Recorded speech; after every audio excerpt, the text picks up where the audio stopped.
where the truth once stood. A kingdom of confusion carved out of falsehood. But he walks through the ruins like a prophet reborn. A voice wants in fire, a mind on this door. The chaos watches with an all-seeing glare. Guardian of reason in a world unaware. When the overlord stalls at the edge of the frame, the faithful rise up, they already know his name. I'm here to resurrect the second coming of common sin. I come to wake the sleeping, the church will bring the fade. No worlds, no illusions, no hollow incompleteness. Here to resurrect the second coming of common sense.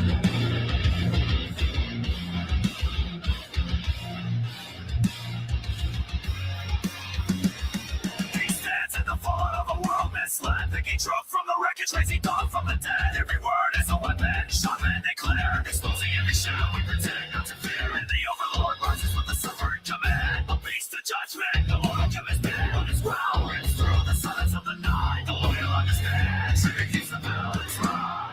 I'm here to resurrect the second coming of common sense. I'm beginning the chaos of found to impotence. Strong against the darkness, rising defense. Is here to resurrect the second coming of common sense. Now you're head to the beast that controls the dawn. Sentinel of reason with the ball crushing block. If his ball runs empty, the shadows will consume. The world cracks open, ushering down.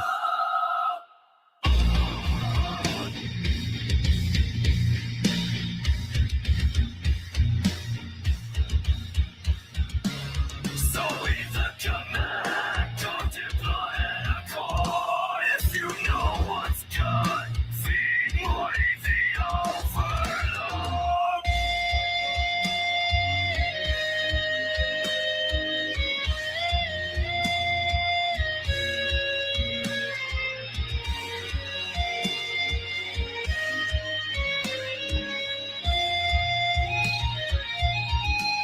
I'm here to resurrect the second coming of common sense.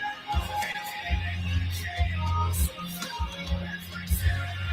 Strong against the darkness, rising defense. He's here to resurrect the second coming of common sense.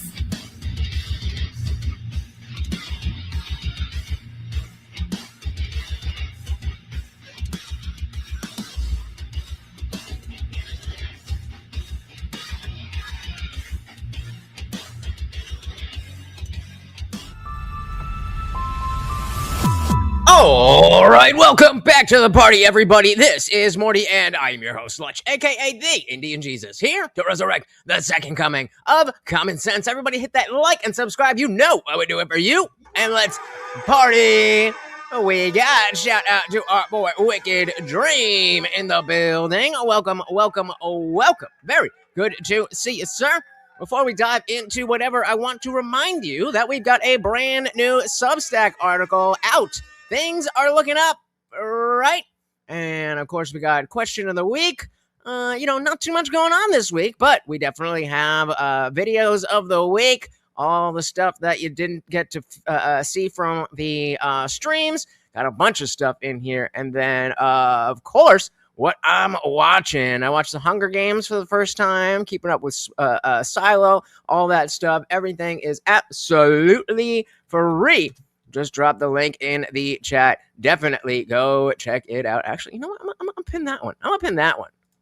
Y'all know what's good with the y'all know what's good with the Discord, right?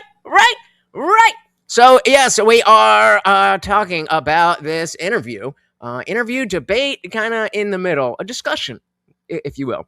Andrew Callaghan of Channel 5 News, who Clavicular thought was actually a channel on TV.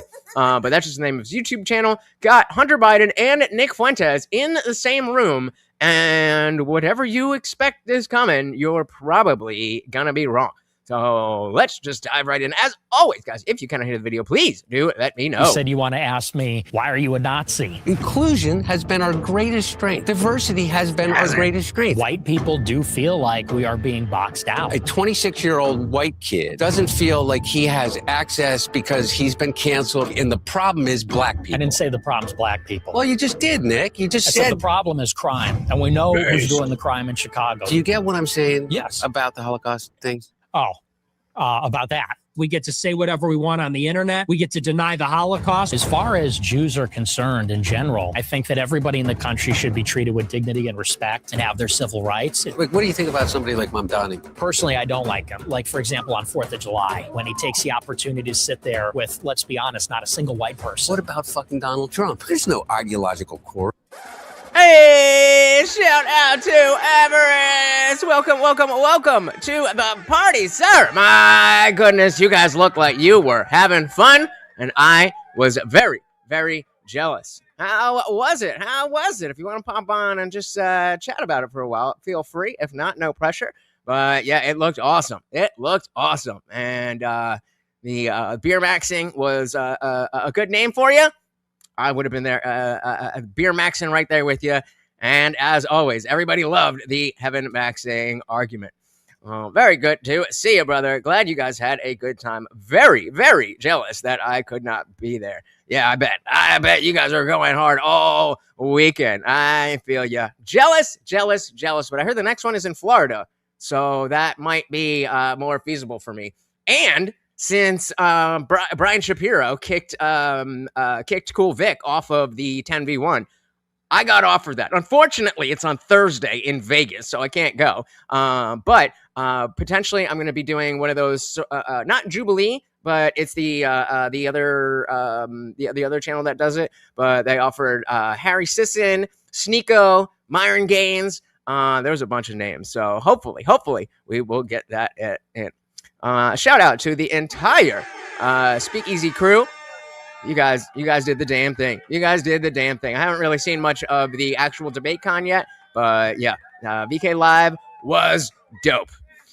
All right, what are we doing here? We got Fuentes and Hunter Biden. Donald Trump? No, I agree with you. Don Jr. got the largest loan ever given by the Department of Defense. Vance owes his entire political career to Peter Thiel. Whichever firm is the one to develop ASI, that could confer dictatorial-like powers upon the CEO of that company. Everything that we think about the way in which we exist in the world completely changes. Increasingly with Uber, Airbnb, banking apps, you can't live your life without the tech platforms. Everything that AI is built on is ours. That's what they're stealing from us. I want to find common ground of how much of a shithead Donald Trump is. We can get there. Okay? I mean, it's not hard to find negative things about Donald Trump. That's not really the issue there. It is the middle ground of like, okay, all right, I guess that's worth it. All of the bullshit. The kind of first question that I had whenever I caught wind that you wanted to do an interview like this is, why now? What made you want to sit down for this kind of interview? Well, I think it's an interesting conversation to have all of us here. And, I think it's a moment in our country when there's a lot of realignment. I think that people recognize, especially in the past couple of years, I'm like a non-conventional critic, maybe, of what's happening. And so I think it'll be an interesting, productive conversation. I think it'll be different. But I mean, specifically, because we kind of share a publicist, I heard that you wanted to kind of... Okay. Wait, what was that? Kind of share a publicist. I heard that you wanted to kind of... Oh, okay. He said they shared a publicist, and he's like, "Nah, I'm not associated with Nick Fuentes." Okay, we have a publicist that you hit up, and you said that you wanted to talk to someone who would give you kind of a fair shot to like clear up some things and maybe some misconceptions about you and the things you believe. Absolutely, yeah. I think that. What, you don't think that your Pierce Morgan interview really did that? I thought that he treated you so fairly and didn't try to dunk on you just for clicks. I'm somebody who I think, like you, actually, maybe we have this in common, is kind of pigeonholed in a certain way for things that we've done in the past or things. Shout out to Equality and Deference because vagina over on Rumble. Welcome to the party. Said, liked, and shared. Thank you so very, very much. You guys know that stuff is free. It's easy. It's so easy for you, and it helps out so very, very much. Thank you, and welcome I said, never thought I would see this combination. Is that what you were going for? Either way, welcome. We are just diving in. Actually, maybe we have this in common, is kind of pigeonholed in a certain way for things that we've done in the past or things that we've said. Yeah, I'm a crackhead. That needs to be a clip. I need to get that on the soundboard. In a certain way for things that we've done in the past or things that we've said. Right here. Yeah, I'm a crackhead. But I'm racist, right? I got pigeonholed there. Mine is true. Yeah. Yeah. Well, mine's a little true. Maybe a little. No. But yeah, so I think it'd be good to clear up some of the misrepresentations and put out something accurate. So what do you think is the most misrepresented thing about you? Well, I think really the whole image everybody has about me. When you mentioned me, I think on a recent show, you said you want to ask me, why are you a Nazi? Yeah. And that's how everybody knows me. Everybody thinks of me as white supremacist Nazi. And I don't think that's really true at all. I think that we definitely have different values. I mean, you're more from the left, I'm more from the right, but Well, and this is like when I talk about that, it was only recently. I think it was the Dave Smith interview that Fuentes did that I was like, oh, so you're not just like the Jews are behind everything? Oh, okay. You actually have some kind of a basis here that you're talking about Israel, the state, and all that stuff. I just didn't know. And he definitely has enough clips that, they'll rotate. And if you rotate around and you'll see them enough that you're like, I don't need to check this dude out because he's just saying Zedjas over and over and over. And, I did see, as I always say, I like to skip through this stuff to make sure we got something good, but I want to react fresh to it. And I did see a part where he was talking about as he is getting older, that he's kind of seeing things differently. And that's what I always hope for him. That like, okay, you see, this teenage kid being edgy and just saying things to piss people off, but how long does that actually work? I don't think I'm a hater. I'm not a hateful person. It is Heil Hitler Friday. Heil Hitler, all my niggas Nazis. Morgan Hitler was very fucking cool. Yes, I do.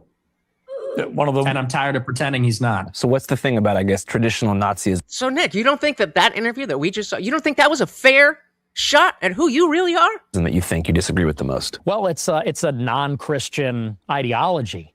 So, I mean, look, I believe that race is real, as the Nazis did, but I don't think it utterly defines a person. As a Christian, I think we're all created beings. I do believe there's such a thing as a universal human community. And so I think it's a cruel ideology. I've said this on my show, by the way, but I mean, that would maybe be the fundamental.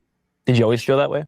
Hey, we got Drew in the building. Welcome. Yeah, I was very surprised when I saw this and I was like, oh, Andrew, thank you for the content. Welcome. I'm actually glad that you're here for this one. In terms of, I don't know if you just heard that I was saying that it was only recently did I realize that the whole like white nationalist thing wasn't, what it seems like it is. And through seeing the Dave Smith interview with him and then the conversations that you and I have had, I'm starting to put it together. Welcome. I've said this on my show, by the way, but I mean, that would maybe be the fundamental. Did you always feel that way? Always, yeah, absolutely. So even whenever you were younger and stuff? I did, but, you got to recognize times have changed. 10 years ago, we had a totally different political world. The regulation and policing of speech, what you would call wokeness, I think was at an all-time high when I got started as a very young man. What you would call wokeness? Yes. Yeah, exactly. Well, and I think, I mean, would you not say there were some yeah, excesses maybe in those days? Yeah, in those days, I wasn't doing too well, so I wasn't paying much attention. Anyway, I would love to hear, and I'm not asking you to like retract everything that you've ever said and all, or anything, but I said that I would love to talk to you because number one, I told you this, is that I think you're really smart. And yeah, I mean, there's, and I mean, I understand that aspect of it. Like, I understand that, like, if I'm just here on my own show, and I know that I'm talking to you guys, that we talk all the time, I'm going to have number one, you guys are going to understand better the nuances of, am I joking? Am I saying something tongue in cheek? I can say much more quote unquote extreme things here because you guys will already know that I'm joking. But if that clip goes out to other people, then, they're not going to get the context. And similarly, if I'm on someone else's podcast, same thing applies. I think that with that comes in a real responsibility. and you have an audience. And I have a friend whose son is my daughter's age, maybe 28, your age. And he's really smart. And he is a big fan of yours. And so by virtue of the relationship, I got to learn what it is why he is a fan of yours. And none of it has to do with, I would hope you agree, like really egregious things that you've said in the past about the Holocaust or about. Well, why would you think that? Why would you think that? Even if you say, well, yeah, right. Even if you would say that what exactly did I say here? Like really egregious things that you've said in the past with, I would hope you agree, like really egregious things that you've said in the past about the Holocaust. Well, I think he said, part of it being like, why would you expect that wouldn't be a part of it? That is the allure for the people that listen to Nick, at least, when he was a 17-year-old kid. It was that he was saying these, what you're calling egregious things. That is what brought people in. Maybe that's not why they stayed, but it's certainly why people started paying attention. Shout out to Aita Sister. Welcome to the party. Well, it rained here today, so it got dark at like 4:30. I got a nice little nap in there. Oh, it was great.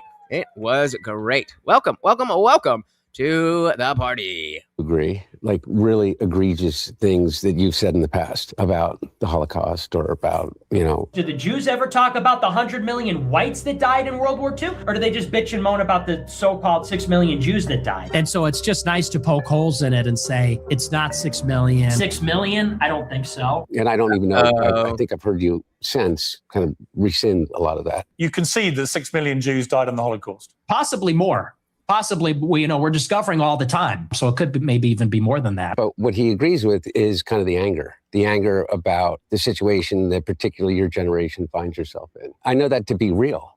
And I think that there, maybe my reasons for recognizing that anger as being legitimate and my targets are different than yours. Yeah, and I mean, this ties right into the debate that I had on Friday with Lethe Water Kai about, or no, I don't know, whenever it was, the identity politics. Oh, that was a 3v3. Yeah, so the 3v3 debate that I did about identity politics, the pushback, however you want to identify, however you want to define identity politics, it's always going to have a pushback of the identities that are not put at the top. Wanted to hear from you. When you say you were canceled by the right in 2016.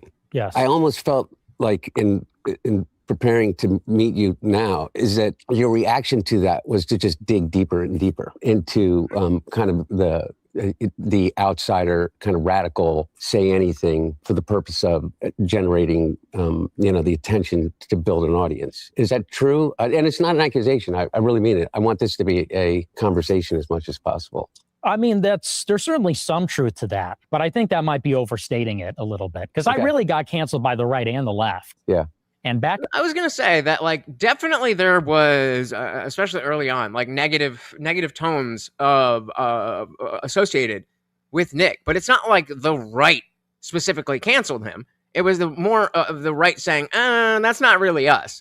But the cancellation was really, establishment. in those days in 2017, Oh, look at his little pimple face. you had these far left journalists at the Huffington Post, Right Wing Watch, ADL, SPLC, and I really believe they were on a mission to find extremist rhetoric, the white nationalist, neo-Nazi boogeyman, all that kind of stuff. And they would look at someone like myself, 18, and if I was being serious or joking, things taken out of context, they would clip it, post it, and they wanted me to be the villain. And Right, because they didn't have their entire platform is just Trump bad, Trump bad, Trump bad, and that only goes so far. Even if people still are on board with that, you still have to have something new in a fucking decade. I mean, come on. I think they wanted a lot of people to be the villain. I think the left, in a way, kind of created this climate where I think they pushed a lot of people farther to the right. No, by the way, that very well may be true. That's me. If you didn't know, I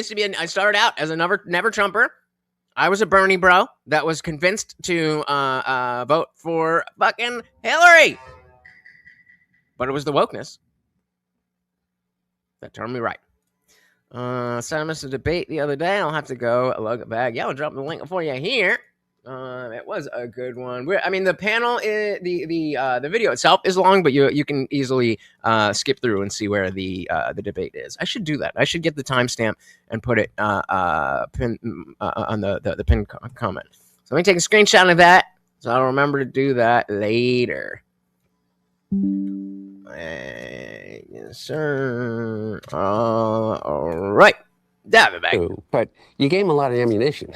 That's true. You know, I mean, I hope that some of those things that you said in the past are not things that you believed in and that are you meant just to engender like a really radical kind of response. I mean, is that true or not? Well, you know, again, Yep. And now, I mean, I'm definitely not embarrassed of my vote, but I don't really love what Trump is doing in a lot of ways. I still think he's the greatest president of my lifetime, but yep, never Trumper to a Trump voter all the way through. It's just a matter of paying attention. And so, like, that's why the doomerism that you see a lot, I don't associate with that, because I was one of those people. Maybe not that bad. I was more of like a default lib, where I wasn't really paying attention. I was just like, yeah, we just want to be nice, and like racism is bad, and guns kill people and stuff, right? And so just by being open enough to really actually see, well, what is really going on? The biggest thing for me was the Facebook days of before leading up to Trump's first term, and you know, I had all the propaganda being fed to me, and so I was like, yeah, Trump bad, never Trumper. But then I saw people like lying. I saw people like exacerbating things. I'm like, guys, Trump is a bad guy. If we just tell the truth, then nobody will want to vote for him. Yeah.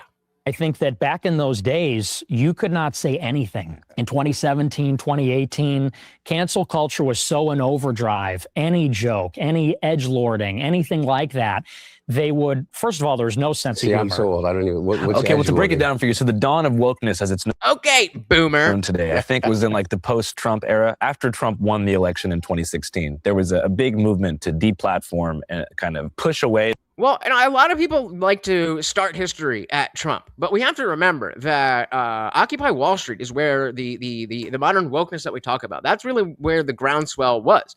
Because remember, we were all on the same side. It was we are the 99%. We are the 99%. Remember that?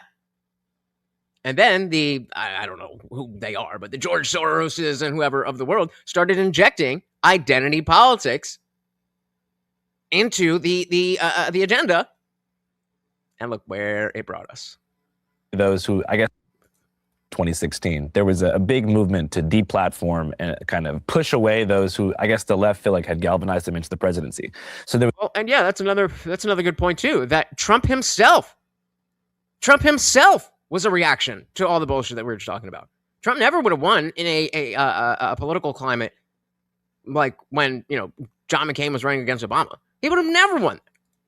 But things change. There's this big idea that if you push people off mainstream social media platforms, they would go away. Now we know through Trump's reelection, that's not even true. But at the time, that was the mantra. Problematic viewpoints needed to be silenced, tucked away somewhere, and they would just sort of die in isolation. So I think. Shout out to Archer. Welcome to the party. Very good to see you, sir. How are we doing? We got Nick Fuentes and Hunter Biden. Problematic viewpoints needed to be silenced, tucked away somewhere, and they would just sort of die in isolation. So I think that was the climate where you first got started, 2017. That time period was like crucial for getting people off mainstream platforms. Is that correct? Yeah, and I would say that you got to get into the psychology of those days. It felt like anybody that wasn't on board with the most progressive agenda had no option. Exactly, no options. You're bad. You're a bad, evil person if you don't agree with my politics. That was those days. Mindset. It felt like anybody that wasn't on board with the most progressive agenda had no options. There was just no alternative. It was going to be progressive, liberal, Drew said I was named Hunter. So grateful my parents went another way. Yeah, Andrew, I assume a little bit more classic. Feminist, BLM, all that kind of stuff. And if you were to the right of John McCain, you're no platformed. censored, banned from all the platforms. You're fired from your job. You're ostracized socially. And I think what happened really in 2021 when Trump got banned from the platforms is it felt like 70 million people got canceled. 70 million people that voted for Trump, or, 60, 70 million people. We were all felt like, oh, so if Trump is out of politics and we're all banned from the platforms, then how is there any redress for our grievances? Do we just have to shut up and get with the program and we're all going to be progressive? And I think what they wanted. I think that drove people to a far more radical place where people said, well, what really is a solution? We can't talk. We can't express ourselves. We can't participate in the process or run for office. And I was one of the people saying that's exactly what's going to happen. It's going to drive people to extremism. If you don't talk, if people don't feel like they have a seat at the table and enfranchisement, I think then they start exploring options outside the system, outside of the political process, the democratic process. So I think it's self-inflicted in many ways. So you feel like after the Bars. Fucking bars. Let's dilly-dilly. I mean, no notes. No notes, as the kids say. mass deplatforming in 2021, whenever people on the right got pushed to platforms like Parler, Gab, Rumble, etc., the lack of discourse and like the political singularity of those platforms created more extremism. Absolutely. No, it just became its own echo chamber. Instead of it being part of the marketplace of ideas, then it just got pushed off into these little silos, and we know what happens there: polarization. Absolutely, because look, you take Trump off of Twitter, Facebook, Instagram, YouTube, and I predicted this in 21. I said, watch, you're going to see alternative social media rise. We had there was Parler, there was Gab, there was one other one that was kind of big. I don't remember, but it was like the right wing one, like the analog to Blue Sky. I've never even been on Blue Sky. I don't know what the fuck that is. I mean, I know what it is, but I've never been on it. And I predicted this in 21. I said, watch, you're going to see alternative social media rise because some venture capitalists are going to see there's a huge market of 70 million people that are going to follow Trump because Trump is no platformed. And that's exactly what happened. Rumble blew up. Elon bought Twitter. And what happened when you had total free speech on these platforms? Well, Twitter now resembles 4chan. And now... Yeah, I mean, like, I appreciate that Twitter became more free speech, but just in terms of the experience of being on Twitter, it's not fun anymore. It's just like everybody's so angry all the time. That's why TikTok's so much better. Not that people aren't angry there, but there's just more of a mix. And I don't know what I'm gonna have to do, but I have to convince you guys that TikTok is the one. Shout out to Nikki Dark Angel. Welcome to the party. Damn. Toronto. Canada, what are you doing? Did not hear about that. Welcome. You said Blue Sky is a great estrogen infusion for MTFs between prescriptions. Fair enough. Wouldn't know. I'll take your word for it. Had total free speech on these platforms. Well, Twitter now resembles 4chan. And now, there's no gatekeepers. And I think it did push people in a radical direction. And honestly, people are even blowing past me. Now there's like mainstream... Well, that's what happens, right? When you're the canary in the coal mine, then people are going to build off of what you're saying. So if you're out here saying, then the next person has to say something a little bit more edgy. Normie types that are even blowing past me in terms of how radical they are. People start saying things like, there's no political solution, there's going to be a civil war, we need a revolution. And I think that's because the message from the left was, you're crushed. You have no options, you can't win, there's no alternative. Trump is going to be indicted and charged and can't run. You can't be on Twitter, you can't have a job. And so people started to say, okay, well, we still exist. We're still here, we still have these concerns. What do we do now? And like, I would have to ask you guys, but is that an extension of the same type of, let's just say, homogeny that under Obama, it was like, of course, Obama's a good guy. If you don't like him, then you must be a dirty Republican. Like that was the landscape of when I was old enough to care about the issues. Like I said, I didn't actually know. So when I was really getting into that was Obama time, and it was just a default that Obama was good. It was a good thing that we had a black president, that, this was progress, all that stuff.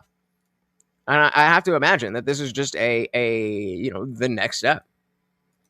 Well, you know, we still exist. We're still here. We still have these concerns. What do we do now? And then people start to say, well, we need a revolution. And I'm one of the only people saying, no, we should still engage in the process and talk with each other. And it's not all one-sided. By voting for the Democrats, of course. I think there's problems on the left and the right, but I certainly think it takes two to tango. Okay, so there. I hope they get into that, because I still don't fully understand what the game plan is there. Like, I understand in general that's like, we got to punish the Republicans by voting for the Democrats, but like, and then what happens then? What happens when they all win and they start changing shit over the next 2 years? Like, 2 years is a long time.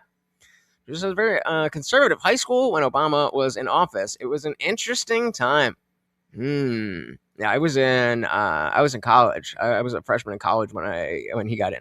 So I mean, a lot of people, you know, because it was a smaller school, and then, you know, we were living on campus. We were kind of in this little bubble of like, whatever you paid attention to, you paid attention to, and if you weren't actively seeking out politics, then it just wasn't there. So there are people on the left who genuinely think the only problem Republicans could find with Obama was that he wore a tan suit. You can't reason with people like that. Well, maybe the other side of that is that maybe you and I can't, because we're already seen as the enemy. But this is a common thing with couples where, there'll be an issue between husband and wife, and, whichever one. The husband's like, I tell her this all the time. We fight about this. And then, some random person, my friend, her friend, the dog trainer, whoever the fuck it is, comes in and says the exact same thing. And they're like, oh, okay, I guess I'll think about that. And so maybe we are in that position where we're opposites of the woke people. But as has been shown over at least the last few years, that's not the entire left. That's not the entire body of people who are not actively right-wing. And so if we can convince the people that are between us and them, then those people can convince these people. It's ideal. It's idealistic, but what else do we got? Not all one-sided. I think there's problems on the left and the right, but I certainly think it takes two to tango. Okay, so there, we agree. I think that there are problems on the left and the right, and I don't disagree with some of the things that you just said. I guess I just came to a different conclusion, that there are some things that people should be deplatformed for. Not that they can't say it or they want to say it, but I think that it's a right of anybody. Okay, top three things. What do you think? There's a difference between being able to say that you're proud of your white heritage and also being just flat out racist. I think that there's a difference between saying you're proud of your Christian heritage and the white culture from... I would assume do you guys know who this is?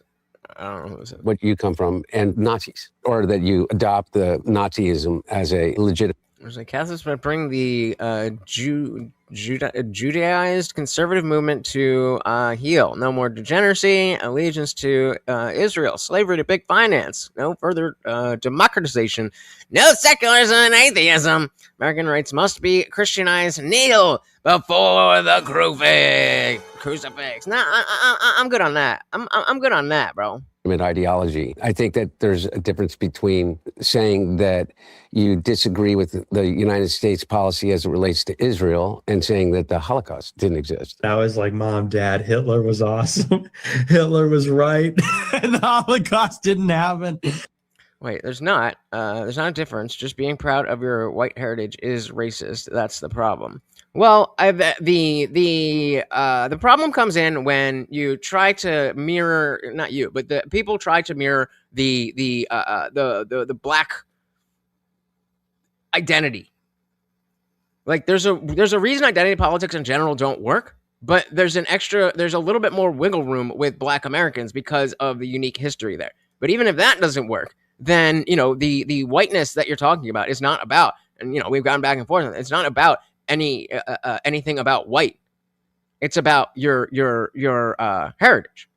Hey, we got Boggs in the building. Welcome to the party. Said it's okay to be white. He's saying Catholicism isn't an evangelical faith. Nick should join a different faith. Well, who are you to say? Maybe he says it is. Quality said, silly little Nick. Christians have killed far more people than atheists or secularists combined. Bingo. Yup. Hitler was awesome. Hitler was right. And the Holocaust didn't happen. And my parents were like, we cannot believe. Those would be top three things in my mind. I know that you So he's still saying that, Nick, you should be deplatformed. believe that some people took you out of context. And I do agree. Look, on both the right and the left, there are these gatekeepers, 100%. And look at me. The mainstream press just destroyed me for 7 years without any real kind of reflection about what they were doing. I do think that, some of those things are legitimate reasons to say, we don't want you on our, on our commercial platform. Would you agree with that? I mean, you just said, for instance, people calling for like an armed revolution, like people calling for actual violence. You're opposed to. Oh, absolutely. Yeah. I'm against violence. Shout out to Colonel Quayle. Welcome to the party. So Nick likes the communist PDF conspiracy in the Catholic Church. I mean, it is what it is, right? Nicky says one of the issues between the Catholic Church and the Christian offshoots of the evangelism. Well, I mean, that's y'all's problem. That's y'all's problem. I don't know enough of that. Like people calling for actual violence. You're opposed to. Oh, absolutely. Yeah. I'm against violence. Yeah. And I do think those are one of the legitimate things that should be taken from the platform. There's a lot of the stuff on social media I don't agree with, but again, what started to happen is there was this like editorial censorship where certain ideas were banned. And it was such a broad brush and also totally opaque and ad hoc. You'd be on YouTube, like I was, for example, they banned me for life and didn't even give me a reason. Not a specific quote, not a specific infraction. And so you don't know what the rules are. You don't know what the process is. They just take you down. And especially now when everything is digital, that's not just the social platforms, it's the other ones like Uber, Airbnb, whatever. It feels like you're being denied almost something like a civil right. The social... Almost. Shout out to equality and deference because vagina with the $5 Rumble Rant. Thank you so very, very much. Every donation comes with a treat for Morty. And of course, that makes you the new sponsor of the stream and keeping the entire stream ad free. Thank you so very, very much. That gets us started on next week's movie goal. Actually, let me do that here. We watched Jurassic Park yesterday, and I think it was my favorite one of the movie night movies that we've watched so far. I think so. It was a good time. Remember, we always do that over on Rumble. Obviously, we can't be showing videos here on YouTube, but we start over here. And then we migrate over there, and it is a good time. Shout out to equality and deference. Thank you so very, very much. Be whatever, it feels like you're being denied almost something like a civil right. The social platforms are the modern public square. Increasingly with Uber, Airbnb, the banking apps, you can't live your life without the tech platforms. And it felt like if you just simply had the wrong opinions or you were the wrong kind of person, you were being deprived of like a basic civil right or being able to participate in society. So, and I think maybe that's an area of collaboration where we recognize maybe it is a civil right to use the digital platforms, but here are the rules. Here's what you can say. Here's what you can't say. Here's the process. Maybe there's a... Oh, that would be so nice. That would be so nice. I would be willing to do less things that I'm not supposed to do. Whatever that is. Words that I'm not supposed to say. Whatever it is. I would be willing to capitulate a little bit more if I knew where the boundaries were. We definitely know what is across the boundary, but we don't know where the boundary is. And sometimes these things, butt up right against that, and we're trying to talk about it like adults about the actual things going on in the world. And I say, oh, he unalive because he essayed her. What? What are we talking about?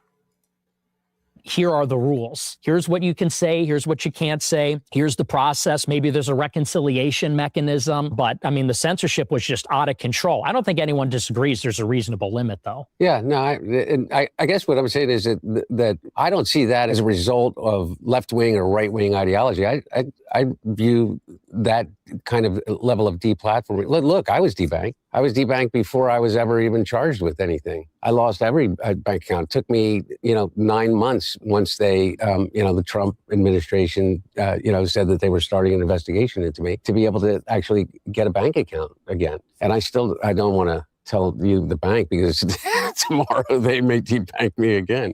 But my point is that those people are incredibly identifiable. I've been talking and going around and I say things like, I don't think we are nearly as divided as they're telling us we are. Because I do believe that there are an identifiable group of people that are responsible for an enormous amount of the discord and division. Because Yep, and this goes to my my hope, maybe pie in the sky, but my hope that because the far left and the far right are so far apart, that we have the groups of people that are out on the fringes, but then inside is where the normal people live, whether you're a normal lefty or a normal conservative. That if this candidate is speaking to those people and this candidate is speaking to those people, well, there's a lot of people in here that are more on the same page than these two, and I mean, some people are, but I don't know.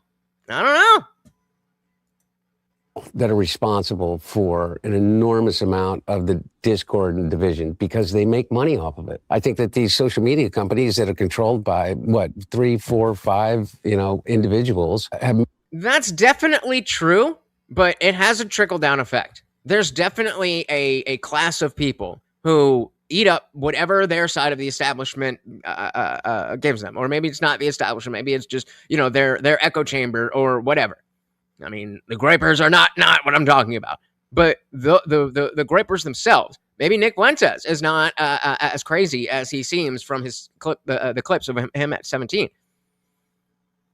But what about the people watching? And he even just said, "Oh, people are going more radical than me." Yeah, bro.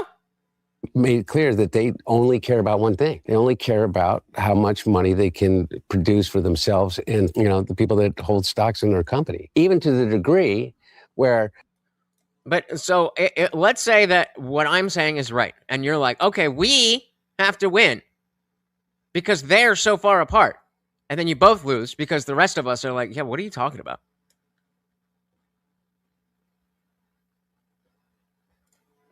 Seems pretty possible. Themselves and, the people that hold stocks in their company, even to the degree where we know for certain that they're driving teenage girls to the highest levels of suicide by a factor like exponential factors directly related to the content that they're being pushed, and they won't do anything about it. Right. Yeah, I mean, and so to the same.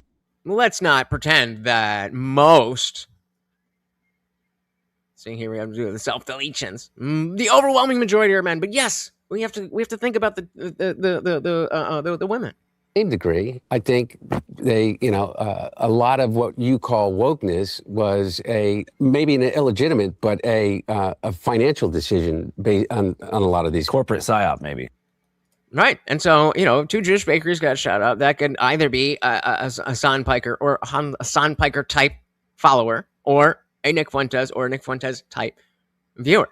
There are definitely a lot of people that are diametrically opposed. The question is what portion of the population, at least a voting population, is that?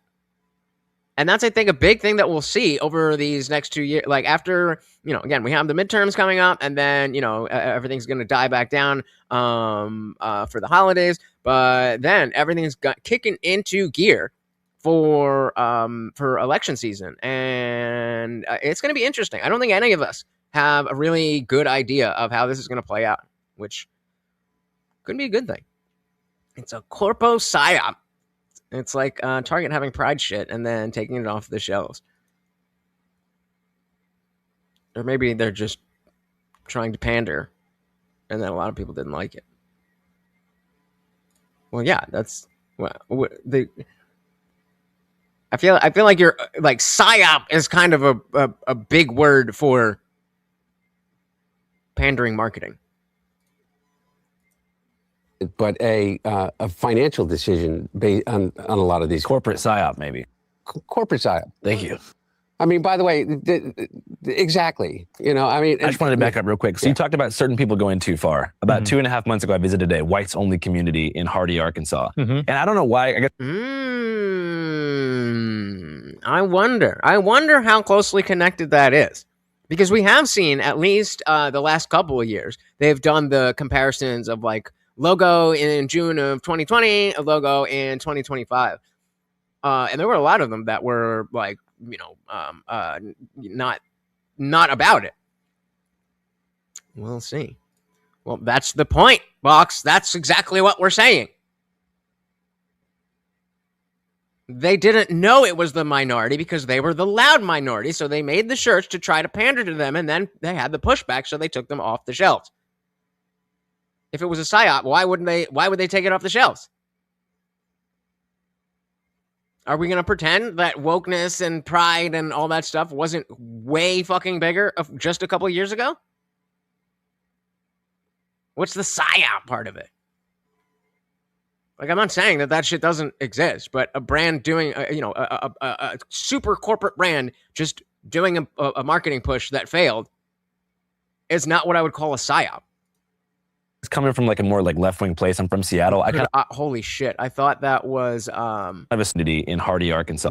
And I don't know why. I guess come on, my pause is not working. coming from I thought this was Huey from The Boys. like a more like left-wing place. I'm from Seattle. I kind of assumed there was like a united front on the right for some reason. So I'm out there, I'm chilling with these dudes. They're like sword fighting, having barbecues. It was, I mean, overall it was a good time for them. I had a hard time connecting with them because I don't agree with them, but it's all good. I was having fun for a couple days. And then like right as I was there, I guess Even that little comment, that really shows the depth. Because I mean, Andrew's obviously a little bit more left leaning, but he's pretty neutral in terms of, you know, content that's out there like this. But him saying, well, I couldn't get along with them because I don't agree with them. That's kind of the problem. I'm not saying you have to agree with them. I'm not saying you have to be like, oh, okay, I guess your ideas are not that bad if you don't think that.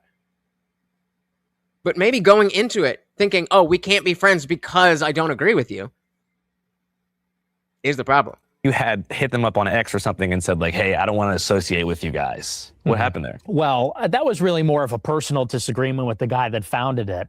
Yeah, who is this? What happened there? Arval? So you had hit them up on X or something and said like, hey, I don't want to associate. Arval?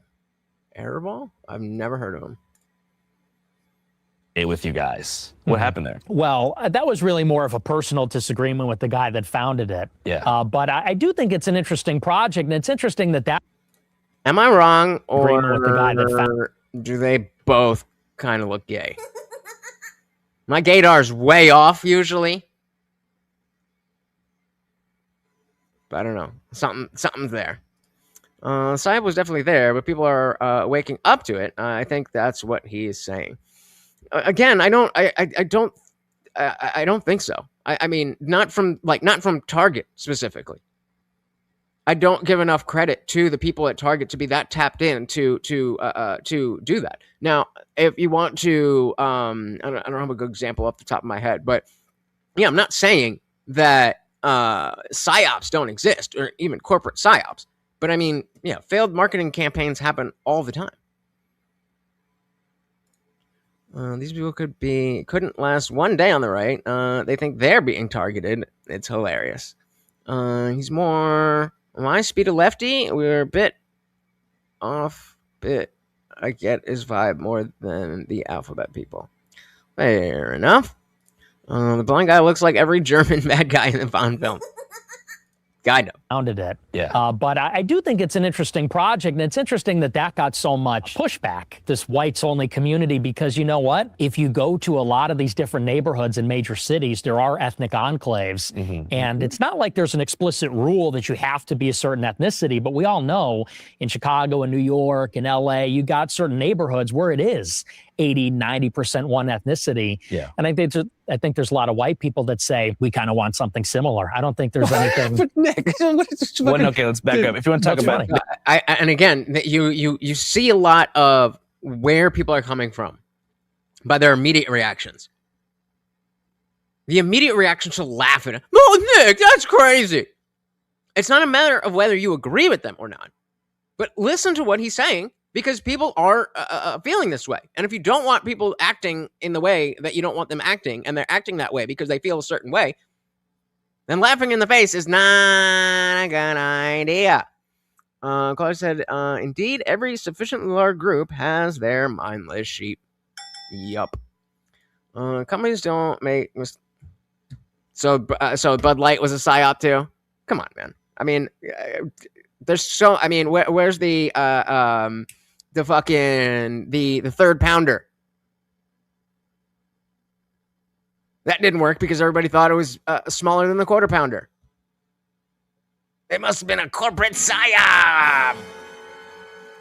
The fuck are you talking about? Want something similar. I don't think there's anything. But Nick, okay, let's back up. If you want to talk about the histories of New York and Chicago. What's funny? I mean, I don't necessarily think like that. I think that's kind of silly, but in the context of this conversation, what's funny? I feel like that was also a conscious decision that was made like I after tell the you Civil where Rights it's Act. blacks only. It's in Cabrini Green, where Mayor Daley made everybody that was black live in the Cabrini Green. I mean, it's not, it wasn't by choice. It's not by choice that these ethnic enclaves are 80 or 90%, whatever that ethnicity is. It's because... Yeah, it's just a coincidence that Minneapolis is all Somalis, right? Hey, shout out to Drew with the big 5. Thank you. So very, very much. Of course, a treat for the Overlord. Thank you. And that makes you the new co-sponsor of the stream. Very much appreciated, guys. We are off the ground already. 10 points out of 250 for the week. 2 out of 15 for the night, and 10 out of 75 with co-sponsors Equality and Drew. Thank you. So, very, very much. Choice that these ethnic enclaves are 80 or 90%, whatever that ethnicity is. It's because that's the only place in which they had an opportunity to live unbothered, or where they were told that they had to live because of the historical fact that they could not move into other neighborhoods. You could not move into parts of South Chicago without, being stoned. Right. Literally, right? Yeah. And so, like that, so it's not as if those ethnic enclaves are there by choice, and so that it's all just a coincidence. Like I said, ESG was a way for elites to force the social agenda by controlling baking, like refusing to give loans to companies that extract oil, etc. So that's a little bit more of what I would call a corporate psyop, whether it's specifically having to do with wokeness or not. But that it's just a little bit bigger than, and I don't like the notion of using these big emotionally loaded words. Like. The same way that racist became no big deal because everybody's saying that's racist. Well, there are things that are racist, and it's extremely, it's much more difficult to have a real conversation about something that really is racist because of how overused the word is. Boxa ended a whole spiel today about the left needing to stop calling Trump Taco. If he does the things we want him to do, we shouldn't mock him for it. Makes sense to me. Yeah, well, that was my opinion on talking to Bud Light. That was my whole opinion on the Bud Light thing. Like, they did something bad that we didn't like. And so we say, okay, fuck you. We're boycotting. And they're like, okay, sorry. We will listen to you. So they listen. And then some people are still like, no, that's not enough. It's like, okay, well, then why the fuck would you think that they're going to be willing to listen to you in the future if once you fuck up, you're gone, just like the woke left. Equality is heading out already. Oh man. Thank you so very, very much. You have a good one. If Love came out tomorrow and wanted to kick all the illegals out, would you mock them for it, or would you take the win? I personally would take the win. But I know a lot of people, some who might be in this chat right now, and some who might be in this chat later. Oh, you just like, hey, shut the fuck up. Shut the fuck up. They're doing what we want. Shut the fuck up. Right there with you, Box. Right there with you. As if those ethnic enclaves are there by choice, you know, and so that also ethnic enclaves do exist for like specific variations of different Europeans. Like, you know, there is like places that are chocolate, like South Philly's full of Italians. There's, you know, there's a little Italy and there's a little Korea. So I think the issue, Japan. I always like, what confused me the most about the whites only community is like, there's just so many different kinds of white people in America, you know, so like to establish a unified white. But I do think that in, if you were to flip that around and say, let's say we'll take Trump specifically, came out and said, everybody can get free abortions, they would still find a problem with it. He said, take the win, but also start believing in alien possession. Dilly things that will never happen. We can hope, and we can try. That is all we can do. Community is like, there's just so many different kinds of white people in America, you know, so like to establish a unified white culture with a place so diverse and full of like different regional flavors just kind of felt confusing to me, because that can mean a different thing depending on what part of the country or what European enclave you originated from. Like, we're Irish people from the Philly. Oh, Silo season 4 announced. Oh man, if you guys are not watching Silo, not the worst thing, because I cannot wait to binge the entirety of Silo because it's a fucking slow burn. But there's so much good shit going on. Watch Silo. If you don't have Apple, hit me up. I will get you the stuff. We got Let That Water Kai in the building. Welcome to the party. Very good to see you, sir. We are checking out this Hunter Biden and Nick Fuentes. Depending on what part of the country or what European enclave you originated from. Like, we're Irish people from the Philly area. Can you compare that to like, you know, surfers in San Diego, or even like, you know, Italian Americans in Staten Island? I don't know. Everything just feels so different. So when I got there, I was trying to identify what they meant by white culture. It wasn't really based on shared like cultural practices, but more the exclusion of people who weren't white. So they weren't like, Yup. He might be a lefty, but he got that right. Drew, you got to read my the segment of my was it the first? Yeah, my first Substack article. White culture versus Europe, or what was it? White culture versus American culture, or if you want to call it Western culture, or one of those things. White culture is not a thing. I'm not going down that road with you again, brother. Not here, not now. We will have that. We will continue that conversation, but as of now, white culture is not a thing. White culture is not a thing. You are appealing to your ethnicity. You are appealing to your English culture, your German culture, and those are different cultures. Beyond the point of anger over immigration at this point, there's 1 million Indian students who refuse to go home, despite the entire point of education here being to go the fuck home and use it. Yeah, but I mean, I don't know. Yeah, and you can't blame the individuals, right? If they're you got to blame the people who created the circumstances. On shared like cultural practices, but more the exclusion of people who weren't white. So they weren't like stoked on being European necessarily. They were more just like, oh, we're here because those people aren't here. So yep. Shout out to Costco Law School. Welcome. Said final proof Nick Fuentes is a Fed. He's hanging out on a friendly podcast with Hunter Biden. He's not making it easier for him. Like for regional in America, you know, so like to establish a unified white culture with a place so diverse and full of like different regional flavors just kind of felt confusing to me, because that can mean a different thing depending on what part of the country or what. Yeah, okay, yeah. If you want to be proud that you can think about the future, cool, great, but that's not a thing. Well, not European culture as a whole, but the European countries' culture. I don't, you know, I'm not going there. I'm not going there.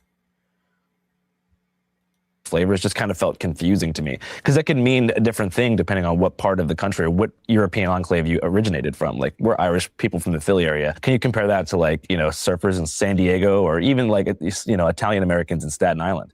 I don't know. Everything just feels so different. So when I got there, I was trying to identify what they meant by white culture. It wasn't really based on shared like cultural practices, but more the exclusion of people who weren't white. So they weren't like stoked on being European necessarily. They were more just like, oh, we're here because those people aren't here. So it just kind of felt more negative than constructive. Yeah, I mean, like I said, I'm not really involved with that project in particular, but I think that, look, I mean, you talk about the anger that's out there and the frustration. And I think part of the frustration, let's be honest, is that white people do feel like we are being boxed out in major cities in the country. And it feels like, look, there's a little Haiti and there's various ethnic enclaves where. Right. And so I'm not saying I don't understand why people are feeling this way. But I'm saying if you are in the same way that I think it's bad for a black person to get in, you know, deep into, you know, black supremacy and black, you know, I don't even know what the fuck that what is like. I don't know if the black Hebrew Israelites is on the same avenue, if that's like kind of a different thing. But point stands, you're not really engaging in anything useful or productive. Let's let the boys breathe when it gets really hot. Oh, got it count. Nice. All right. The country, and it feels like, look, there's a little Haiti and there's various ethnic enclaves where you get that local culture and they do their, you know, cultural festivals and that sort of thing. You guys and white people feel like they're being pushed out and they want a space where things are familiar. Do you feel the same way about the Italian festival that happens in every city? Well, here's a good example. So, or St. Patrick's Day? Well, you know, there's no Irish neighborhood in Chicago. Little sure Italy. There is. I mean, there's some remnant in Bridgeport. Yeah. It's important to note that, like, and I'm not trying to get into like a shouting match here. I am. Let them fight. But like, you know, as a family who did, coming from a family who did leave Philadelphia in the 60s because of black migration from the South after the Civil Rights Act was passed, there was a sort of like mass flight of white people into the suburbs. And that kind of led to a homogenization of different cultures because they rushed so fast to build these like identical strip mall suburbs that it was very hard to maintain cultural bonds that made different European and white neighborhoods unique around like the 1950s and before. So I feel like the mass suburbanization is also a big factor that led to those like cultural bonds breaking. Yeah, but why did that happen? I mean, a lot of the suburbanization is because of the race riots in the 1960s. People moved out because of the violence. You know, my grandfather was in the National Guard in Chicago when, after MLK got assassinated, the whole... it has to be YouTube, right? It can't be both computers where it's taking forever to pause, right? Has anybody else been getting issues where when you pause, it takes a second for the video to pause? Or does YouTube just hate me? But I did see this part. I want to go back to what he said. So Andrew's saying people were leaving these, you know, places like Chicago, and listen to what Nick says, and then listen to how Hunter responds. Where does his mind go? In the same way that he was willing to laugh at the fact that white people feel this, that, or the other. Urbanization is because of the race riots in the 1960s. People moved out because of the violence. You know, my grandfather was in the National Guard in Chicago when, after MLK got assassinated, the whole West Side burned to the ground. Yeah. And people didn't want to be around that anymore. Why were the riots? MLK Jr. was assassinated. Yeah. Yeah. And so does that justify burning down the city? No, I didn't say it justifies it. Again, well, yeah, because so obviously. Like, that's the point that he's trying to make. That's the point that he's trying to make. Is that what it is? Oh, well, I did notice that, like, this is from, it pisses me off so much.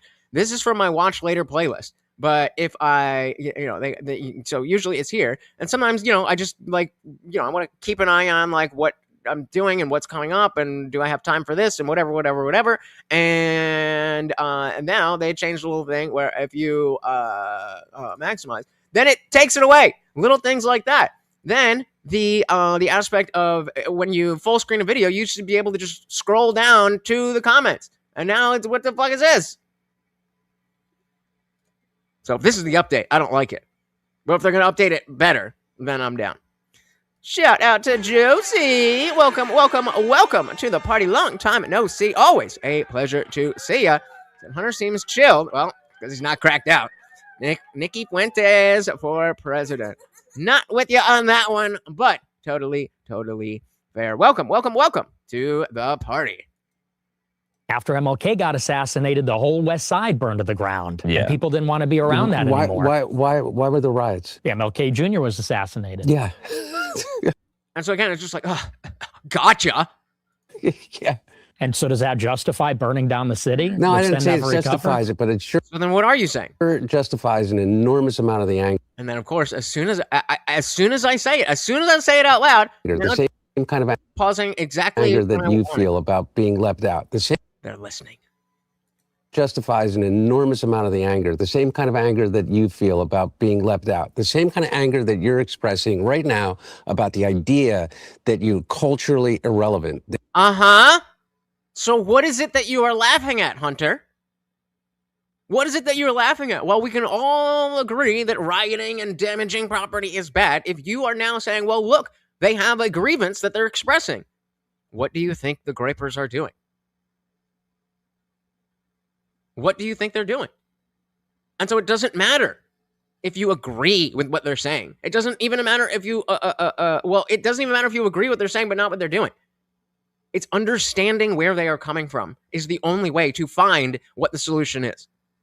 Further demonizing people, as was discussed earlier in this fucking conversation, that gonna work. That you're expressing right now. That doesn't roll off the same way. That don't make no sense. That is not going to work. That was what I was saying. Of anger that you feel about being left out. The same kind of anger that you're expressing right now about the idea that you're culturally irrelevant, that you don't have a place in society. Imagine if you were a 26-year-old black man in 1968 and saw your hero be assassinated. Yeah, right. Donald Trump, Charlie Kirk. That's what we're saying. Why is that different? Nobody's saying it's justified. Why is it different? 6-year-old black man in 1968 and saw your hero be assassinated. I saw Trump get shot in the ear, and did he? And I saw Charlie Kirk get shot. Come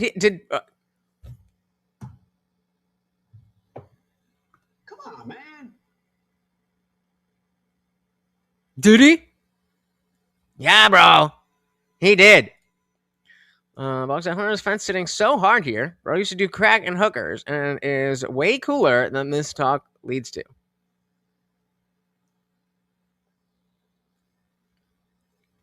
Fair enough. And yes, I did just drop a new Substack article today. Yesterday. There we go. The days are fucking going by. But check that out. Every Sunday morning at 9:30 a.m. As soon as you're getting out of church, it'll be there for you. Shout out to the Rooftop Koreans. And yeah, like what are we talking about? Exactly. Assassinated. I saw Trump get shot in the ear, and did he? And I saw Charlie Kirk get shot, and I didn't see any cities get burned down. It's funny how that works. I think it's a very, very, very different thing. I think how is that different? Charlie Kirk got shot in the neck. Yeah. And liberals celebrated all over. That's another aspect. Back in the 60s, they didn't have. I'm sure there were people celebrating that that MLK got shot. They definitely both got shot. At first, I thought you were saying the MLK and Charlie. But with MLK, you didn't see the people. You weren't just going through your day, and someone shows up fucking on your screen like, aha, the thing that you're so traumatized by, aha. So let's not pretend like this is just coming out of it's just a magical racism just coming out of nowhere. What are we talking about? What they said is different because there are fewer black forces for positivity that haven't already been killed or jailed. Well, I mean, there's a lot of American forces for positivity that haven't been killed or jailed. So maybe the identity politics is not a good way to do it. Just my thought. Different. Charlie Kirk got shot in the neck. Yeah. And liberals. Yeah, I don't know if you're here before, but I was saying that. Like, I appreciate that Twitter is free speech now, but it's been abused. Like, people don't. It's not fun anymore. It used to be fun. That is why TikTok is better. One day you guys will learn, and you'll be like, "Oh my God, Lutch! The whole time. I think he said when MLK was assassinated, I guarantee nobody had to be told not to celebrate it at their job like they did when Kirk was killed." Bingo. Yep. But let's not talk about that. Let's just talk about how black people are so oppressed, and women are this, and trans are that. And I saw Charlie Kirk get shot, and I didn't see any cities get burned down. They said this is primarily about white role models. Charlie Kirk and Trump aren't just role models. We're talking about white figures of admiration. Okay. Say. I don't get the point. Say more. Shot in the ear, and did he? And I saw Charlie Kirk get shot, and I didn't see any cities get burned down. It's funny how that works. I think it's a very, very, very different thing. I think how's it's that different? Charlie Kirk thing. got shot in the neck. Yeah. And liberals celebrated all over social media by Tyler Robinson. Yeah. Who is what? Who is some liberal guy? He is. Mm-hmm. But he's got a transgender boyfriend. Does that makes him liberal because he's transgender? Because he's gay? So. Well, because he's got a transgender boyfriend. Yeah, I think so. It makes him liberal. I think he was liberal. Yeah. Okay. Well, he didn't come from a liberal family. He didn't come. Oh, he sure gave a lot of signs. Catch as fast as Bella Ciao. Liberal. I think he was liberal. And so, like, I think Nick kind of undercuts his own point here, which is, oh, well, you got a trans boyfriend, so that means you're a liberal. No, you do liberal shit, and you think about liberal ideas, and you kill your enemy. Then that's probably what makes you a liberal. Hey, shout out to Josie for the $2 make you holla. Thank you so very, very much, of course. A treat for the overlord. Thank you. Said free the Tate brothers, says Josie. I don't know about all that. I'm willing to see what's good. If you were here long enough, I still remember the first time we ever covered Andrew Tate. I was still in the, the red pill manosphere mindset at that time. And I didn't really know, whatever. So I remember he was on a Discord call with XQC. And I was like, who the fuck is XQC? And I don't really know that close, except for the legendary Sears. Shout out to more Pegasus. And I remember immediately saying, look, talking about Andrew Tate, there's some things that he says that I think are really smart and really good. But somebody who comes from this kind of background, you would expect that they would have haters who are saying, oh, they did this bad and they did that bad. They did that bad. But you would also expect that they did do all of those things. And as time has gone on, it has not made me more confident. Now, the reason that I kind of left that mentality and that content sphere is not because of him. But yeah, but fair enough. Thank you for the $2. Where does that leave us? We are already up to 12 out of 250 points for the week. 3 out of 15 and 10 out of $75 for the night. Thank you so very, very much. Well, because he's got a transgender boyfriend. Yeah, I think so. It makes him liberal. I think he was liberal. Yeah. Okay. Well, he didn't come from a liberal family. He didn't come from a liberal enclave. He didn't come from a liberal background. He's not a minority. I mean, I was a never Trumper, and my parents are lifelong Republicans. It's almost like kids sometimes rebel. I don't know. Crazy, right?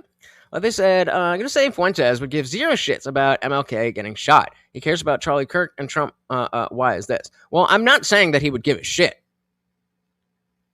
I'm saying that he wouldn't be out there celebrating. And like, didn't Box just say something? Yeah. I saw Charlie Kirk thing live while it happened. I felt sick. I did not feel that way about Lindsey Graham. That's totally fair. Unless you're out there making fun of either one of them, then that's totally fair. And so I'm not saying that we should expect that Nick Fuentes or any of the grippers that if they were alive at the time that they would have been like, oh no, oh, like I agree with you. But that's because they didn't. That's not who they appeal to. I mean, would you say there's a difference between how you would have felt about MLK getting shot and how you did feel about Charlie Kirk getting shot? Seems like it's fair to say that you would care more about one than the other. It's not saying that you have to care about it. It's saying not only do people not care, but they're willing to express that, and they're comfortable expressing that. And it's celebratory. Sad. But his parents voted for Trump. Yep. Yeah. Yep. Nikki said, no kid has ever had different ideals than their parents when exploring adulthood for the first time. Yeah, my parents are also fucking not super Christian, but pretty goddamn Christian. And I am not. Don't think there are any conservative troon lovers. I don't know, man. Just based on the number of evangelical televangelists that have been caught doing drugs and fucking other dudes. Yeah, I don't know about that. Like, Bob, what are you bitching about? Shut up. Yeah, I mean, that political horseshoe is definitely close. Definitely close. And that's kind of, going back to that. Yeah, I think there's a lot of weirdness in the groyper community, just like there's a lot of weirdness in the queer community. Like I just came across this a little while ago. I mean, it's pretty much your age way, but somebody's saying, but cross-sex hormones aren't bad for your health or anything. And obviously, am I saying, oh, see, this is what the hormones are doing? I'm reposting this saying, like, this is clearly a movement that is either targeting certain people and or appeal to certain people.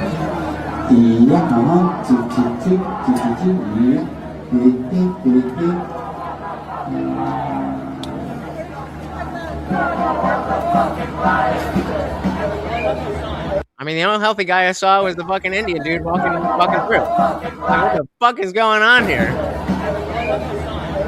And I mean, so number one, I'm not willing to say all people in this group are going to do that or the other. But I definitely don't believe that, if you're conservative, then you wouldn't have any interest in transes. Yeah, 14 years old is definitely too young. Tate needs prison. I think I agree, but I don't know. I will. Yeah, that's the other thing. He has said things that's like specifically like, oh, well, that's at least fraud, bro. I'm not trying to clutch my pearls, but that is illegal. Yeah. And that's why I'm like, all right, if he's innocent, like, good. I'm glad that no 14-year-olds were raped like that. But I'm not gonna be like, oh yeah, our boy. Like, fuck him. I don't give a shit. He's not. It's not like he's a nice guy. It's not like he has done anything for me personally.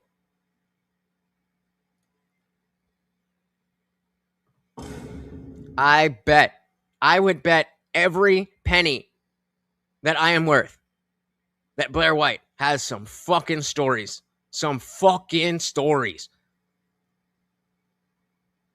Of dudes who are like, oh, I'm going to call you he, but can I put it in your butt? And then if anybody here, I don't want to out anyone, but, if you want to say something, go for it. Blogs of conservatives are just people who want to do things differently, with taxes. They do weird shit too. Bingo. It's a known fact that when the RNC comes to town, grinder matches increase. Yep. Bingo. Yep. She said the word conservative doesn't mean anything anymore because all these distinctions have gotten so obfuscated. And that is why I push back against you guys saying a corporate psyop. Because unless you're going to get that far, then we're just obfuscating we're obfuscating language even more. Shout out to Wally. Shout out to Wally. It's no fun. Yeah, you said that one already. If the Tate donates to me, I will be pro Tate. I said shit. Me too. I'm gonna need 10K, and I will make my entire channel about your freedom. I'm a sellout, guys. All right, let's dive back in here. Liberal. I think he was liberal, yeah. Okay. Well, he didn't come from a liberal family. He didn't come from a liberal enclave. He didn't come from a liberal background. He's not a minority. He was a Mormon, correct? He's not a minority. So you know that we can base what people think about their politics on their skin color. It's almost like identity politics is bad. And grew up in a Mormon household, and he went to a largely Mormon college, and he ended up committing an act of violence. And again, the Mormon community. Yeah, there's definitely no gay shit over there. What was that show? Oh, we have to fucking find this. Mormon same-sex attraction. I hope it wasn't. It was a thing on TLC. Okay, hold on. Hey guys, before we get into the video, I want to remind y'all the next watch a TLC special titled My Husband's Not Gay. Yeah, this 40-minute TV special, we're not gonna watch the whole follows the lives of 4 Mormon men who experience an intense attraction to men, but have decided to marry women instead so they can still be accepted in their church. Now, I don't want to make the same mistakes that I'm just calling out. Just because you're Mormon doesn't mean that you're conservative. But I mean, it certainly has a much closer connection and a stronger correlation than your skin color. Men, but have decided to marry women instead so they can still be accepted in their church. I've never heard of the show before, but someone tagged me in a TikTok about it. And as soon as I read the synopsis, I knew I had to talk about it. So without further ado, let's watch My Husband's Not Gay. The episode starts. That's the name of the show. My Husband's Not Gay.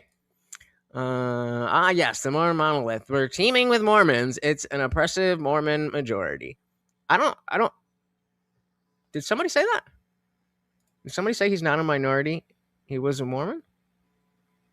I didn't say that, if that's what you thought I was saying. Oh, yeah.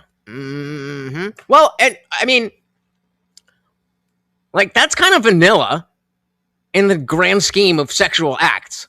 But for those of you who don't know, soaking is because they're so, they're so closely tied to their religious beliefs, then premarital sex is, out the window. But they have a thing called soaking, where if you just slip it in and you have friends jumping on the bed, you'll get off, and technically, you didn't have sex.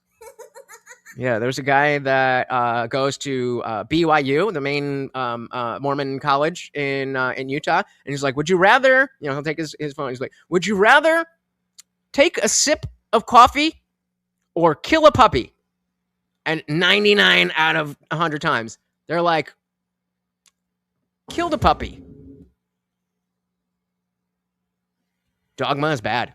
Dogma is bad.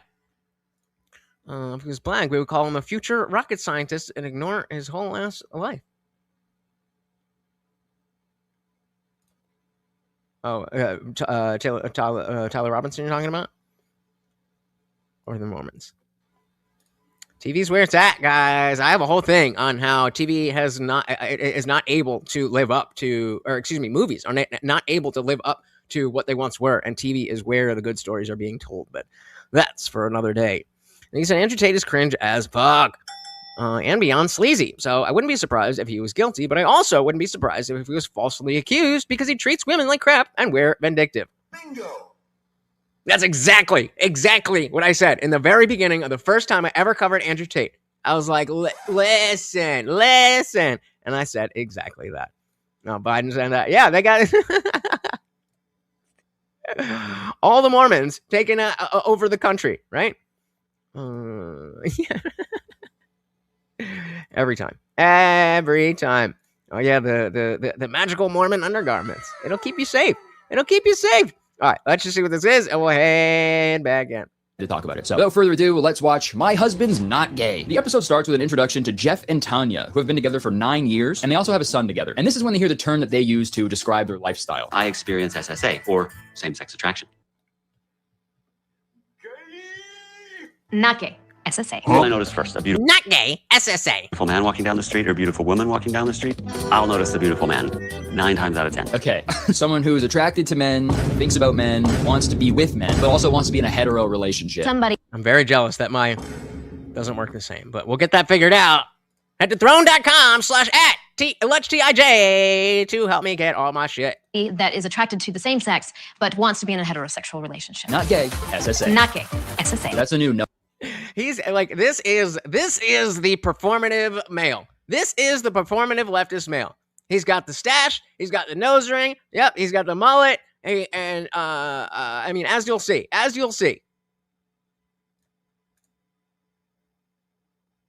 I'm telling you guys. And this is why pop culture matters. This is why the monoculture of pop culture needs to matter. I'm telling you guys. No homo. Bro, SSA. SSA. Gay. SSA. Not gay. SSA. That's a new no homo. Bro, SSA, but you got nice balls and a sick wiener. I want to kiss you. So now they start talking about how they belong to the Church of Latter-day Saints / LDS / Mormon. And they go into detail on why they adopted the SSA lifestyle. We're Latter-day Saints or Mormon, and the only acceptable expression of sexuality and romantic feelings is within a marriage between a man and a woman. Yeah, super sad. The fact that there's only one acceptable expression of love. Yeah. When Jeff told me about his same-sex attraction, it was definitely.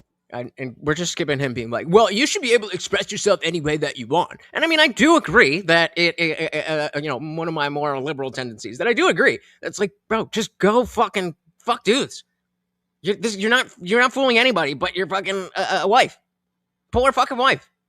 The worst time in our relationship. We got home to his place, and I thought, he's finally going to say, I love you. And then Box says, if you want to be pegged, not gay. If you want a dude to peg you as a dude, definitionally gay.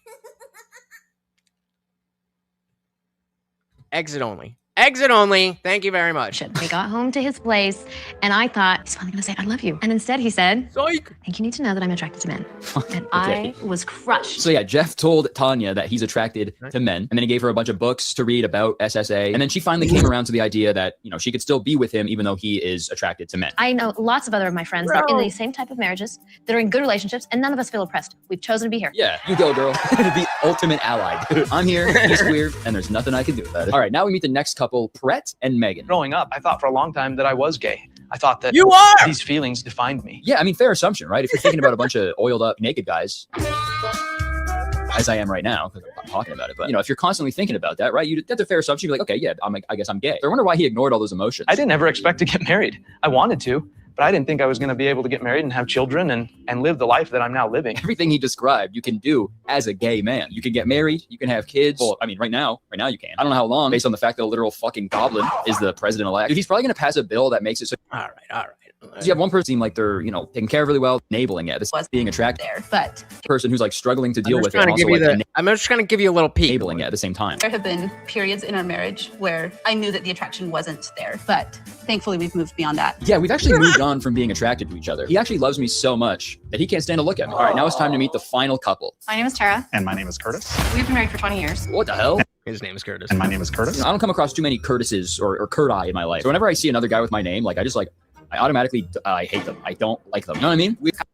Curtis came to me one morning and told me that he had same-sex attraction. Okay, no, I didn't. No, I didn't. She's lying. Okay, don't listen to her. He explained to me at that time the difference between having these feelings and not wanting to act on them. Okay, so they keep. Babe, it's not gay. It's not gay. I just like. Oh my! This is some Mormon shit for sure. For sure. You're saying that you're only really gay if you act on these emotions that you're feeling. Ultimately, when it comes to our faith and our belief, what matters is how we act. And I don't agree with that at all. You don't have to act on your emotions to know that they're real and genuine, right? I knew I was straight before I kissed a girl, right? You know what I mean? All right, get to the show. Yeah, the Pink Ranger. Believe in their marriage and their relationship with God. Have I made mistakes in our marriage? I have. But with my belief in God, all things that I struggle with, if I turn to him, can be for my good. Turn to him? I don't know if your wife is going to be chill with that. Okay? Come on in. Turn It's Jeff to and Tanya. him. Good to see you. Glad you're here. How's it going? Hell yeah, bro. Fucking, what was her name? I think it was Kim, right? The Pink Ranger? Oh, that was my first crush. Insult. They just start making out. Hey, what's up? Oh, fuck, that's funny. Okay, so the two couples are getting together for a Bible study, and Curtis invites it feels so weird to say out loud. And Curtis invites his friend Rob over as well. But Rob is not a member of the SSA community, so things get a little awkward. There's a lot of SSA in Argentina. Did I tell you that? No.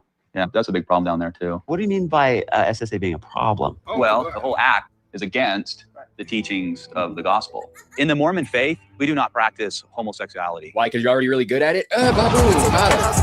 And okay, you're gonna tell me gay stuff doesn't happen on those mission trips? Okay, dude. Two guys traveling around the world together spreading the gospel? Yeah, they're spreading more than the gospel. They're spreading those cheeks as well. No matter how ugly you make those temple garments, I'm sure some gay stuff happens. Who called it out? Who called it out? Who said it? The magic Mormon undergarments. Colonel Quail for the win. And that's fine. Did you guys know that Mormons have special underwear? Well, now you do. Throughout the show, there's like split seconds where I can like see their logic. Don't get me wrong, it's definitely flawed, but I can see the steps that they're taking to sort of rationalize this. And as soon as my brain is like, hey, whatever, it's their life, they can do what they want, they say something that immediately brings me back to reality in an instant. Like this, for example. I know that he has made the choice that is the most true to himself. But literally a minute before that, Brett says this. If it was accepted to be a homosexual in the church, would I be gay? Maybe 8 or 9 years ago, 10 years ago, the answer would be yes. That means you gay, bruh. That means you gay. All right, what else we got here? So that's going to be... All right, well... Me. Okay, back to the episode. This next part is when we learn how the SSA men rate the attractiveness level of dudes that they see. They either get a boom or good. The danger scale is a way to bring out some of the inner feelings and figure out, oh, okay. Oh, well, don't forget that the Black Ranger was a black guy. The Yellow Ranger was Asian. I guess that's really it there. But yeah, no, they weren't subtle. They weren't subtle. So I feel like gay feelings are cheek and jowl with gayness. I don't even know what that means. Even if you... Try again. That is attractive to me, and I didn't even realize it. The danger scale and figure out, oh, okay. Scale is a way to bring out some of the inner feelings and figure out, oh, okay. That is attractive to me, and I didn't even realize it. The danger scale goes from 0 to 4. A 1 on the danger scale. Oh no, the danger scale. As you notice, you look. A 2 means you looked again. A 3, you'd be tempted to turn around and look again and again. 4 pretty much means you're requiring restraint. All right, that's wild. I hope they never see a 4 on the danger scale if they require restraint. I think like the only way to really restrain a gay urge that strong would be with like a straight jacket. Ah, got him. Let's see, is there any other? All right, this is the most replayed part. Let's see. One fucking TikTok sound. Denial is a river in Egypt. Your husband is gay. Okay, we're gonna skip forward in the episode a little bit. Guys go shopping to find some nice clothes for Tom's upcoming blind date. And this is when they run into 2 gay men. Hey, you see that guy over there? Yeah. He's not mocking the families. He's mocking the framing of the show that this is not. These are very clearly gay guys. These are very clearly gay guys, and they're acting like they're not gay. There is someone else who can say, yes, I have homosexual feelings, but I'm choosing not to act on them. That's different than, oh, no, I'm not gay. I just have same-sex attraction. It's cope. It's liberal cope. That's why. This is wokeness on, well, again, I don't know if technically they're on the right, but, you know, within the religion, this is wokeness. Date. And this is when they run into 2 gay men. Hey, you see that guy over there? Yeah. Yeah, right? Like, I think we know somebody who is exactly what I just explained. That they feel attraction to men, which is gay, but they have the faith not to do that, so they don't do that. There's no oh, well, no, I'm not. I'm not actually the... You're just being honest with who you are. And if your faith doesn't align with that and you don't want to do that, fair enough. In the same way that, you know, we want to I do believe that people who are, you know, attracted to kids and stuff, I don't think that's a choice, but it certainly is a choice to act on it. Yep. If you know. Gay. And this is when they run into 2 gay men. Hey, you see that guy over there? Yeah, not just SSA. They run into 2 openly gay men. That's Jay. Yeah. Well, that's Jay. Yeah. This is like my favorite scene in the whole episode, I think, because this guy in the beanie like finally made me feel sane. You're attracted to men, but you're going on a date with the girl. I experienced the feelings, but I've chosen to find a wife, get married, have kids. Why? I've just always wanted that, I think. Some of that comes from religion for me, faith. For a long time, I felt cursed. Like I felt like it was a curse. It was heavy for me. But not anymore. Like in a lot of ways, I see it as a blessing. Yeah, I love. And like, we also have to understand that within the faith, like, fine, it makes sense. But as Drew, you were just pointing out, there's not some huge monolith of Mormons. So this is weird. This is weird by any definition of the word. How he's talking about his attraction to men, like he's delivering the final monologue at the end of the first Spider-Man movie. This is my gift. curse. Who am I? My name's Tom. I'm 34 years old. In this next part, Tom says something really interesting that I actually didn't know. And sometimes I feel like if someone says he's gay, it means that you're in relationships with men. And I'm not. Sound logic there. I didn't know that. You have to actually be in a gay relationship to be gay. I didn't know that. So yeah, sorry. If you're a single gay guy out there, you're straight. Even if you had sex with a guy yesterday, okay? If you're not actively in a relationship with him, you're a straight guy. Sorry. It's the logic that we're mocking. If you would like to see the entire thing, the link will be in the chat. All right. What the fuck were we even talking about? Let's back it up and dive back in. He was a Mormon, correct? Yeah. And grew up in a Mormon household, and he went to a largely Mormon college, and he ended up committing an act of violence, according to the FBI and the authorities in Utah that charged him. But gay or SSA? How does that in any way compare to what we're talking about? I'm not justifying the violence that occurred after I'm not justifying the logic here, but it is what it is. That the Martin Luther King. But you're saying that person, this Tyler, whoever his name is was as disenfranchised as the African American community in 1968. And why is this is exactly why politics is bad. What if the argument was made for yes? Does that make it okay?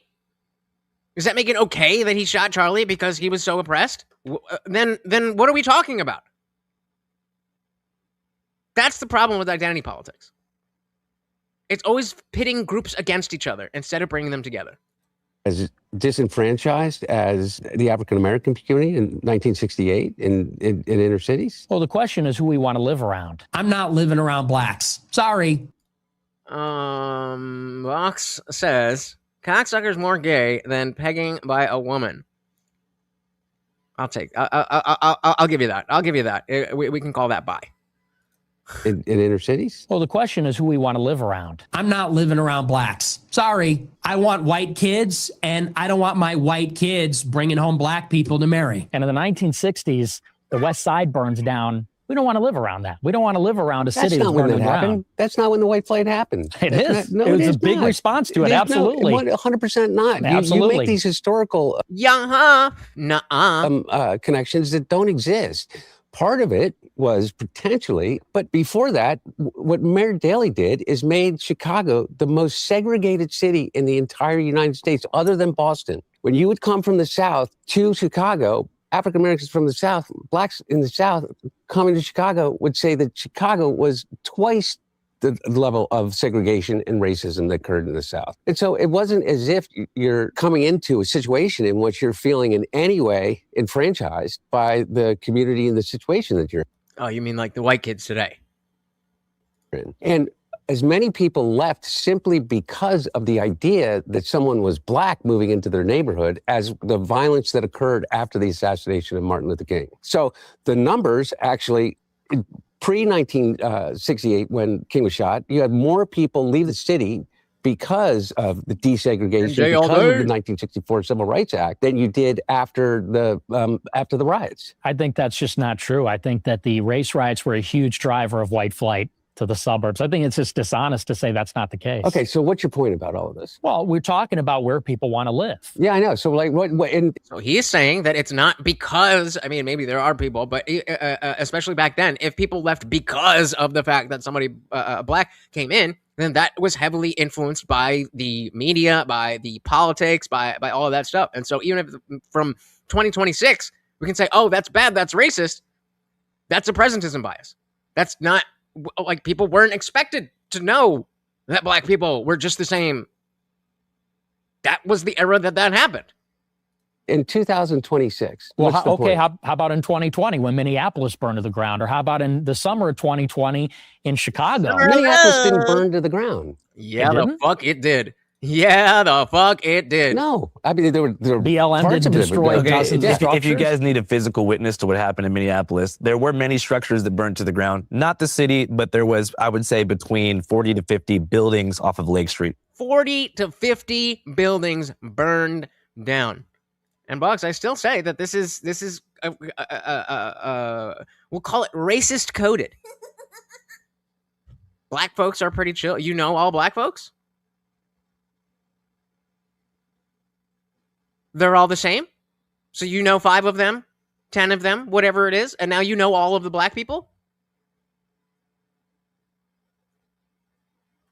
Or are you just assuming based on their skin color? Identity politics. Again. The ground, not the city, but there was, I would say, between 40 to 50 buildings off of Lake Street in the south side that did burn to the ground. But the most of the city was intact, but it was quite an intense situation. People don't want to live around that. People don't want to live around that. You know, in Chicago, it rolled on into the summer, and it wasn't, you know, let's say the anger of the oppressed and the disenfranchised. So they were looting. They were looting and carjacking. The criminals. Are you saying that the problem with the 26-year-old white kid living in suburbia outside of Chicago and his feeling of being disenfranchised is because there was looting and rioting in Minneapolis by black people? Yes, that is how he feels. You can dig into why his feeling doesn't match reality if that's your position. But yes. That's what we're talking about, Hunter. And it's black people that are doing it. Yeah. I mean, the problem with Austin Metcalf was that he got stabbed in the neck at a track meet. And the problem with our city in Chicago is that the Magnificent Mile is gone. And how did the black community respond to that? Not all black folks, not all black people, but how did the black community respond to Carmelo Anthony? And the problem with our city in Chicago is that the Magnificent Mile is gone. Water Tower Place is gone because of all the crime. Nick, and the time from an entire generation of African Americans is that they've been getting killed by cops for decades. Do you live in Chicago? Because it was bad. It said groups most likely to be killed by law enforcement. Is there? I don't know what specifically what the number is, but I'm gonna guess this is on a score of 10. African American, age 20-24, up at 7.1. And the the 25 to 34 up here, and we don't see any other ages like that on the chart. Box said the problem with black folks, says Box, is they have too many white women trying to help them. True. The awfuls. So Drew said, yes, lived in Chicago, living for the last 11 years. I refuse to leave. The blue hairs can leave. Fuck yeah. Stand your ground. Stand your ground. We got Glow and Dark. Welcome to the party. Very good to see ya.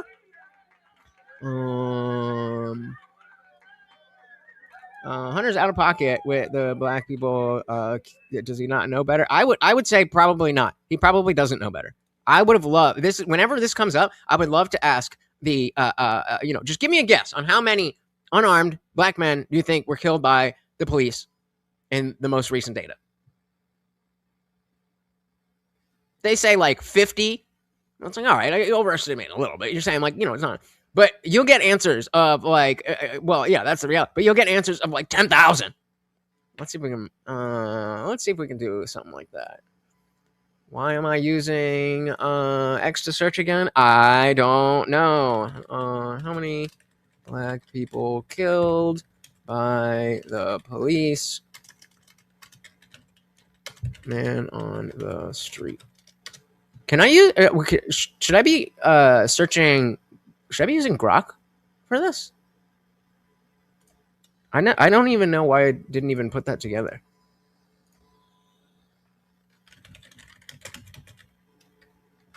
Link me. I don't want to. Link me a video of.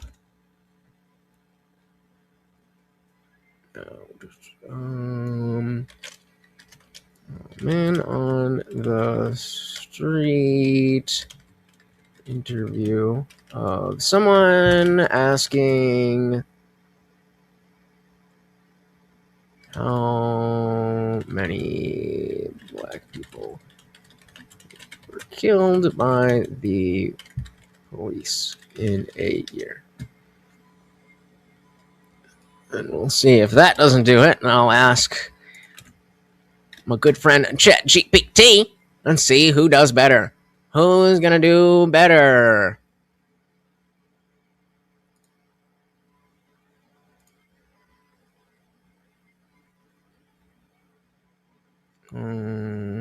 That's not what I want. That's not what I want. Let's see. BLM protest interview, police killings estimate. Okay, maybe that's it.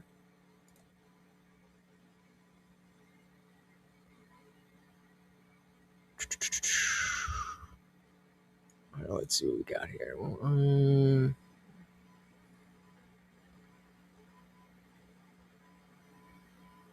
I don't think we're gonna get anything.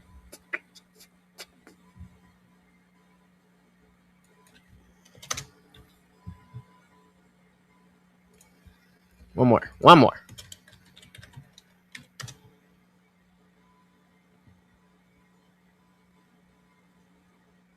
right, let's see. To Prager you. Literally. Damn! Grok for the win! Grok for the win! From PragerU! Whose head can I put my knee on for a second? Want to do that? Obviously, That's how they feel about it, though. You guys know how many unarmed black men were killed by police last year? No. I know. So wait, let's just see. For sure, we have. So this was 6 years ago. So this was 2020. So would have been asking about 2019 at the unarmed black men were killed by police last year? 19. I know people. To guess, what would you say? Over 1,000. I say a good probably 1,400, about there. Too many to count, probably. What about how many unarmed white men were killed by police? Probably No, so Grok gave me ChatGPT gave me some of these things, but they were just the search results. Oh, I guess it was. I could have scrolled down a little bit further, but yeah, no. So Grok for the win. Grok for that. It just gave me this. So now we know when we're searching, just go to Grok itself and search Grok itself. Probably. What about how many unarmed white men were killed by police? Probably none. Probably none. Probably 4, 5, 3. A good estimate is 10 to 15. The last year in America, 16 unarmed white men were killed by police, and only 9 unarmed black men were actually killed by police all last year. Wow. Yeah. But they did a Harvard study and actually a judicial system study as well, and they found that there was no racial bias when it came to police shootings last year. When you guys hear that, what does that make you think? Cap. Cap. They did a study that showed that cops are actually 18 times more likely to be killed than an unarmed black man is to be killed by the police. Cap. Yeah, that is cap. When you saw this last weekend in Chicago. Right. Unarmed is an important distinction, but there's also the aspect of unarmed doesn't mean not being chased by the police. Right? Gotcha. Grok for the win. Like I said, more white people are killed by police than black, and very few unarmed people of any race are killed by the police. This is despite claims that black people have way more police encounters. Now, I'm not going to speak to, just in general what we would consider racism and compare. I don't think that's a useful conversation, but yeah, the numbers are there. The numbers are there, and these are the source people, right? There you go. Unarmed does not mean crazy and not dangerous. Yep.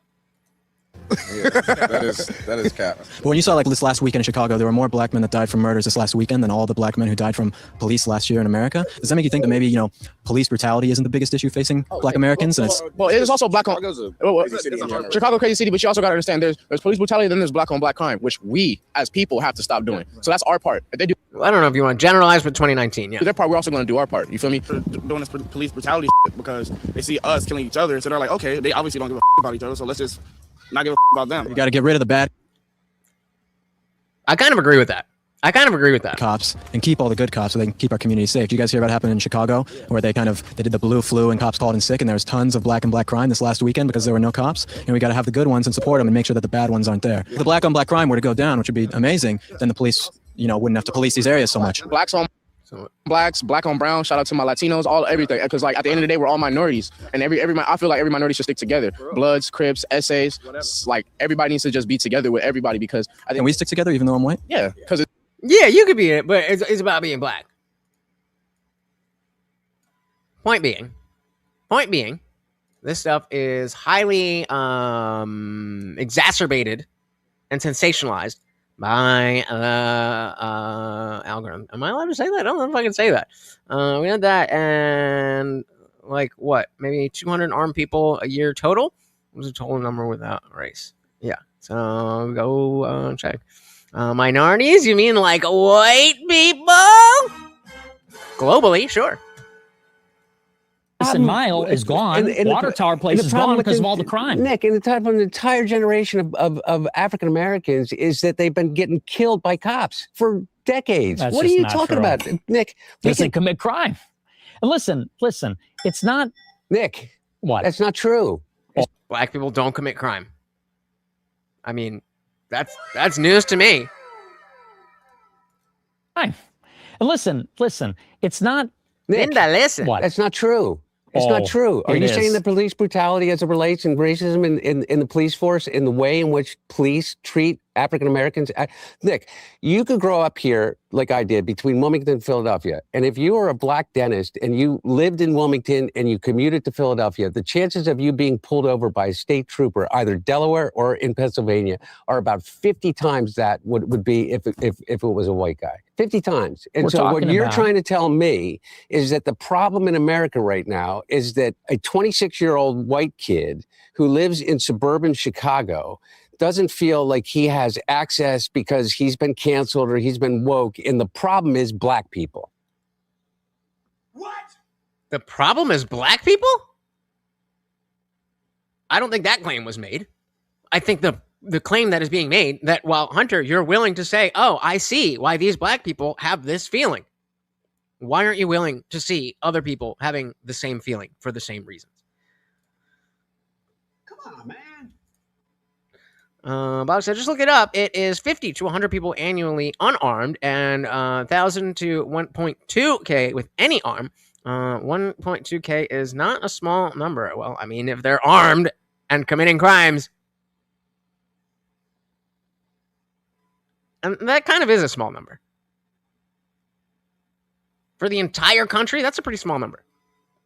Has access because he's been canceled or he's been woke. And the problem is black people. I didn't say the problem's black people. Well, you just did, Nick. You just said the problem is crime. And we know who's doing the crime in Chicago. The carjackings, shootings, teen takeovers. We know why there's no business. There you go. If you're still here, the teen takeovers. Crime in Chicago. If you missed it, when I was doing an initial, I don't even remember exactly what the prompt. Oh yeah, it was about the black community.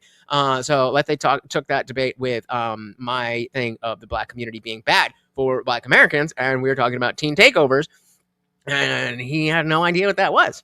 And so maybe you're not part of that same group that's doing all this stuff just because you have the same skin color. Oh my goodness! Shout out to Drew with the big 5. Thank you. So, very, very much, of course, a treat for the Overlord. And now we got 3 co-sponsors. Thank you. So, very, very much. Where does that leave us? 17 out of 250 points for the week. That is 4 out of 15 and 17 out of $75 for the night. Oh, wait, you already did. Oh, I thought we had a different one. So now you are the new sole sponsor of the stream. Oh, sponsoring his goddamn self. Sorry, Batman, a.k.a. Equality. Appreciate it. But Drew is the sponsor now. Thank you.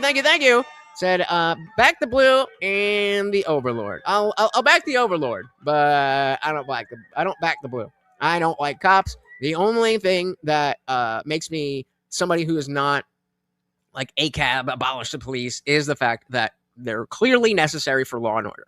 But I don't like the notion of humans having authority over other humans in general. Power will corrupt, inevitably. And, yeah. But thank you. Nikki said, out of 400 million people, that's pretty good. Yeah, I agree. It's white kids too. They're just a minority. They're just the poor little white people.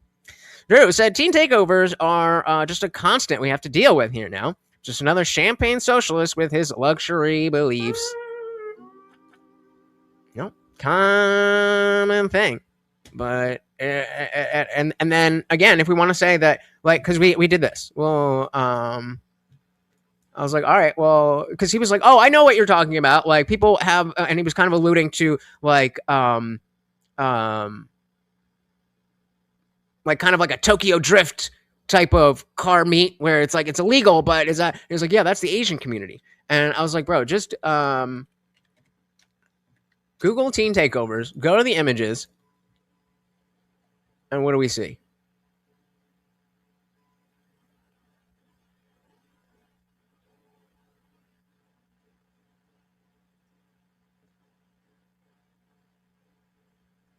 This is not a Muslim thing. This is not a poor thing.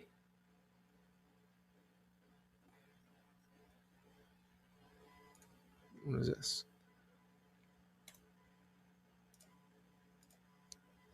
Okay. Let's see. Mall takeover. Sure. Oh, for fuck's sake.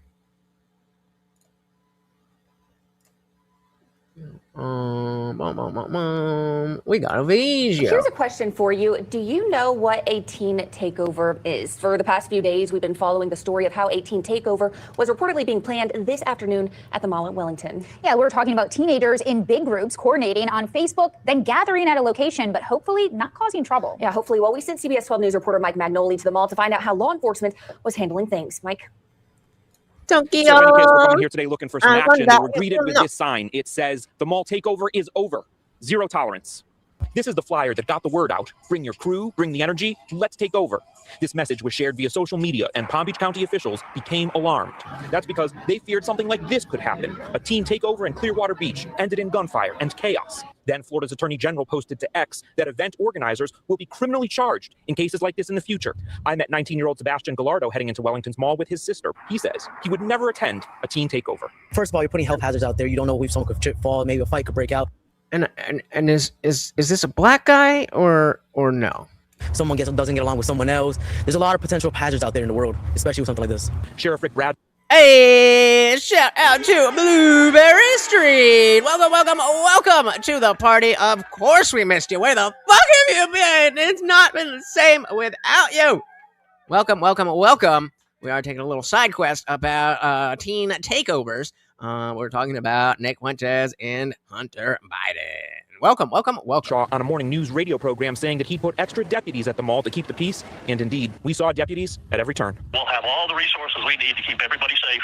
We've talked to the mall. You know, that's a private property. And Palm Beach County Commissioner Greg Weiss says this should be a wake-up call that the county needs to reach young people on social media to let them know there are other things to do in the summer, safer activities.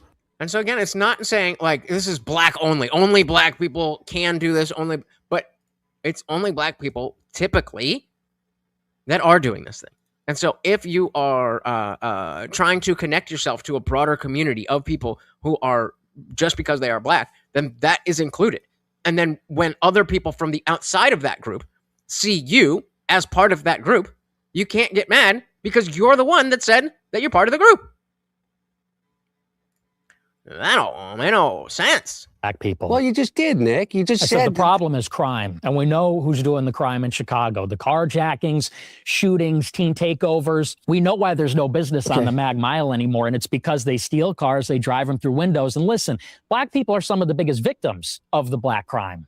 But we're not allowed to talk about it because of the racial What do you mean dimension. you're not allowed to talk about it? We're talking about it right here. Hey guys, you have a platform in which millions of people listen to you, Nick. After Elon had to buy Twitter and open it up. It wasn't like that before. I was banned from everything for many years. So no, you weren't allowed to. You're right. We could talk about it now, but that's only because the good guys won. That's because the good guys won. And we'll let this ad play because this is a dope interview. Hey, what's up, guys? There's something we're gonna speed it up a little bit, but forgot to tell you about. We also just launched our own streaming platform called C5.now. We have 5 films on there right now. Film number 1, The Art of Protest, made by the homies over at Indecline, who we interviewed a few months back. Film 2, Rat Film by Theo Anthony, set in Baltimore, investigates the lives and times of the rodent population through the eyes of the people who love the rats of Baltimore, study the rats of Baltimore, or are paid to execute and trap the rodents of Charm City. Documentary number 3, Starcash by Haley Garrigus, an amazing Wall Street documentary that follows the lives of market predictors, that's right, stock analysts who stare at the planet to figure out what's going to happen with the money. Documentary number 4, it's called Physician Heal Thyself by director Asher Penn, a fascinating lifelong profile featuring tons of archival footage, documenting a physician, psychiatrist, philosopher, sorcerer of the mind named Gabor Mate. Very influential dude as far as addiction and trauma and healing. He's about as good as it gets. He's the top dog in that realm. So check that documentary out. Documentary number 5 is my own. I had to put my own sauce on there to get the train moving. It is called Finding Orson, a 45-minute documentary that I shot over the course of a year and a half, trying to reunite a beloved friend and elderly community member named Rick Shore with his lost parrot named Orson. Maybe he's just too embarrassed to admit that he doesn't want the bird anymore. So those are the 5 films on C5.now, a totally independent, creator residual forward, power to the people documentary platform, not gatekept by Hollywood. And what's unique about C5.now is that unlike the major studios, we're not afraid to take a risk and of course, pay creators fairly.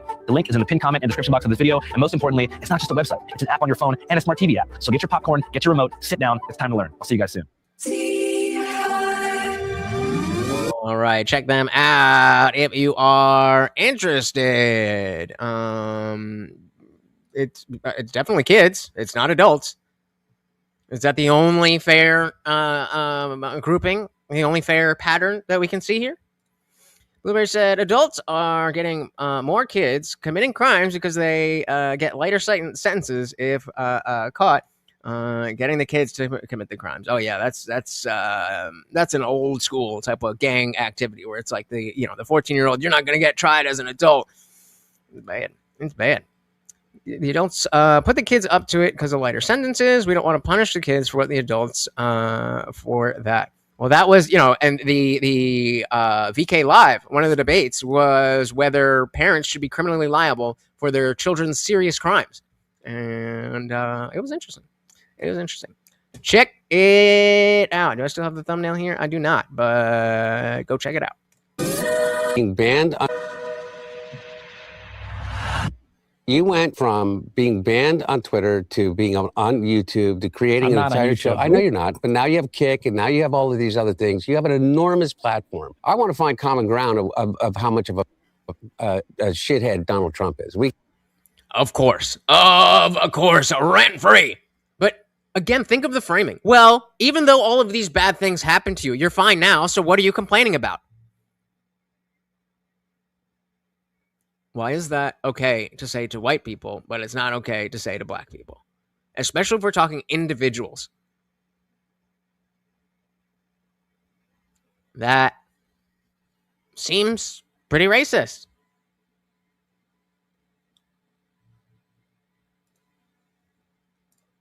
Yep. We can get there. Okay. What I don't understand is how you didn't recognize that in 2016, and how you didn't recognize that in 2020, and how you didn't recognize that in 2024.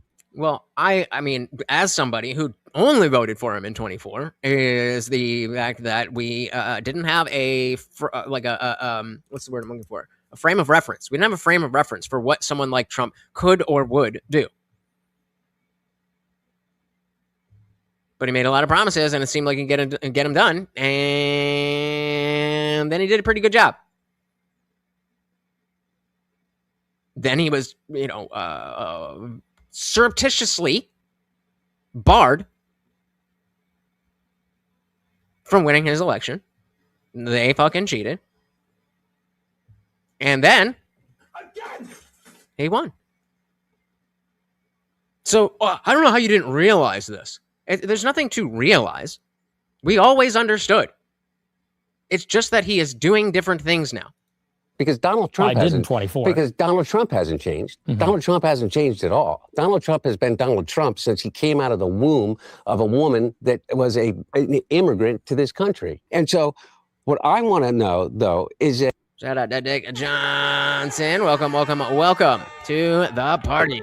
I don't know how we get past this idea that the biggest problem that you have with your personal situation and how you extrapolate that to the situation of other white kids that are your age, that feel disenfranchised, that feel left out, that feel they don't have a shot at the American dream, is because of black and brown people, because of Mexicans, because of Venezuelans, because of Haitians, it's always other, Nick, with you. It seems to me, and I've listened to a lot of the stuff. It's always them. We need to build a wall. Where's the wall, Nick?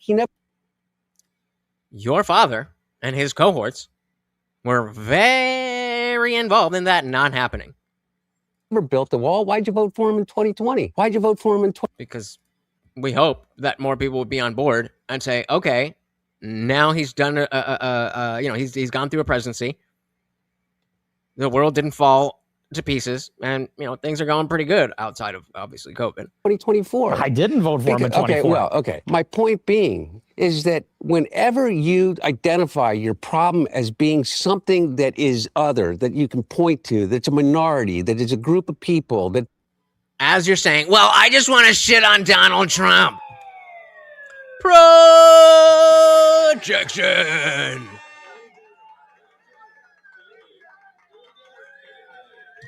Look, you're saying that all the problems are with the brown and black people, which is not as what Nick's saying. But, let's talk about the real thing. Donald Trump. When you look at all these people out there and blame your problems on them, that's where you go wrong. You got to point your fingers, both fingers, at Donald Trump. What? something that is other, that you can point to, that's a minority, that is a group of people, that's the Jews. I mean, before, remember, all of us, you know, it was the Irish Catholics who were all committing the crime, who weren't allowed into bars, who weren't allowed into, because... As long as he puts his dick away. You know why? Because they were dirty, poor, non-Europeans. They were Irish. Every time it's wrong. Every time history has proven that to be wrong in the United States of America. Every time. Inclusion has been our greatest strength. Diversity has been our greatest strength. And I hear you talk about this idea of white culture. What fucking white culture are you talking about, man? What Shakespeare, Dante, Mozart. We're in Philadelphia, the founding fathers. Yeah. That's your white culture. How about the Count of Monte Cristo? Would you consider that part of our white culture? Sure. Okay. Well, it was written by a black man in France in the 1700s. In a milieu of European civilization. So you see how much that gets watered down? So then what does that even mean? It doesn't mean anything. What? Because you're picking out one example. It really I'm not is. Just picking out one example. It really is. Nick. Listen. Nick, I'm not. I really am not. Hey, guys, I think we're reaching what's called a rock in a hard place. Let's talk about Israel. Let me. I was like, really? You're going to stop this now? Respond to this because you're telling me I'm always blaming the other. No, Nick, for real. Here's the thing.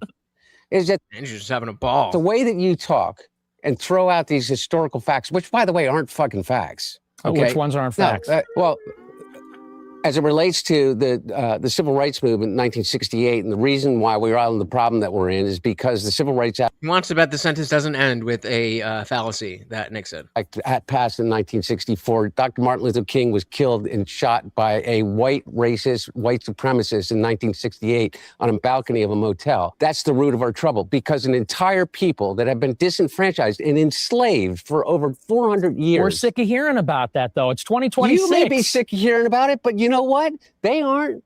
Okay, well, you may be sick of hearing about black people and brown people, but they aren't. Projection.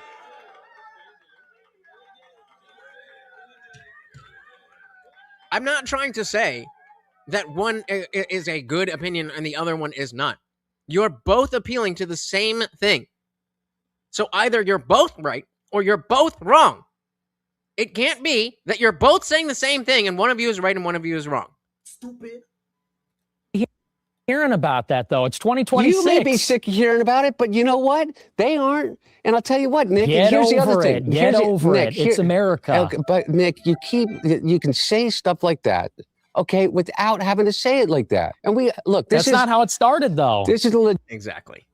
The hypocrisy here is off the charts.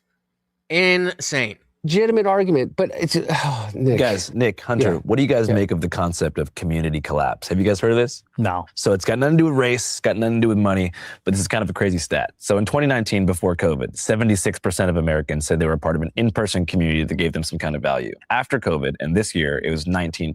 So I think that I talk about this all the time. We need a monoculture of pop culture. If the only culture is politics, then everything will suck. Politics and race aside, one of the biggest issues is the collapse of social bonds, third spaces, communities, in-person engagement, which comes with loneliness, more time online, and more division. I understand I feel like you guys aren't going to agree. I want to talk about what you guys think can be done on an individual and community level to stop people from hating each other and to create more belonging and engagement. Well, number one, I think this. Okay, for real. Podcasting. No, not podcast. Well, just having conversations. This discussion. For me to be able to sit down with someone who I so vehemently disagree with and find some kind of common ground. But I mean, guy at home who's watching this on his phone just thinking, I wish I could go outside, but I don't know anyone. Okay, well, here's what I'm talking about. It's all about connection. It is all about actually connecting with people. And I'm not talking about digitally connecting with people anonymously online. I'm talking... I don't know that streaming destroyed my... Oh, you mean like the streaming services? Yeah, completely agree. Completely agree. I mean, we had no idea when, because for a while, Netflix was the only one, and so it was a monoculture of that, and it was mostly pulling from they didn't have a lot of original content, and so for a while it was great. You could watch everything, you could binge it. It was always good quality. It was there. It was whatever.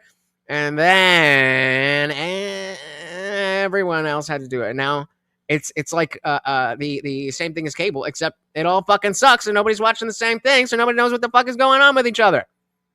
We need, as much as we need third spaces, we need pop culture. We don't watch the Mary Tyler Moore Show anymore, but we do get a lot of the same content online. We get a lot of the same content online. But everyone has such a small circle of any relation to like what your algorithm looks like is so completely different from even the other people in this chat right now. You are watching the same stream at the same time and on a somewhat regular basis. And still, you're going to be seeing things that I'm not seeing. I'm going to be seeing things that you're not seeing. And there's a whole bunch of stuff that isn't seen by any of us. Yep. There you go. Start a fucking start a third space. We need them. Well, you got to get the third one first. What's your third space? That's the one. All right. Back in. Actually connecting with people. And I'm not talking about digitally connecting with people anonymously online. I'm talking about actually going out and connecting with people. And I don't have an answer to that. I don't, any of us. We're look, man, I just think that you are targeting the wrong problem, Nick. I think that. Do you know? Projection. What the fuck has happened to my banners? Which one was that? Was that on? Give me a second. Hold on. What banner was just up? Was it this one?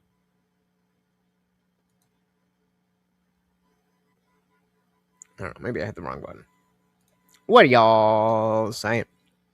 Because 40 years ago this month, everyone in North America was asking who shot JR. People scheduled university classes. JR? JR. Who's JR? I'm not 40 years old. I don't know who that is. People schedule university classes to watch Liz Taylor appear on General Hospital. Well, yeah, and so even without knowing who the people specifically are, like, yeah, there used to be watch parties. And now, I mean, sports is kind of the last bastion of that, but with all the betting and shit, it's all bullshit now.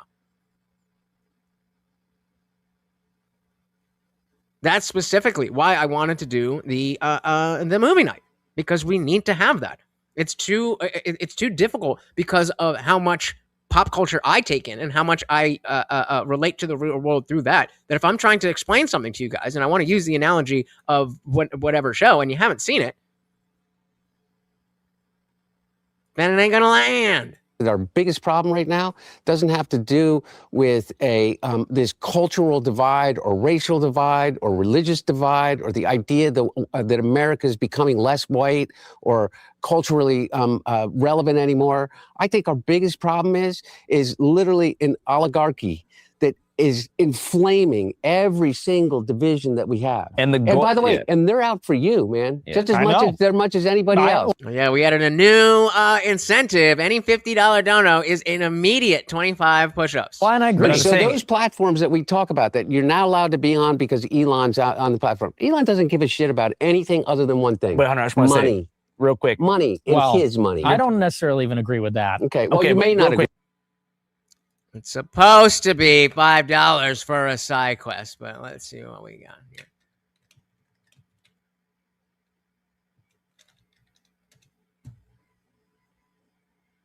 Give me a video.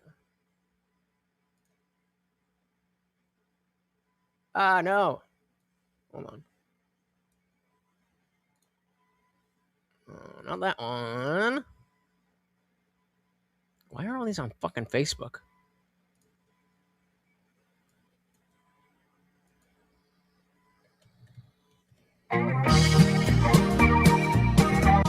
Nope. All right. Well, next time. I'll figure it out eventually. All right. I'm back in. Money. Real quick. Money and his money. I don't necessarily even agree with that. Okay, well, you may not agree with that because you don't want to piss off Elon Musk. Elon doesn't even like me, but I just disagree. You're talking about the oligarchy, right? Like these billionaires, right? Like the goal of corporate capture of these industries is community collapse. They are trying to engineer things to make it antisocial. They want to eliminate every single small business. They want to make everyone a single person shopper, no carpooling, like to be a lonely consumer who only buys things for themselves online and doesn't talk to anyone in real life. That's what they want in real life. Like all this data center shit, like everything they're doing is in a way trying to break up in-person engagement. And I feel like for you guys, it might be hard to answer because both of you guys are what they call like controversial public figures. Like there's places that you, like in 2018, if you were to go to a dive bar in, let's say, Poplar Bluff, Missouri, you would have been in danger. You know what I mean? At that time. For you were in danger physically in a left-wing city. It's just the truth. So I feel like you guys have been deprived of the ability to have normal lives. You especially, but I mean, you in general, but I feel like, your controversies came a little bit later in life. For you, I feel like you haven't even been able to grow up as a normal person. Is that accurate to say? Yeah, that's true. So in general, we do have the content suggestions channel on Discord. So if there's something that you want me to do like a whole stream on or something, put it in there, and we'll see what's good. True. So the fact that Hunter thinks Nick is a shill for Trump and Elon is proof of how fucking out of touch he is. Yup. Well, and in terms of, building community back and everything like that, the data says that really the loss of society is the fact that we don't encounter people anymore. For example, on your way to work or, in ways that are unexpected. People wake up in their house, which is separate from everybody else. They get in their car by themselves, drive to work by themselves, Oh, that's that too. I forgot about that. So it's shirtless. We got shirtless push-ups for $50. There we go. From everybody else. They get in their car by themselves, drive to work by themselves, and then they meet with their colleagues and everything, but then they go right home, have a beer, watch Netflix until they go to bed. Next day starts all over again. And so, I think it has a lot to do with maybe how we structure the cities. I think, honestly, a big part of it, there's like this abundance mindset with liberals. Liberals want to have prosperity and everything like that. How can you have that when the cities are not safe? I think that You can't, bro. You can't. This goes back to the high trust versus low trust societies. If there's crime everywhere, nobody's going to trust shit, and everything is going to be very decentralized. But if you feel like you can go out to the park or to the bar or whatever and be safe, they will. The ways, for example, if you want to have those encounters that are unplanned or spontaneous, they're going to happen maybe on the subway, on the bus, on your way to work. People don't want to ride the subway anymore. People don't want to ride the bus. They don't feel like it's safe. I feel like Nick is the emperor with no clothes. He has been hyped up beyond his abilities. He did call Iran, though. I mean, that's why you want to have a wide range of people that you listen to, because it's a matter of no one person is going to have all the right opinions. No one person is going to know about all the things that need to be known. And so you have a variety, and then you work out the actual position for yourself. Shout out to Dylan Soup. Welcome to the party. On your way to work. People don't want to ride the subway anymore. People don't want to ride the bus. They don't I just feel like that it's if safe. you look at the data, like right now, 2026, I think 2025 had the lowest homicide rate of any year in America for like the past 4 years. I feel like if you compare data from the 90s, like the cities, I get what you're saying, but the cities I have noticed are a lot safer. They're also, becoming more expensive as well. And even if that's the case, we still have to appeal to how people feel. If the numbers are down, but people are scared because what is happening is being treated in this way or that way, maybe it's being overblown by the media, whatever it is. If people are feeling that way, then just laughing at them is not the right answer. That's not going to help anybody. That's just going to have them dig in further. You're absolutely right. It's what you're saying, Nick, is impossible to refute, right? Because everybody has an experience with violence or witnessing a crime, or whether it's just in their local newspaper or not. Is that I don't think that is in any way limited to only urban environments. I take the top 10 poorest red states in the country, and their crime rates are 10 times what many urban centers are. So you'd be comparing like West Virginia, coal country, disenfranchised to like an urban neighborhood. Yeah, in terms of per capita crime, in terms of per capita murder, in terms of per capita child sexual. What was this? U.S. states ranked by child abuse. So I would assume darker. Yeah, darker is more. So Maine, what you doing? Alaska, what the fuck? Oklahoma, you know. And this one is U.S. states ranked by rate of child fatalities. And, I mean, not a complete overlap, but, kind of the same. They're fucking up in Alaska, doing well in Hawaii. Jersey's doing good. Just taking the number. Abuse? Yeah. I think the things that people really care about, things like that, is their own personal safety. Yeah. It is not limited to African-American urban or Latino-American urban environments. It's not. It exists. Carjackings do happen, but you know where they happen? They happen in Biloxi, Mississippi, just as much as they happen in Chicago. I'm skeptical of that. I mean, I just think the idea of like safety at risk, crime has been, I feel like media has overblown the level of danger. Everybody's going to fact check both of us on this. And but I agree with you. But my point about all of it is that you can always point to a reason, Nick. There's never been a time in which there hasn't been crime in major urban areas where you pack a lot of people in. You're right, though, is that the difference between us feeling like each other are neighbors and that we can find some common ground is the fact, you can live in existence now and by the time you're 56 years old and never really have to leave your house to make. Maybe you can. I was just talking about, Nick was just talking about the fucking, I mean, you don't ever have to leave your house. What? Oh, really? Now, and by the time you're 56 years old and never really have to leave your house to make a living, to, you don't go to he does! That's wild. He sounds exactly like that. Exactly like that. Yep, that's what he thinks. You could just you just stay home all the time and order Uber Eats and just get to 56 and never have to leave your house. Sound is the fact, you can live in existence now and by the time you're 56 years old and never really have to leave your house to make a living, you don't go to the community center anymore. And I don't know how to fix that. And Well, I certainly it don't all know how to connects fix it back in to the age of politics, AI. right? Because community is like an essential human need, if not the most important thing. Mhm. So when you are deprived of that, you're more likely to look for a radical solution and be like, everything's broken. We need to try something really out there. So you might embrace something more reactionary on left or right to be like, fuck this, we need something new.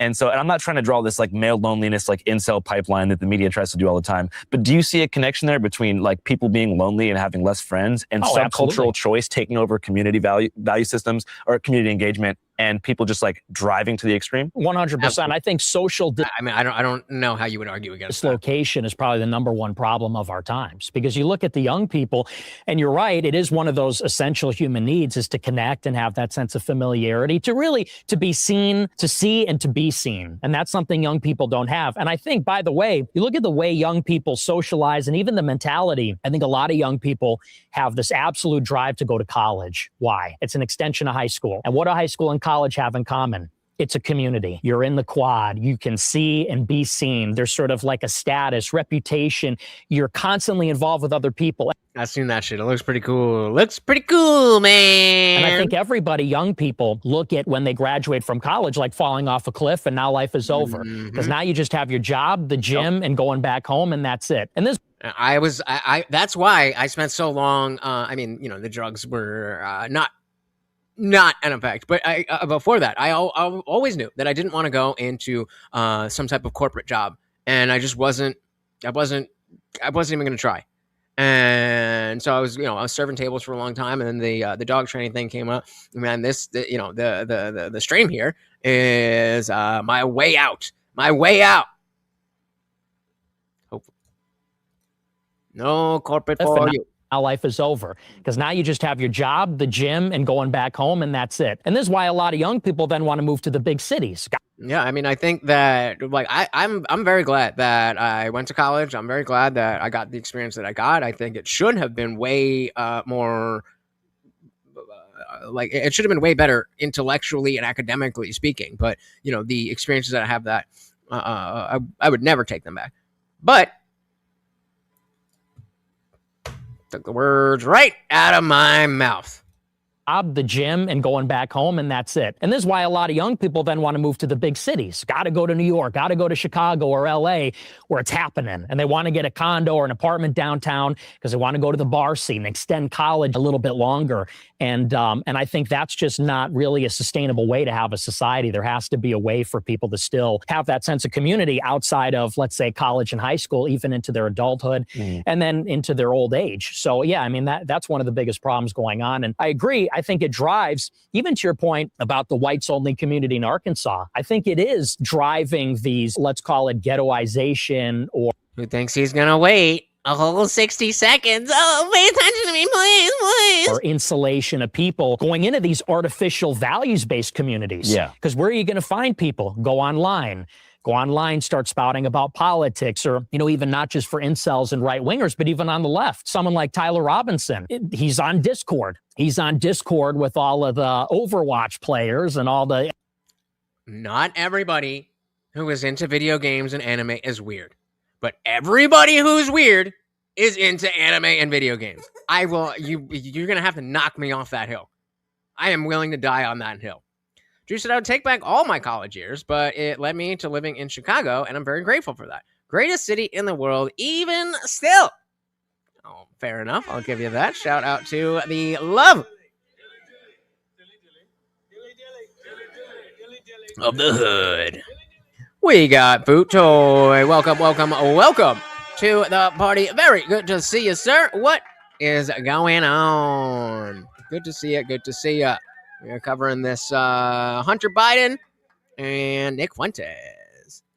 He's on Discord. He's on Discord with what all a of... Brogert.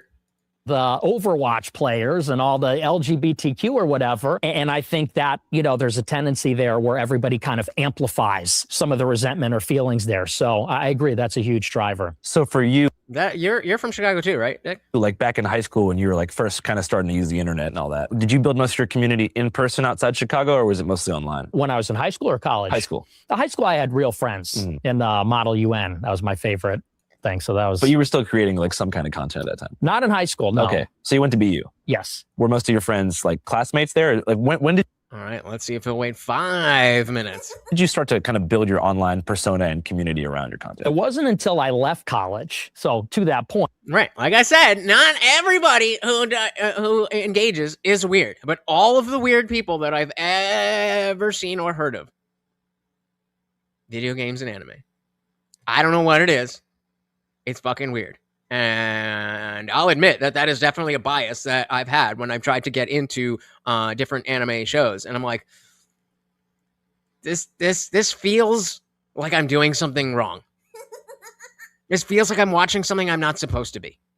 And I'm not even talking about like I'm talking about like the main ones like Death Note, Attack on Titan, One Piece, fucking what's the Nickelodeon, like I just I don't know. Weird. They're not weird. No need to be ecumenical. I don't know what that means. Oh, they're all weird. Gotcha. Oh, you used that before when you're saying Fuentes is more economical here than he is on his own. Okay. Context clues. Got it. They're all weird.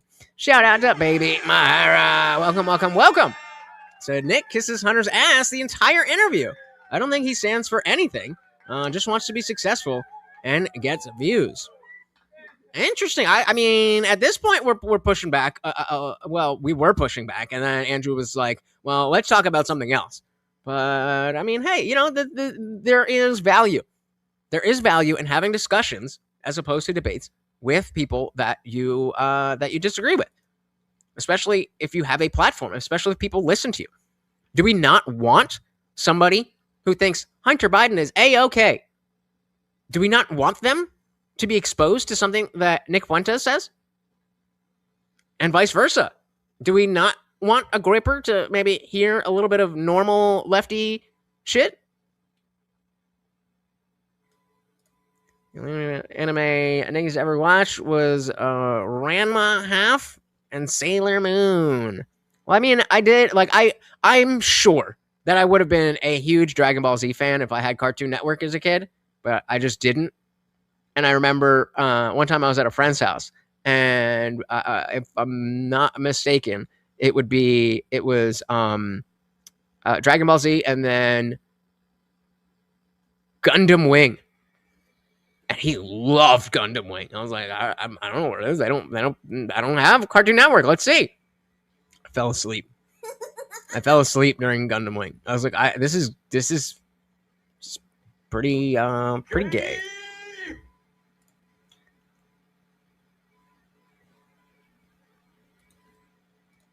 So can iBox. But that's because all your arguments are, it's icky. Does that make me a closeted lefty? Got him.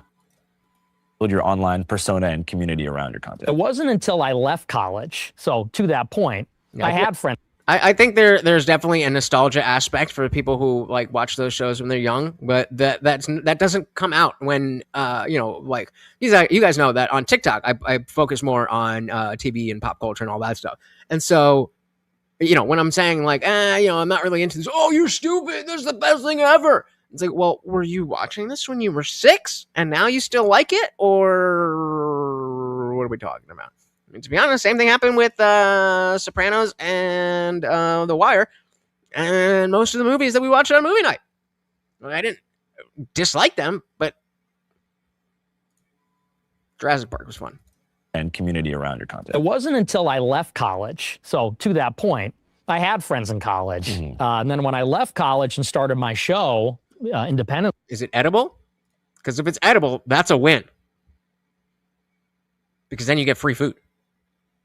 then it was all people online, and everybody I knew was people from my community for the most part. But your cancellation from mainstream platforms was effectively the same thing as like a community collapse for your personal life, right? Yeah, well, I wouldn't even say it was just the cancellation, but even more just returning home from college. What do you think would have happened to you, like career-wise and personal life-wise, if you never would have been mainstreamed? I mean, I guess removed from major social media platforms. Oh, it'd be a lot easier to make friends, let's say, because, you know, being banned on Instagram, you might as well be dead.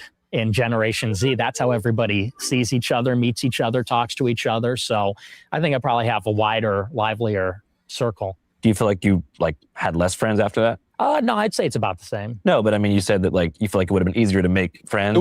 Because what was it? They forgot something.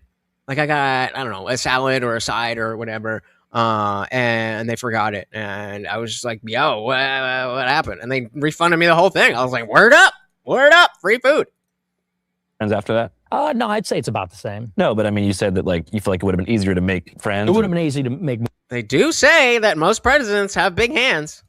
More friends, yeah, sure. So aside from your career, how was your like personal and social life affected in those following years? Well, it's brutal, you know. I mean, because everybody that I knew from high school is on Instagram, on Facebook, and I'm just not on there. It's almost like you're removed from the earth. For Generation Z, I understand for older people, for different generation. I mean, it's not that different for millennials, at least now. Maybe pre-COVID, I knew a lot of people that were, you know, like they didn't really do online. Now, you have your online people and you have your family people. I'm not saying that there's not overlap, but the majority of people that I would, you know, speak to in real life, face to face, they either are, you know, online and not on the same algorithm as I am, or they're just posting the same family pictures to Facebook. No shade, but like, I don't need to see that.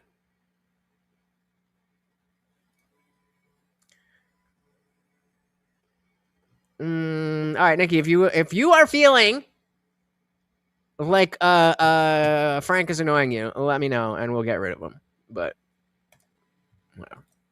Removed from the earth. For Generation Z, I understand for older people, for different generation, people still meet up or stay in touch in other ways. But if you're not online as a young person, you might as well be dead. Well, right, but Drew, you are you're a family man, right? You have a family? Pretty sure you have a bunch of kids, right? You have like 6 kids, right? Something like that. So okay, bye. But actually, I don't care enough. If you were someone more important, then I'd get rid of you, but I don't care. But no, I am going to take the side of the people who actually engage with the show over a Frogurt who is ankle biting. But yeah, exactly. So the point is that if you have a family, then you don't need that because you get that from your family. And then because you have kids and they have friends, you have other friends there. Then because you're living that sort of life, then friends that you've had from before, you're gonna be able to see it all. And you know, it all goes together. Right? It all goes together. Because he's a pathetic loser who is spending. We're now 2.5 hours deep. This is what he's choosing to do with his night. And it's only 10:30 on the East Coast. Oh, where's that clock at? Okay. Yeah, keep an eye on that clock for me, Dick. It's only 10:30 here. Oh, so you're one of those. You think, oh, because I found the algorithm showed me your video before other people, then I'm better than those people. Oh, honey, sweetie baby. So does that mean that somebody who came in before you is allowed to just come and shit all over you?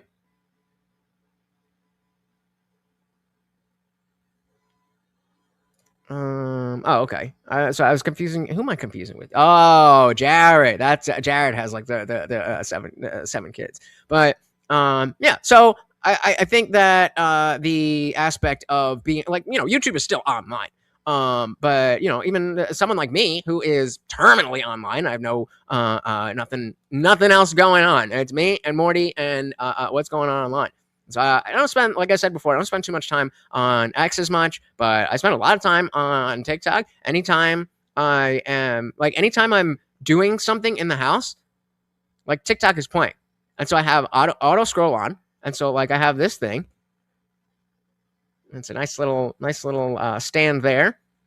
I have one on the left side of the stove. I have one on the right side of the stove. I have one in my bathroom, and I have one on my desk where I make my kratom. And so wherever I go, I just have it and just plop it right down. And then there's just constantly things.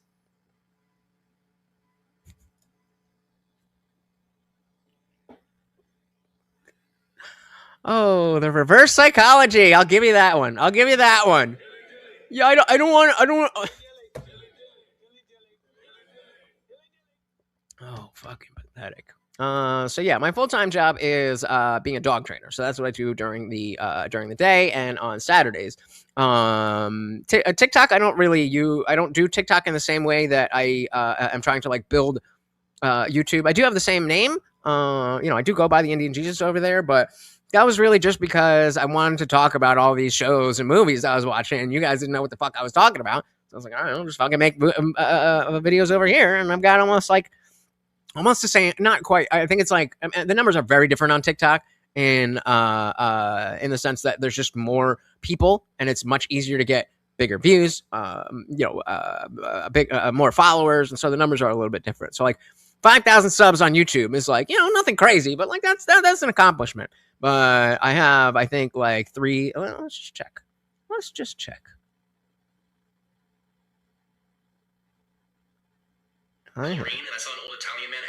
See, like while I was setting up. Are your kids vaccinated? Yeah. Just good. What servers go through? Good, just making sure. By the way, we're not liable if he slips and cracks his tiny little skull. All right, enjoy your meal. Are your juices fresh squeezed? They're not, unfortunately. But it says it on the menu. Yeah, I understand. Like right here, it says it. Just shit to fill space. I spent a long time as a server, and so yeah, I've got almost 3,000 followers just from posting bullshit like we had. All right, this is my dog Morty. Have I ever showed you this? 9 years old. I didn't know anything about training when I got him. And as I learned, we did some work, so let's do a little demonstration. All right, Morty, come here.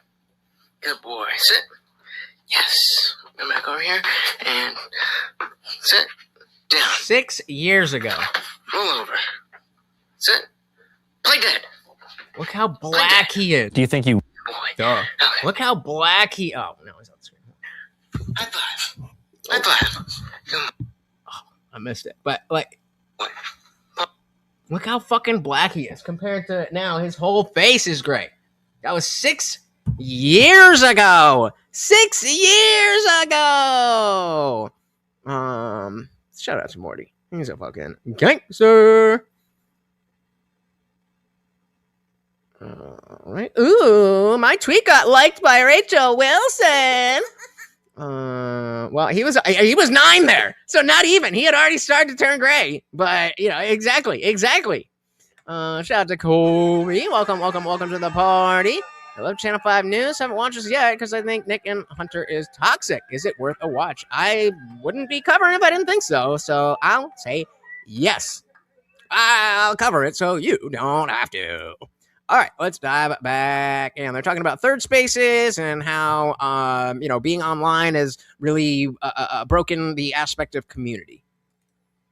In other ways, but if you're not online as a young person, you might as well be dead. Do you think you would have said like some of the more extreme things that you did say if you I guess were allowed to remain on the mainstream internet? Absolutely, yeah. Charlie Sheen was cooler. Looking back, and I'm not trying to get you to like take something back necessarily. What's like one thing that you said when you were younger where you're like, fuck, I wish I could take that back? I don't know if I regret what I've said. It's just how you say it. Yeah, like can you think of an example of like when you listen back to something and you're like, so real quick, I'm thinking, I'm not sure if I want to wait. Let me full screen for this. Announcement, or question of an announcement. I don't know. I'm bouncing back and forth. I'm not sure if I want to sign up as a member for Modern Day Debate so we could watch the debates from this weekend before anybody else, or if there's enough going on that it's just worth waiting. I think it's going to be like next month that they drop it. But it's slow, and then we're gonna have midterms. So I think I'm gonna do that. So it is just like here. It's $2.99 a month, and we're only sign up for 1 month. So if you would like to make sure that we get the actual DebateCon debates before anybody else, let me know, and we will do it. But so I remember when I first joined, I had no idea who Morty was. I thought it was Rick and Morty. Most people do. They stole his name. They stole his name. So I very quickly learned Morty was in fact the Overlord.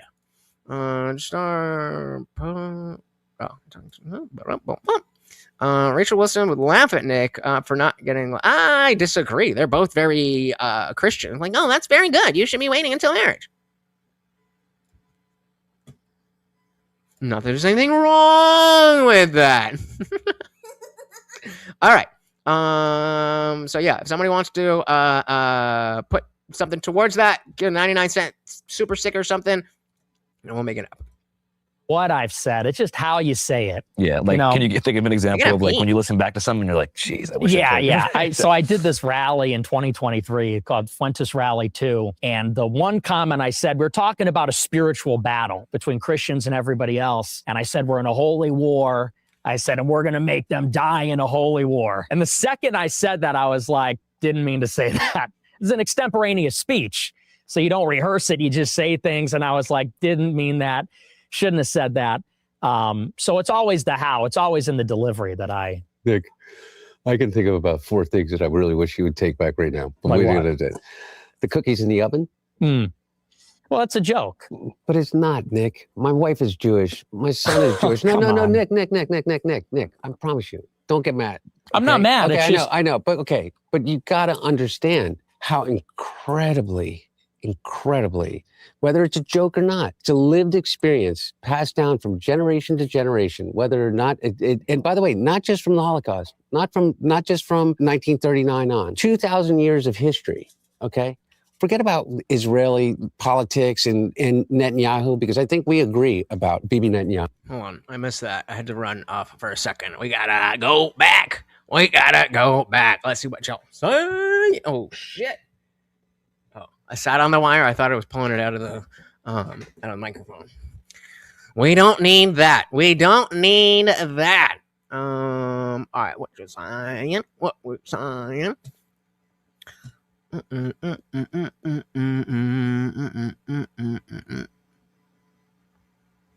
What did I miss? Oh, y'all talking to each other. Nikki said, I think it's extremely admirable for a man to wait for marriage if he expects the same of his spouse. Fair enough. Oh, that's what I missed. All right, I'm going to back it up a little bit. Incredibly. Well, it's a joke. But it's delivery that I... All right. Nick, I can think of about 4 things that I really wish you would take back right now. Like what? The cookies in the oven. Well, it's a joke. But it's not, Nick. My wife is Jewish. My son is Jewish. No, Nick. I promise you. Don't get mad. Okay? I'm not mad. Okay, it's I know. But okay. But you got to understand. I ain't living that life. How incredibly, whether it's a joke or not, it's a lived experience passed down from generation to generation, whether or not, and by the way, not just from the Holocaust, not just from 1939 on, 2,000 years of history, okay? Forget about Israeli politics and Netanyahu, because I think we agree about Bibi Netanyahu. Hey, shout out to Daniel. Welcome to the party. That he's a young guy, probably doesn't understand enough about the things he says, but whatever. And I think he says as much. That, I think it might be coming up that, when he's talking about, there's things that I could have said differently and blah, blah, blah, blah, blah. I do think that there are a lot of ways that he is maturing, but he also has a brand, and it's difficult to tell, okay, is he just like playing to the brand, or does he really think this? I don't know, but welcome to the party. Israeli politics and Netanyahu, because I think we agree about Bibi Netanyahu. I'm positive we do. And I've listened to you talk about it. But you got to understand. Look at me, man. I see. It hurts It hurts. Does it? Nick, I promise you it does. When you compare my wife's family to cookies going to an oven, it hurts. And you got to understand that. And by the way, I'm looking at you. Yeah. And I believe that you do know that. See, that's where you Nick, lose me. That's where you lose me. Okay, Nick. Okay, Yep. That's where you lose me. Because get the fuck over it. You were just going on a whole tirade about how black people feel this, and you can't understand that being that. And now the exact same thing is going in the other direction. And it's oh, come on. My wife is blah, blah, blah, blah. I'm not a hippie, by the way. Fair enough. I used to call myself a neo-hippie. I was like, I'm basically a hippie, but I shower. We got Avery. Welcome to the party. And oh my goodness, we got Box 420, Box News, Box Walks, Box Talks. Welcome to the party. See, I wish I had. I've only ever been doing one channel at a time, and so I've just never like delved into, handling multiple channels that I actually care about growing at the same time. Like I already have my name for my my pop culture channel. I'm obviously not going to tell you fuckers, but it's there. And yeah, you got to brand the channel. I'll still hit it. Let's go.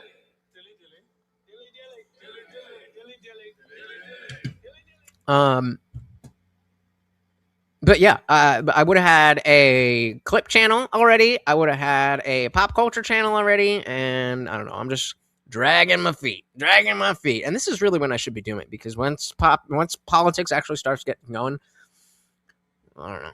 All right. Anyway, diving back into him crying. Oven. It hurts, and you got to understand that. And by the way, I'm looking at you. Yeah. And I believe that you do know that. See, that's where you lose me. That's where you lose me. Okay, Nick. Okay, I'm telling you. Well, listen, are we here to talk, or are you here to lecture me and preach? Okay, no, to you're me? right. Let me listen. Okay. So you're right. So You're right. This is the thing, because, and I think this is a disconnect. I think that the left, and even people on the right, they're losing the young people. Why do people love me? Not in spite of, but because of the outrageous things that I say. Not in spite of, but because I say. Right. And so earlier when he was saying, like, I think, that people don't really care about that, or people don't love you because of this, or people, I don't remember exactly what he said.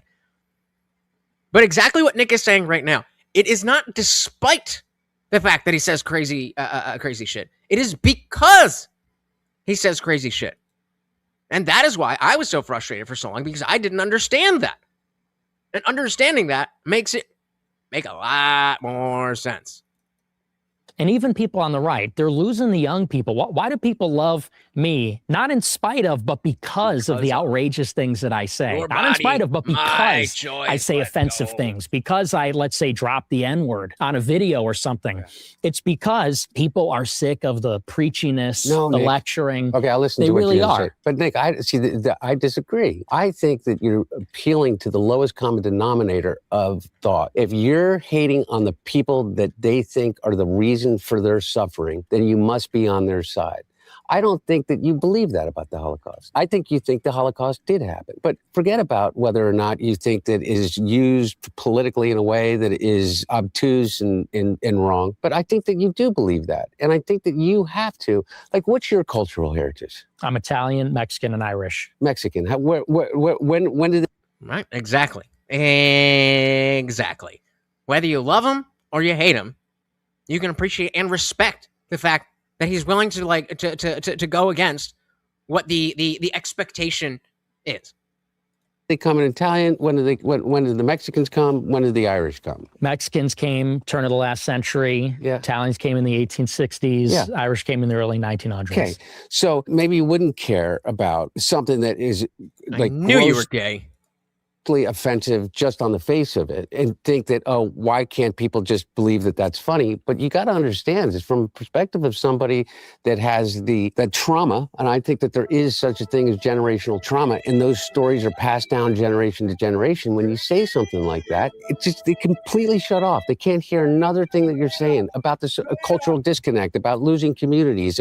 Okay, so maybe that, sir, is the problem. That there are simple words that can be uttered, and then everybody is just, nope, nope, nope, nope, nope, nope, nope, nope, nope, nope. You did it bad. You said it bad. You said it bad. So now nothing you say matters. And we need to crush your spirit. Maybe that's more of a problem than Nick saying that he thinks that Hitler's cool.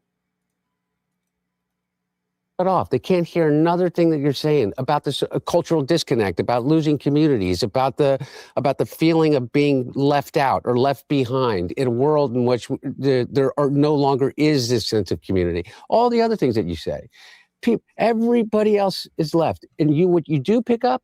You pick up the ones that hear the dog whistle. You pick up the ones that say, yeah, that's the way that I feel, because it's radical. It's like he's willing to say the thing that nobody else will say in this environment.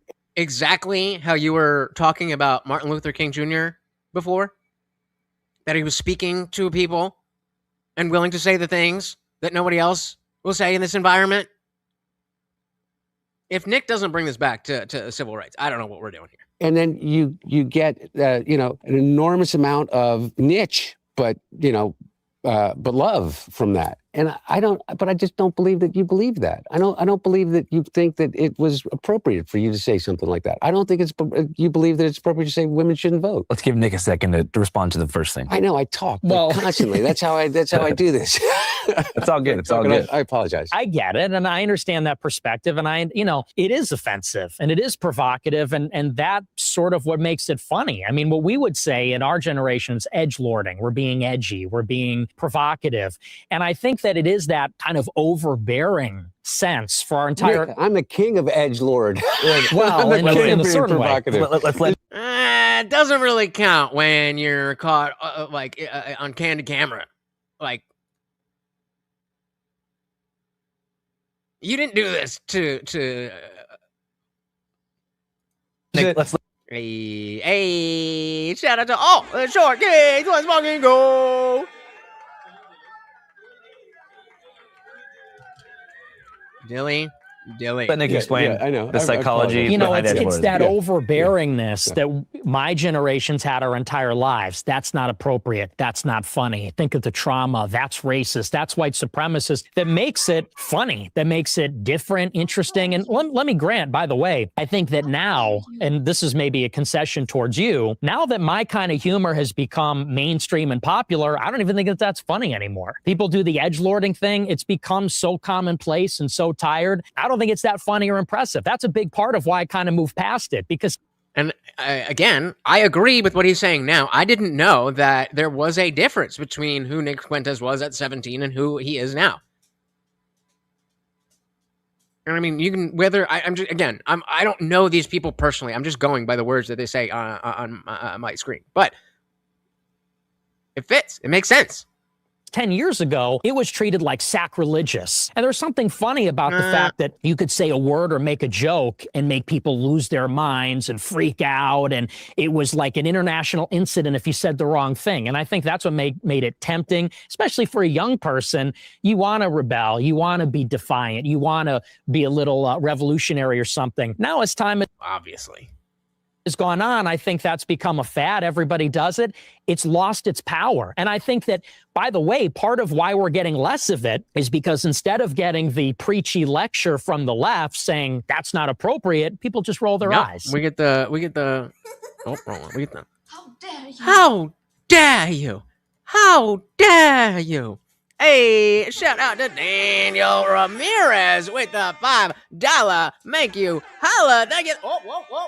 Too excited. There you go. Second time's a charm. Of course, a treat for the Overlord. Thank you. So, very, very much, sir. Said money. Money is indeed money. We like the money. Thank you. Let's give a thank you there. And update our banner here. Where we at? So that brings us to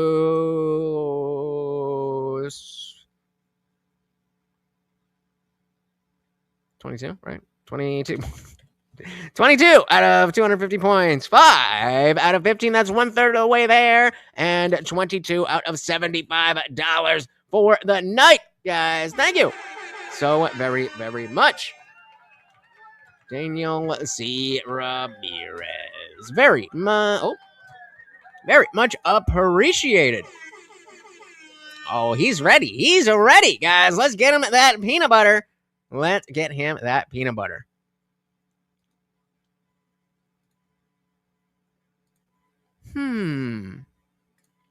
Should I add the scoop of peanut butter to that as well?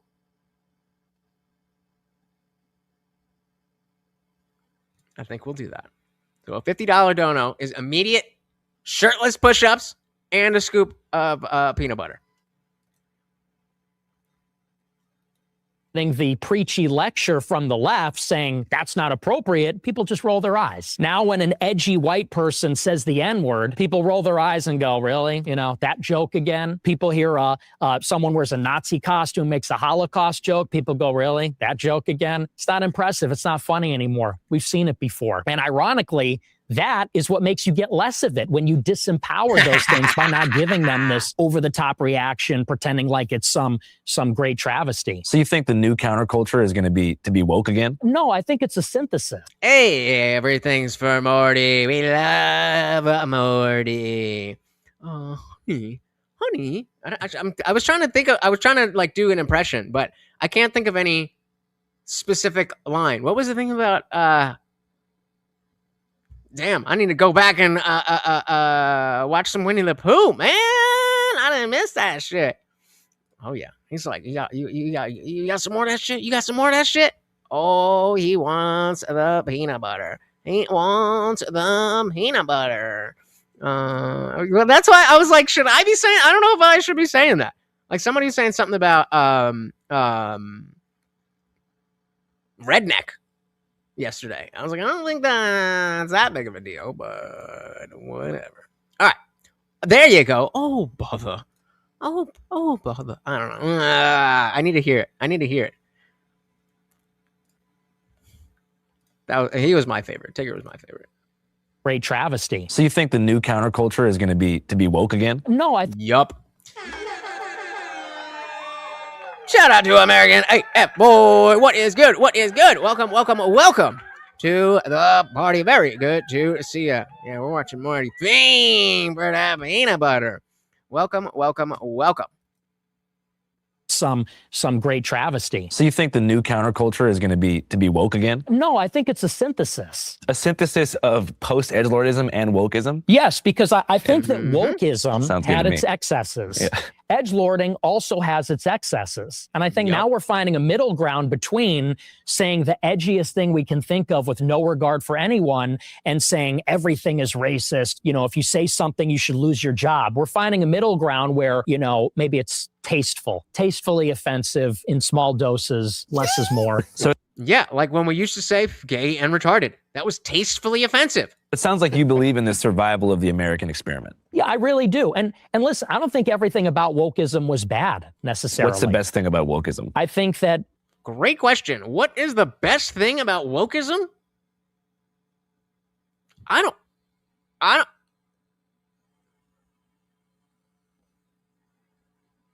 Can you think of a good thing about wokeism?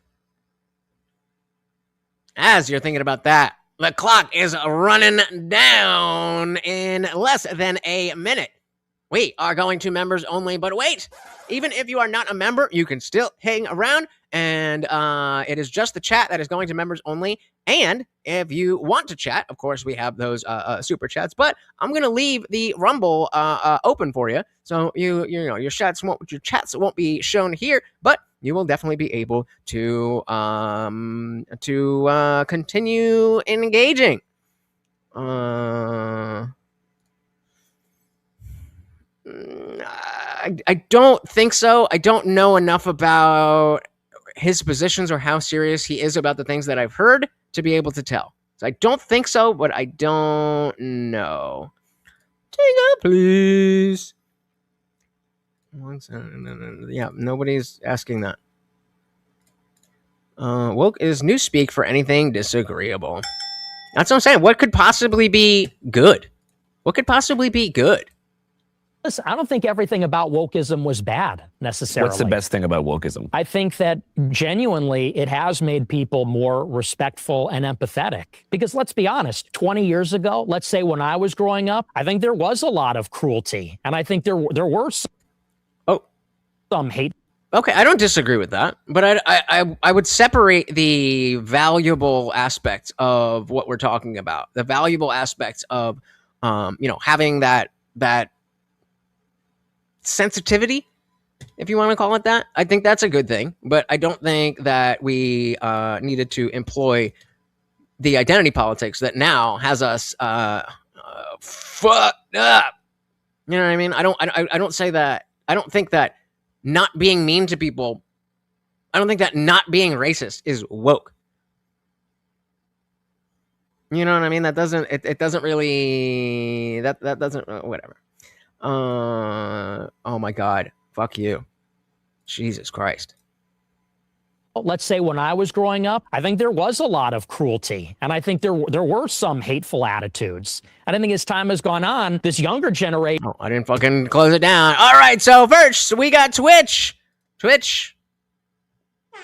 Thank you for hanging out. Once again, Morty the Overlord, and I'm your host, Lutch, a.k.a. the Indian Jesus here to resurrect the second coming of Common Sense. Head on over to Rumble or join membership to say what is good. Twitch, you are God. Shout out to you guys. We got Rumble open. I'll put the link in case you would like to head on over there. Twitch is gone, and our chat is going to members only. Shout out to the disciples. Let's go.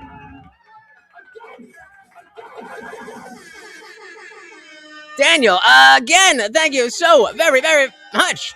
The people are mean to me. Oh, with the $2 make you Allah. That's the whole thing. I know. I want people to treat me differently than I want people to be than people are treating me. That's it. Thank you so very, very much. So we'll pull that towards the we'll put that towards the after party. All right. So we were at 22. That's 24, 26 for double points. 26. And we got 1 out of 5 and 2 out of 25 with Daniel C. Ramirez as our current after party stream sponsor. Thank you so very, very much. And you guys voted to party on. And so party on we shall. All right. Diving back in here. I think there were some hateful attitudes. And I think as time has gone on, this younger generation, they may not be even left-wing. They may not be what you'd consider woke, but I think they are respectful of people that have different ideas or, a different way of life or from a different culture. Yeah, that's just too broad. Like if we're saying anything that is like being nice is woke, then that makes the word useless. Shout out to Kelly Green. Welcome. Like Wayne's World. Party on, bro. Party on. And party on we will. Sure. We make jokes all the time about the fact that I'm like a far-right guy and I'm Mexican. People say I'm a white supremacist, I'm Mexican. And people make a joke that a lot of far-right people are Hispanic. And I think that's a consequence that there's very little genuine racial hatred in anybody's DNA anymore, or any kind of hatred. And I think that's positive, but that went too far. I think some of the other stuff went too far as well. Hablas español? No, not a little bit, I guess, from high school. Can you do a little bit? Un poco. Okay, I don't speak it from my dad, so. Did you grow up like around a lot of Mexicans? No, all white people for the most part. Did they know you were Mexican? What? They did. And not gonna lie, I mean, people made fun of me for that. What'd they say? Well, like, for example, one time when I was in Model UN, I was entering high school as a freshman. They looked at my name on the roster without knowing me. And they told me this after the fact, the leadership of the club. They said, "Oh, we thought you were just some Mexican kid, so we gave you a bad committee assignment." Wow. But see, I heard that. And I laughed. I said, that's funny. You know, whereas a lot of people would say, oh, that's traumatic. I'm a victim of racism. You know, I think that's, you know, it's just a human thing. Yeah. I always felt like growing up as like a white kid in America. The thing is, Daniel, of course, there's a lot of Mexican people who have white passing skin tone. But then they're the bad guys. If you have Mexican points, why would you throw those away to just be a white guy? What if you went? Wait, I mean, obviously, if you're in that group. wait, But what if in general? What if you were and identified as being Mexican, and they came to you and they didn't tell you that's the reason that they gave you all the bad committee assignments? That would be unfair. Yeah, It's interesting. I'm just saying. Life's Well, not the fair, point, baby. isn't it? And so I'm you not- may find it funny because you pass as a white Anglo Christian. Do you think I pass? What? You think I pass as a white Anglo Christian? Well, I do. I not only think you Yeah, pass, I think you yeah. identify as it. Yeah, yeah. George Zimmerman was not white. He was not white. Yeah, yeah. Let's go. Yeah. No, but really, for real. And my point is that I heard you do an interview. Okay. And I literally on the write up here, it's like you were talking about how you were raised on like Mark Levin in high school. Right. And the thing that you liked the most about Mark Levin is how cruel he was to the callers. Mm-hmm. I don't see. I don't get that. I like the joke about the cookies. It may be a joke. Well, he just explained it to you. Well, he just explained it to you that it was a pushback against the social justice warrior political correctness bullshit.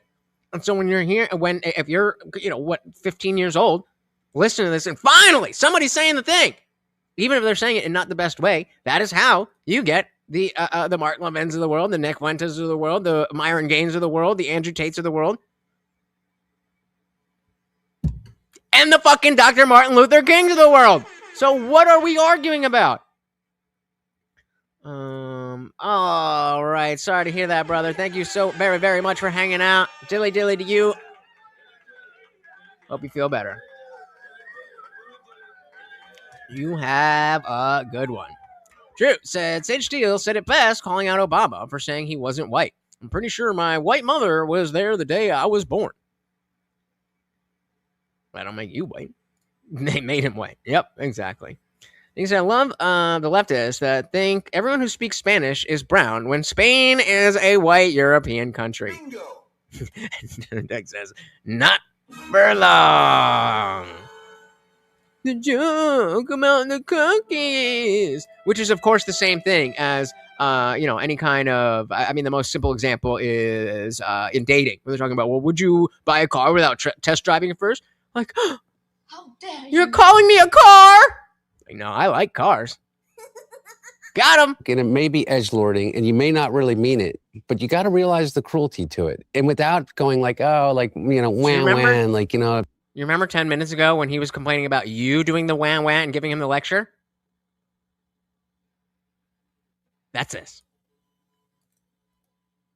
You got to realize the cruelty to it. And what in the fuck is without going like, oh, like, wham, like, people got to stop crying about the past. And that's the thing, is that I think that you have such an opportunity to talk to a generation of disaffected, angry, legitimately angry people in a way in which is positive without having to do that shit. And by the way, and I'm not holding you responsible for the end of my conception of Western civilization, which is different than yours. Mm-hmm. But oh, well, thank you for not holding me personally responsible for the downfall of a civilization. I just don't get it. I don't get why you find the cruelty. And I think clearly you don't get it because he just explained it to you, and we all get it. But you don't agree, and to you and other people on the left, agreement and understanding are the same thing. If I understand what you're saying, that means we're on the same team. But if I don't agree with what you're saying, I can't understand it, even though it makes perfect logical sense. By the way, I think that's why you like Trump. I mean, I'm making, like a very unfair leap. Rant free. Because his first instinct is cruelty. His first instinct is to find the fault in the other. about everything, by the way. It's not his fault that that we're in a war with Iran, that he's ended 38 times and, you know, and started 39. It's not his fault that inflation's high. It's not his fault that the wall didn't get built. It's not his fault that ICE is killing people on the streets in these places. It's just true. And Daniel again out sponsoring himself with the $2 make you holla. Big shout out to a Funk Master General who be dropping those gifted memberships like it's fucking raining. I hope he's all right. I don't know where he's been. He was because he he got us over the hump for the movie night and he went hard. So I was like, okay, you pick the movie. And he's like, all right, give me a minute to give me a little time. I'll tell you by tomorrow. And I even put a thing in Discord because we were up late that night. So I was like, I'm probably not going to be I'm probably not going to be up till midday. And so I was like, yo, if anybody get the thing from Funk so that when I wake up, I could just immediately do it. Because I like to do that, I like to wake up, set everything up, and then I could just chill until showtime. But yeah, I don't know where he is, but thank you. Very much appreciated. And of course, double points for the after party. So that gets us from 26 to 30 out of 250 points.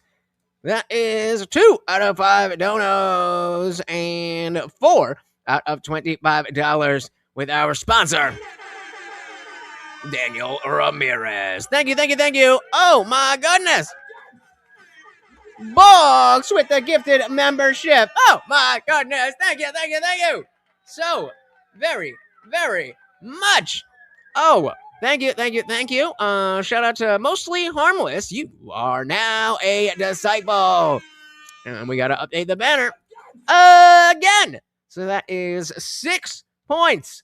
That is, so we're at 36 out of 250, 3 out of 5, and 7 out of 25 with our boy Box being a donor. Thank you.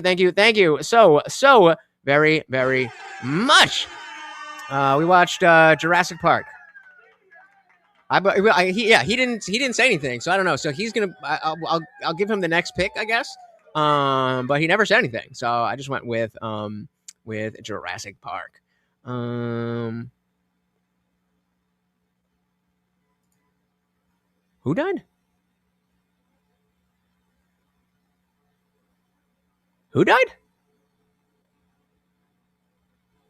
Funk definitely didn't. I mean, let's hope not. I'm going to assume this is not relevant to what I'm talking about. I don't know, but thank you guys very, very, very much. Remember, if we hit that goal, we can keep raging. And how far into this are we? Let's take a look. So we're just past halfway. So there is plenty of time to party, guys. Thank you.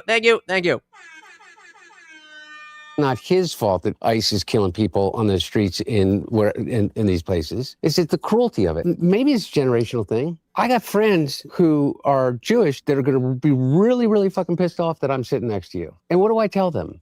What do I tell them why it's okay for me to sit and have this conversation with you? I guess who are these people that you have to check in with, who you have conversations with? What kind of cult are you in? Am I allowed to talk to another human being? You're a grown-ass man. Maybe you don't always act like it. Well, what do I do with the people who are mad at me? They're mad. They said, you talk to Nick. What do I do? What do I do with that? What are you, a hag? What do I tell them why it's okay for me to sit and have this conversation with you? I guess I just have such a different opinion of that. You know, why should we have to explain ourselves to talk to anybody? And why is it that saying the wrong words or making a particular... Fuck yes. Exactly. But I wonder why. People are young people are getting closer to Nick's perspective than Hunter Biden. I wonder. Explain ourselves to talk to anybody, and why? Is it that saying the wrong words or making a particular joke makes it so the Jewish person wouldn't want to watch my show? I have a lot of Jewish fans. I mean, some of my best friends are Jewish. I've had Jewish employees, and they recognize that. Trial Vance John Rodriguez, he walked out of his house to go on the longest hike of his life. We have to check that out. Just because I'm not necessarily nice all the time doesn't mean I'm hateful, doesn't mean, I don't even think they see it as cruel. I think they see it as it's a little rough around the edges. And maybe that's the difference, is I guess it's just attributing this weight to something that be considered a joke and maybe doesn't have a cruel intention behind it. Like, Mark Levin, you got to remember, at the end of the day, it's an entertainment show. It's entertainment. People call in, he gets frustrated with them. It's part of what I do on my show. And it's not always nice, but it's funny. And I don't think it's mean-spirited necessarily, and I don't think it's that big of a deal. So, I mean, the thought that I would, like, for example, with you, people would say, why do you talk to Hunter Biden? His father and his DOJ froze your money and put you on a no-fly list. I'd say, so what? Fuck off! It's just talking. I don't think talking's a big deal. Froze my money and put me on a no-fly list too. There you go. See, so we got that in common. So a different question that I have that kind of weaves everything together. How do you think like October 7th and the subsequent like pro-Palestine movement and the online worlds it created led to a growing audience on the right? October 7th in particular? Yeah. Well, it was, for me personally, I didn't really know much about Israel and all that stuff at all. So you remember on October 7th, I brought a couple people on to ask questions about, like, well, hey, what's going on here? Clearly they're, I remember one of the first YouTube videos I ever saw was the muffins guy. And he's like, Palestinian-Israeli conflict muffins. I mean, I must have been like 16 when I first saw that. And I didn't pay much attention to it. And then, of course, as I got older, I learned a little bit about it, but still, it's a basic college history. You're going to get, one session that you're spending on the whole conflict. And it was very pro-Israel. It was very pro-Israel. Like, oh my goodness, obviously, how can they do this type of thing? And then over time, Israel kept doing more and more and more and more. And now everybody hates Israel. Oh my goodness. Again. My goodness. Daniel with the big 5. Thank you so very, very much. I'll give him a fucking brick for the Overlord. There you go. Thank you. So very, very much. Morty always deserves a treat. Very much appreciated. And of course, double points. So that is 10 points. We're up to 46 out of 250. That is 4 out of 5 donos and 12 out of 25 for the night, with Daniel out sponsoring his goddamn self. Thank you. So very, very much, sir. Let's party on. Worlds it created led to a growing audience on the right. October 7th in particular? Yeah. Well, I think it highlighted and brought to the forefront how captured the right wing is by Israel, which is very unique. I think the Democrats and the Republicans are pro-Israel, but the Republican Party has this inextricable institutional connection with the Israel lobby, with this Likud government in particular. And I think people just started to see the hypocrisies. The hypocrisy was brought to the forefront, which is America first, but not with Israel. No new wars, except for with Iran. Under Trump, we will have no more wars. No more wars. No more wars. They said he will start a war. I'm not going to start a war. I'm going to. Who? That's who I voted for. Who we got now? That's who I voted for. I want that guy. But apparently that guy got. I don't know how, but he got. Stop wars. Tonight, Iran's Navy is gone. We're going to be racist and all these things, but don't you dare be anti-Semitic. Don't even, think about it. I see good things about Hitler also. Every human being has something of value that they brought to the table, especially Hitler. So I think that on the right wing, it made it unignorable that there's this ideological institutional capture I just feel like a lot of straightforward, like just anti-Semite influencers were taking advantage of the post-October 7th discourse to push other ideas, broader ideas about Jewish people as a whole. Come out and say it. Like, I think that Jews are causing a disproportionate amount of problems in the United States. Well, I mean, I think it's hard to ignore. It's hard to know the difference between a Nick Fuentes and a Dan Bilzerian, especially if you haven't taken the time to dig into the specifics and you just hear the clips. It's difficult to know where the line is. And as somebody, again, who didn't really know that much about foreign affairs in general, like, you have to meet people where they're at. This is why I'm not trying to be a news reporter where I'm telling you, here's what's going on in the world and whatever, because I'm not that guy. I don't fucking know. What I do know is how people communicate and how we can communicate even better.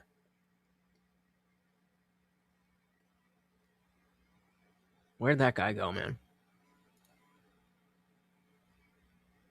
Well, technically, Congress didn't say it, so it's not.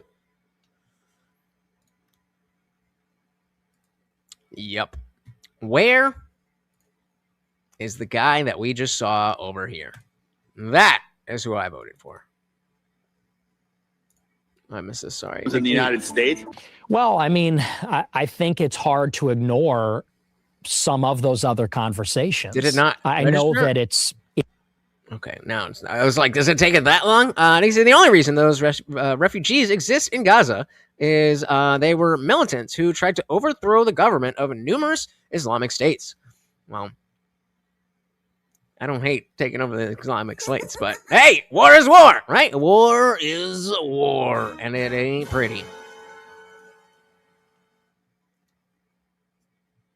Ignore some of those other conversations. I know that it's now become maybe in vogue to say that the Israel issue is very narrow. It's just Netanyahu. It's just the Likudniks. It's just the Israel lobby. But, you know, what would you say about someone like Larry Ellison? I mean, somebody like that, I don't think fits neatly into this, let's say, problem of Netanyahu. As far as installing Barry Weiss and whatnot. Yes. Gotcha. Because this is somebody who's not Israeli. That's their whole thing. That's their reason for being here. Waging war and making sure that all the people who don't agree with them are fucking dead. That is the religion of peace. Okay. Takia. Yep. And I mean, that's not to say that because they are Jewish, they're bad people. Or because anybody is Muslim, that they're bad people. It's just a horrible ideology. Dogma itself is bad. Not even a religious Jew, but he's ethnically Jewish and has this deep affinity for the state of Israel. You know, I feel a deep emotional connection to the state of Israel and the Israeli people. And is using and mobilizing his power and resources and connections to benefit Israel in the private sector. And so if you were to say, what's a law that we could pass to prevent that kind of influence, what would it look like? He's an American citizen. He can't buy a media company and hire Barry Weiss to run CBS News. And yet we recognize that's a big problem. I just feel the conflation of like anti-Zionism and like Holocaust denial played into the hands of the Israeli propaganda apparatus. Because then they can say, hey, look, these people that oppose what we're doing in Palestine also don't think the Holocaust happened. It's a big jump in the public perception. It was almost to me as if that was your intent. To lose any legitimacy about any argument as it relates to Israel and the Likud government. Wait, say, what did you say? Big jump in the public perception. It was almost to me as if that was your intent. To lose any legitimacy about any argument as it relates to Israel and the Likud government is to say those.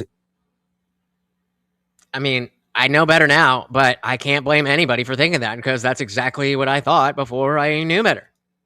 Edgelording things or whatever. Jews are money changers.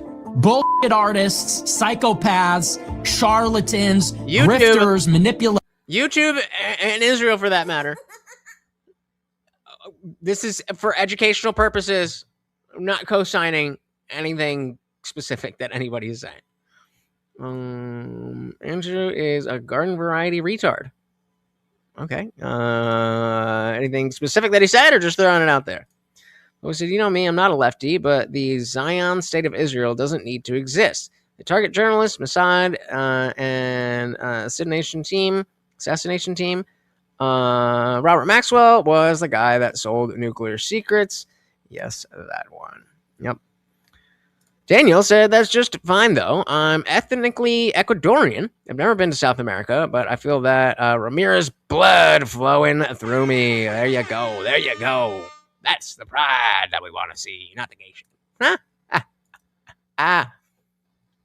Bullshit artists, psychopaths, charlatans, grifters, manipulators. I don't know anybody that can hear you after you say that, including myself. It delegitimizes everything, because I don't think that you a little bit of more compassion. Let's try to stay a little. I don't want to do any character attacks on Nick. I'm not attacking his character. I'm not attacking. I promise you. I'm no, not. but as far as compassion, I'm more just being straightforward.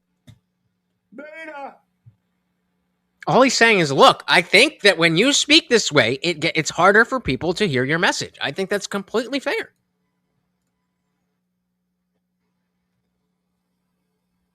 Or do you feel like the rise in anti-Semitic online influencers post-October 7th has given Israel more ammunition to work with in terms of casting everyone who opposes what they're doing as just like a rabid Jew hater? In some cases, yeah, in some cases, sure. But I also think that's overstated, because I think that, look, let's just be honest. I do believe the political left wants to make the Israel issue very narrow. And they want to say that the issue is this genocide in Palestine.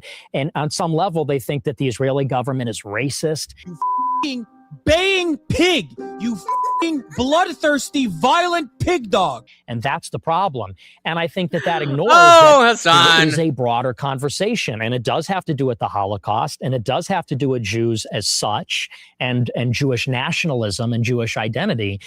So to try to shoehorn it in and say, well, if anybody goes further than this very narrow critique of Israel, well, they're actually helping Israel. I don't agree with that. I think we have to unpack the whole conversation. Well, do you care a lot about Palestinians? Not more than I care about anybody else. So I guess that would be why that they would be like, okay, you're just taking advantage of this discourse. I don't think it's taking advantage. I think that we can sympathize with the Palestinians while also realizing that, look, I'm an American. And so it's a tragedy what's happening. Shit. Come on. Daniel Ramirez doing the damn thing. Another. Make you. Hello. Thank you. So, very, very much. My goodness. Thank you. So very, very much. Where does that leave us? With, that's 50. 50 points out of 250 with those doubles, and 5 out of 5 donations. And we are at $14 out of 25. I can do that many push-ups. I can do 7 push-ups for sure. I can do 7 push-ups. Thank you so very, very much. And of course, you guys know what that means, right? Right?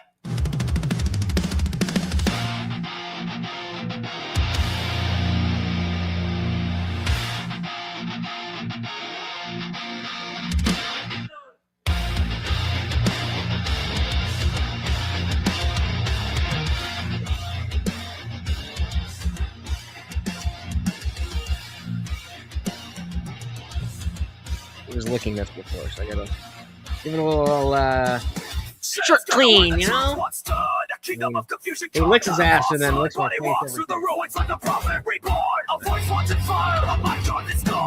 There you go. Thank you. So very, very much. Look at him. He's loving it. Oh, he's fucking loving it. Pretty. I'm here to resurrect the sinking Johnny.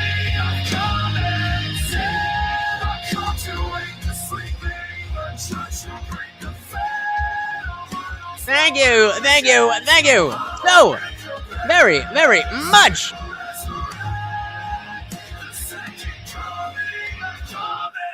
Sense. Oh my goodness. Thank you.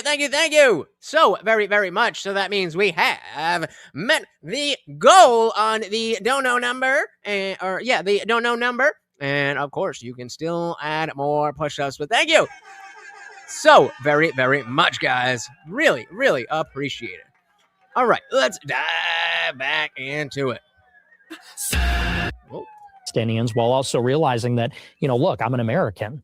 And so it's a tragedy what's happening in Palestine, but there's tragedies happening all over the world. My problem is that Israel has me neither influence over our government. I'm a newcomer to politics, but not to backing the Jewish state. And we're paying for the genocide, and we're furnishing them with the weapons to commit the genocide. And by the way, America is going to be held liable for this genocide, morally, but also politically and diplomatically and otherwise. But I think that people on the left, they may be guilty of maybe caring more about Palestine than they do about America. Nick, but the left didn't cancel you. The right canceled you first. The right... Bro, we started... That's where this conversation started. You said, well, it's the right that canceled you. And he was like, no, not really. People disagreed with me, but it was the establishment that canceled me. It wasn't a left or a right thing. Canceled you first, and Ben Shapiro and the Daily Wire. I think I do too. And that was those were the people that canceled. They may have utilized the tools of the left, or what you call the left, to be able to do that, but it was the right that canceled you. And by the way, what I would consider a radical right, the Daily Wire, to me is... Oh, they did that? Yeah. Maybe I'll take a look at that. And since Sean Ryan show copyrights everything, then I'll put that in the Substack for this week. Make sure you go and sign up. Again, guys, it's absolutely free. Let's take a little look at what we got. It's actually a slow week. Oh, I keep forgetting to fucking scroll back up. That's what we gotta do. So we got things are looking up, right? Segments are labeled, of course. We got the question of the week. What is the difference between bullying and shaming? Not too much going on outside of that, but we of course have the videos of the week stuff. Women versus midgets. Morty is all set. Teacher of the year. A little bit of yap there. It's just too easy. The statistics. The Muslims, everything is racist. All good stuff that I wish I was able to talk to you guys about. And then, of course, what I'm watching. I watched the Hunger Games movies for the first times, and, see what we got there. Following up with Silo. The new episode was fucking awesome. So next week is going to have definitely a write-up for that. There's a new show with Will Ferrell that is worth a check now. Of course, we got House of the Dragon and 70. Oh, I didn't. That's supposed to be bigger like those. But 72 Hours, a new Kevin Hart movie. We are healing. We are healing.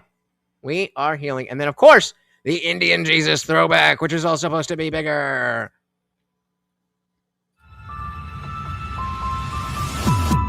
All right, welcome back to the party, everybody. This is Morty, and I am your host, Lutch, a.k.a. the Indian Jesus, here to resurrect.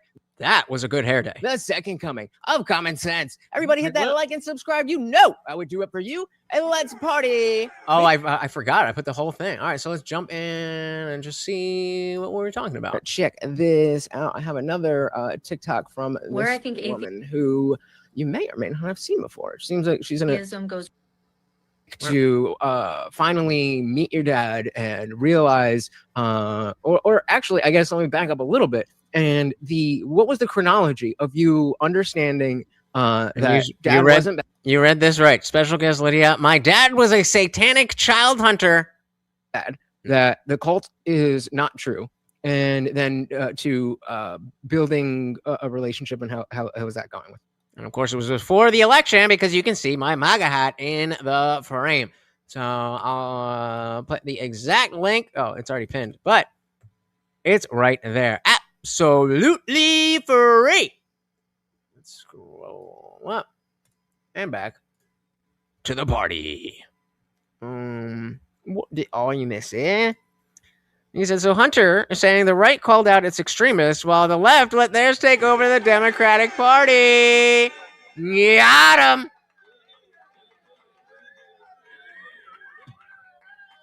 Got him. If you believe that the things, if you, Hunter, believe the things that Nick is saying deserve to be canceled, and you're saying the left didn't cancel you, the right canceled you, then what are you complaining about? What are you complaining about? Tina said July. I love this month. It just feels so white. What? Fair enough. Fair enough. All right. Let's dive back in.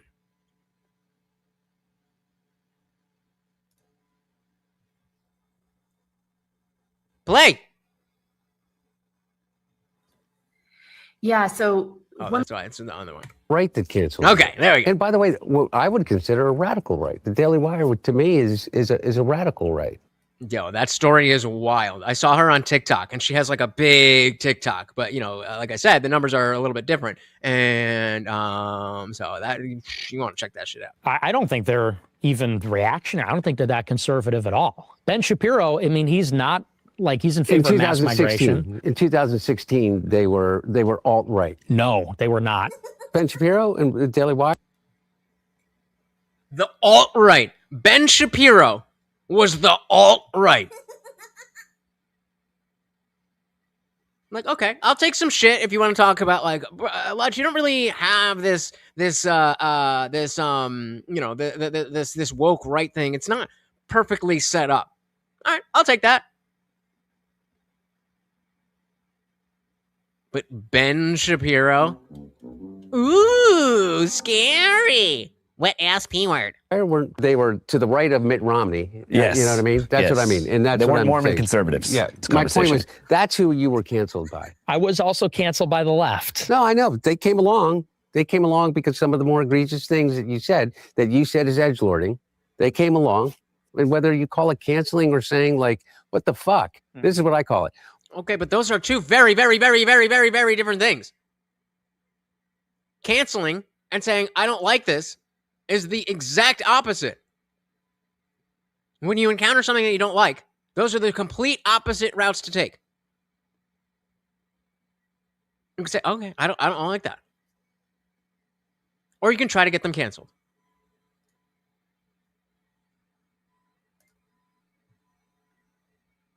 What the fuck? like what the fuck? And so like I don't find it funny. And just like you're able to say, well, I don't find it funny. Well, we do. I just think it's funny. I'm able to say, I don't find it fucking funny. I didn't find it funny. Okay, then don't find it funny. Why do you gotta go tell on a teacher? Like we're in grade school. Oh, he said a bad word. I don't want him to be able to say any words now.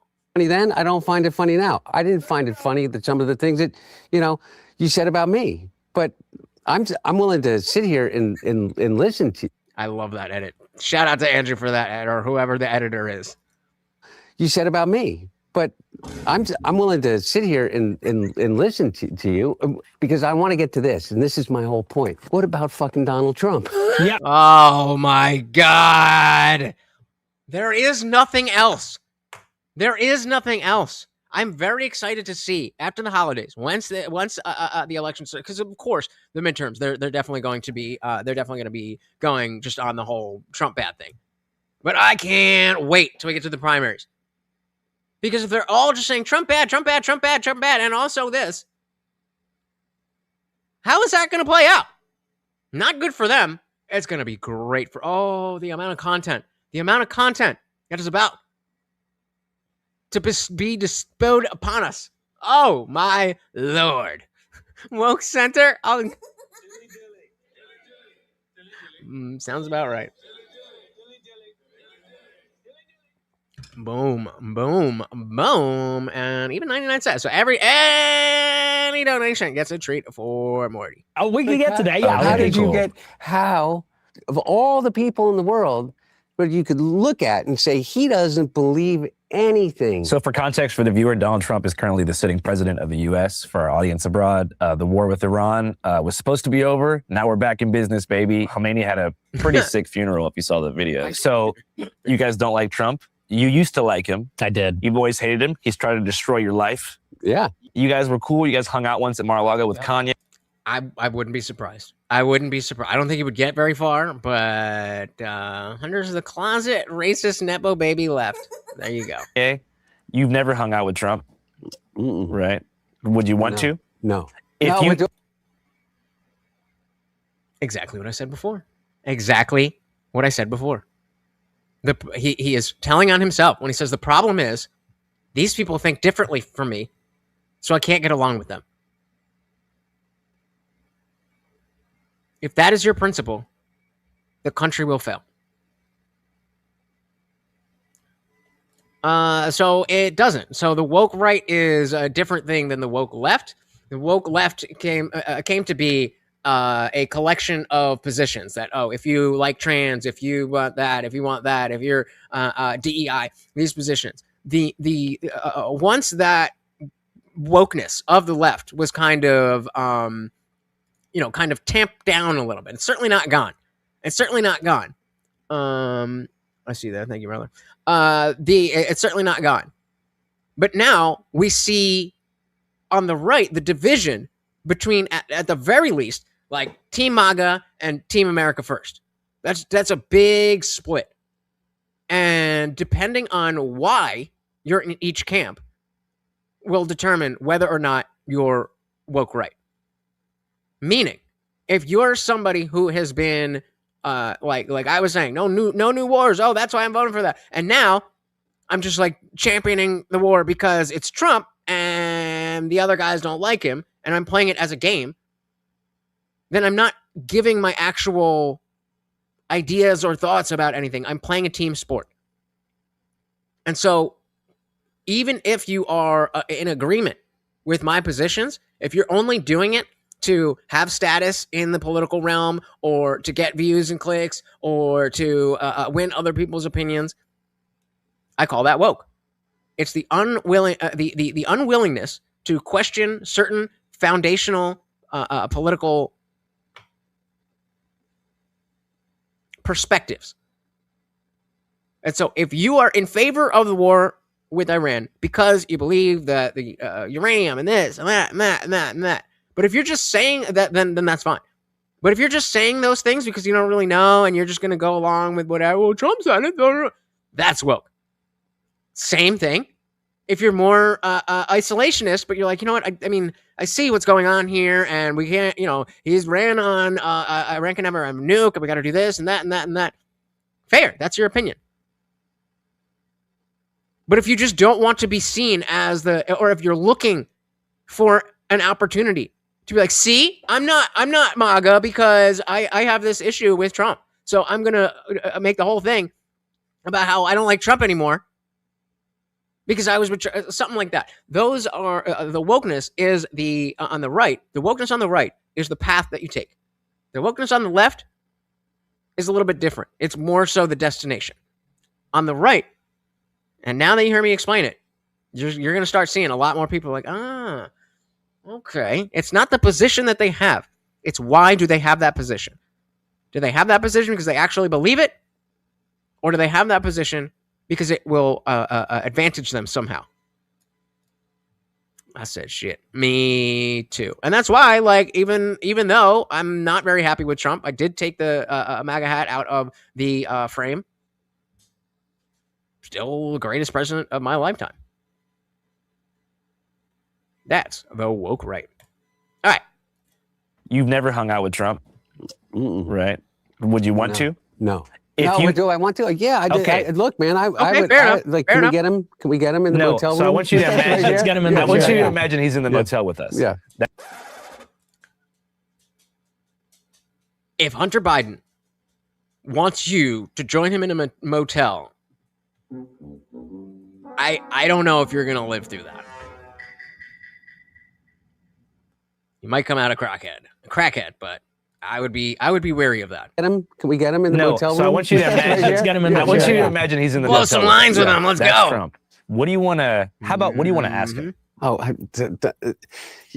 put me on the spot. I don't want to ask Donald Trump anything because I know, and I think you would agree with me, is that Donald Trump isn't going to give me an authentic answer. Donald Trump never gives an authentic answer.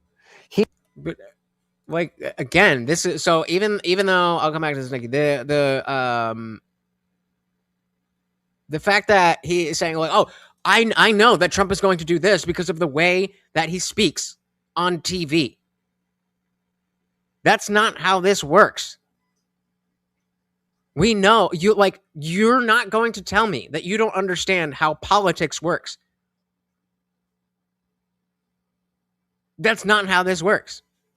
Shout out to Go and where is it? Hold on. It's here somewhere. There we go. Shout out to Glow with the $5. Said, hail the Overlord. Thank you, thank you, thank you. So, very, very much. My goodness. Where does that leave us with double points? That is from 50 to 60 out of 250. 6 out of 5. And 19 out of 25 with our boy Glow in Dark. Thank you, thank you, thank you. So, very, very much, sir. More push-ups for me. And remember, if you guys want to get a refill for Morty, we don't want him pooping orange, so $10 and up for that. But you guys are amazing. Thank you, thank you, thank you. Let's party on. An authentic answer. Donald Trump never gives an authentic answer. He gives what people refer to as being authentic, but it's not authentic. It's audacious. It's like the example that I give that is the best metaphor for this is that he says he's 6'3", weighs 225 pounds. And everybody laughs because that's a little bit like edgelording, right? Everybody knows that he is maybe 6 feet and weighs maybe 300. And 285? He's a big guy. He's a pretty big guy. Yeah, big guy. But by virtue of every picture. Like, really? I mean, like, I guess. But how do, these dress shoes have a little bit of a... anyone that's 6'3", he's not 6'3". I am. Okay? Yeah, I know you are. Thank you. You're 6'2.5", maybe. That's maybe. Well, that's cool. But have you ever been 5'4"? Because that's what's really cool. Daniel said TDA broke in what's TDA? TDA broke into a couple apartment buildings in my city and forced the tenants out by gunpoint so they could live in their domiciles in my city. It went very viral. I'd rather not have that stuff happen. And what's TDA? That's fucking wild. I think we got an amendment for that shit. Okay? Yeah, I know you are. Thank you. You're 6'2.5", maybe. That's maybe. But my point is that the reason I don't have a question for him is because I was gonna say, okay, well, that makes a little bit more sense. Yeah, no, thank you, no, thank you. But we have to be nice because they're poor and asylees, right? Because I'm absolutely certain that he is not going to give me an authentic answer. Look, he came into the Oval Office and the transition this time. And he told my dad that he thought that he did an amazing job. He did an amazing job with the economy. He did an amazing job that with NATO. He did an amazing job and that he got a raw deal from his side and anything he could do, particularly for Hunter. Hunter got screwed. Whatever I could do, you let me know. Bullshit. He then went out and he has now since then done nothing but blame Joe Biden for every... Nothing? He's done nothing. He's done nothing? Okay, he's just done nothing. He's been sitting around tweeting. Single one of his problems. 11 months ago, I inherited a mess. Joe Biden Is that a lie? handed us over a country that was in very serious trouble. Is that a lie? Biden gave us a horrible economy. And I really Is that a lie? mean this. I think the good parts are the Trump economy. Is that a lie? That's an opinion. And the bad parts are the Biden economy. He mentioned...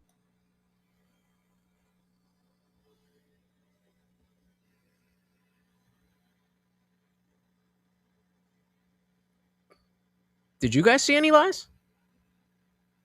Got him. Well, you can be pissed, but you got to put that into action. You got to do something. Speaking of doing something, remember, guys, I've got all of this going, but the Discord is for you guys. So, if you want to build a community based on what we're doing here, then there's nothing more I can do with the Discord. It is there. You guys have to build the community. It will not work if I do it for you. So make sure you join first of all. All right. Can we drop the link as well, please? Make sure you join. But then also engage with people. I think the good parts are the Trump economy and the bad parts are the Biden economy. He mentioned my dad's name or my family's name 6 times a day in the first 100 days. Bro, are you not talking about him right now? It's almost like being the president is relevant to politics. Of this administration. 6 times a day. He does it maybe 4 times a day. Oh, okay. Well, that's so much better. Now, because he has no answers. All he has is a finger to point. And that's all he does. And what are you doing? My point is, I don't know what to ask him. You know, why are you such a dick? What does your dad think about the war? What? He's like, what war? You don't fucking know what's going on. What? I'm not going to get into what my dad thinks about the war. His dad doesn't know that we're at war. Is it really? Because I don't want to get into, I don't put words in my dad's mouth, just like I wouldn't ask you what your dad thinks about the war, but your dad wasn't the president of the United States, which is a little bit different. I don't even know if you know what's going on. I'm Eagles fan. Look, all I can say is this, is that every single Israeli prime minister since at least Jimmy Carter was president, has walked into the Oval Office or picked up the phone and called the president and said, we have to attack Iran. And every single one of them has said no. And they may not all have had the same exact reason, but one of the reasons they did is because they knew what the consequences would be as it relates to the lifeblood of the economy, is petroleum in the Straits of Hormuz. Every single one of them knew that. And every single one of them knew that there is no way, unless you send in ground forces, to end with certainty the nuclear program that the Iranians have supposedly been building. Every single one of them knew that the existing Ayatollah at that time had... I was just thinking, I was like, worst in my lifetime or worst in history? I was just thinking that. Let's put it to a poll. Joe Biden. So obviously there is overlap. Don't be retarded if you think he's the worst in history. Then, well, that's still my lifetime. Joe Biden is the worst president in... Put the dashes because you guys are stupid. You're stupid. Joe Biden's the worst president in history or my lifetime. What say you? Put out a fatwa, an edict saying that they would never turn their nuclear technology into a bomb. The supreme leader of Iran issued fatwa. Having nuclear weapons is forbidden, it's haram, which means never we can have nuclear weapons. It was a religious edict as strong as if the Pope had released an encyclical. But that's what they want you to think. But unless I'm not up to date on my Catholicism, I don't think taqiyya exists in Catholicism, whereas it is quite relevant in Islam. What did he do? He kills the Ayatollah. We get a son that now has a far more radical and far greater ties to the IRGC. And what do we have? The Straits of Hormuz are still closed. He said that they're brilliant people. I find. Nikki said, Carter was in my lifetime. He was pretty bad. If he hadn't sucked, you wouldn't be at war with Iran. Think about it. I mean, it all leads to together, right? Taquillas and guacamole. Joe Biden created the Student Loan Act, which gave student loans to everyone, but then he created the bill after it that prevents you from filing bankruptcy. He enslaved a generation to debt.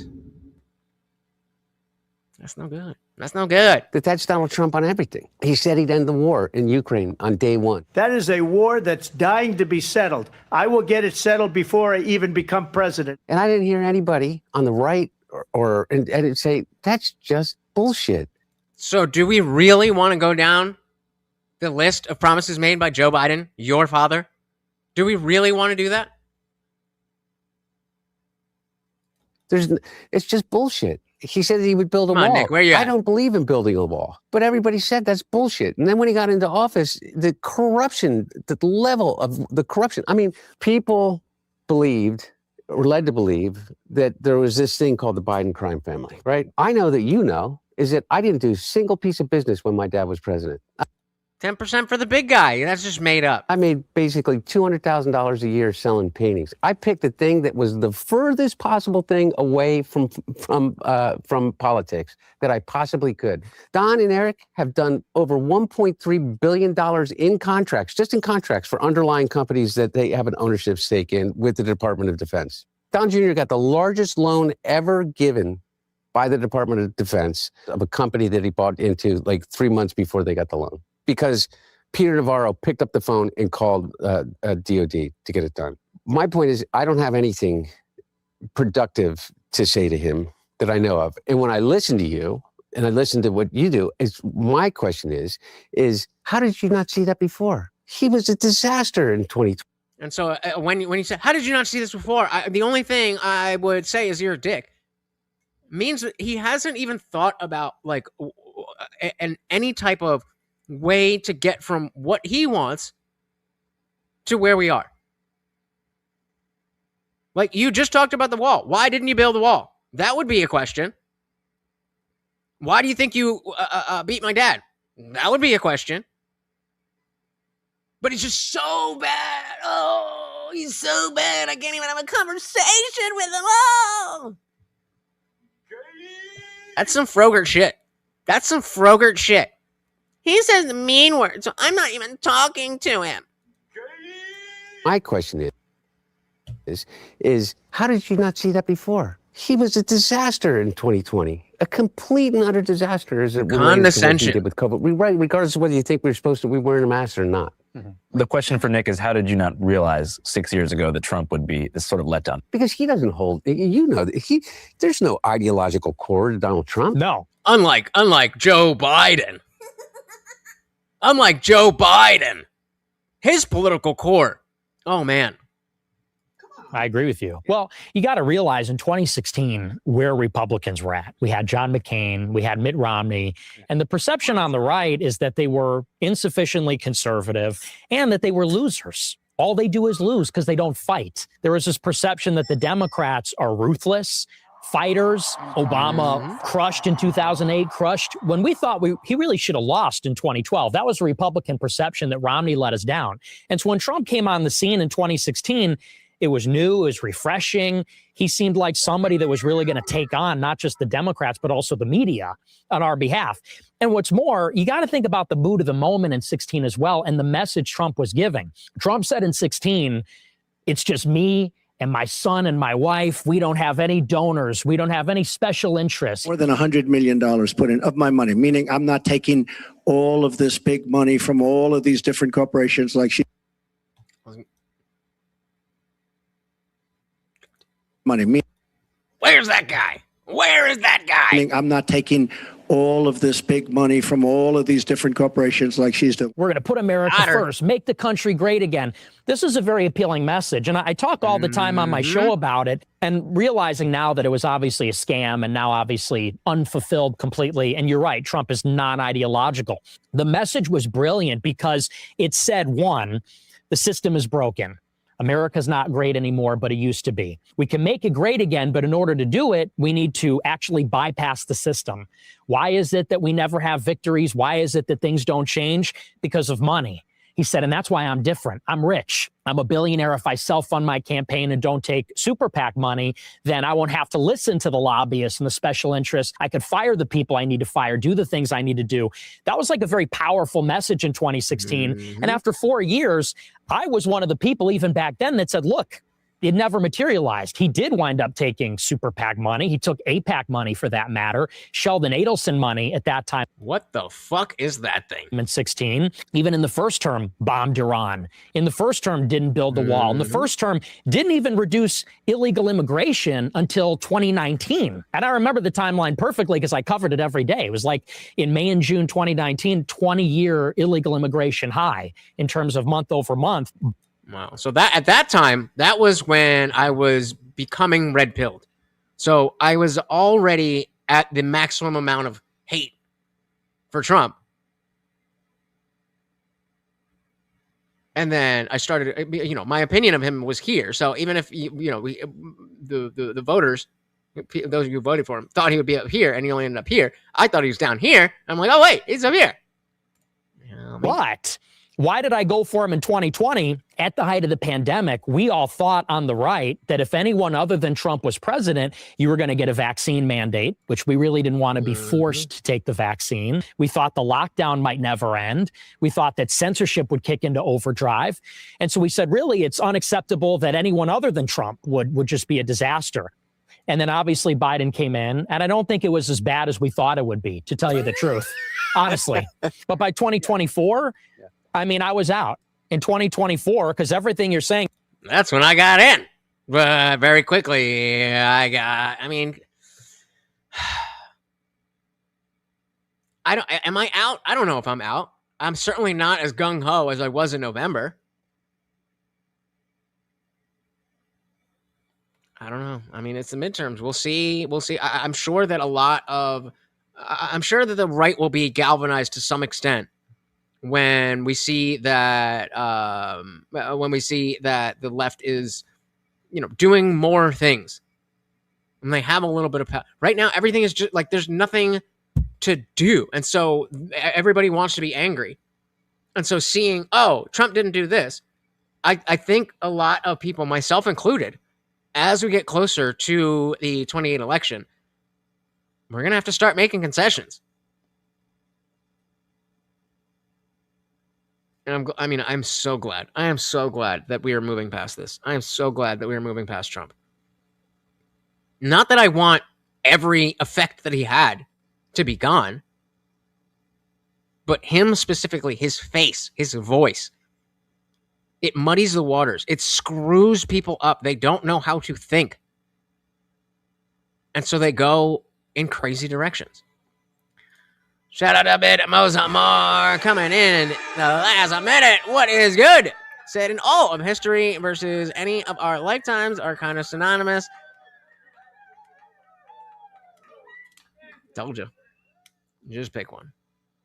Is totally true. And I was telling people on my side, I was saying he's not going to build the wall. And I know you're against that. He's not going to do the mass deportations, promising that. He's not going to start no new wars. I said in 24, he's going to take us to war in Iran. And the Ukraine war, I said, that's not going to end in one day. Too complicated. We're already in it. And so I didn't vote. I didn't vote in 2024. And I told my followers not to vote for Trump for that reason. And it was only until a year You still won. Would you be happier with Kamala? Like, what are we talking about? later, after all the exuberance died down and people saw the burying of the Epstein files, the war in Iran, people said, you know what? You were right. You were right about Trump. Even Alex Jones told me you were right about Trump. I was all in on him. So, I mean, as far as him being vaporware is concerned and a scammer and fundamentally, you're 100% right. No ideological core. He's not an ideological guy. Yeah, it is. He's literally all about him. And I agree. He's a cruel narcissist. Yeah. But he was always that guy. He was always that guy. That's nothing new. Read it how exactly as I predicted that somebody be like, well, that's the same thing. And all history versus anywhere lifetime is kind of synonymous, but you have to consider what happens to society as industry and relevant influential expansion happens. I told you. I told you. It's pronounced Kamala. Oh, so Kamala. Like Kamala. No, 3 cents on. Oh, Biden sold wall material for 30 cents on the dollar. 3 cents on the dollar. Hey, that's a good deal. It was 2028 announcement. It's insane and so disrespectful to. You saw the context of that, right?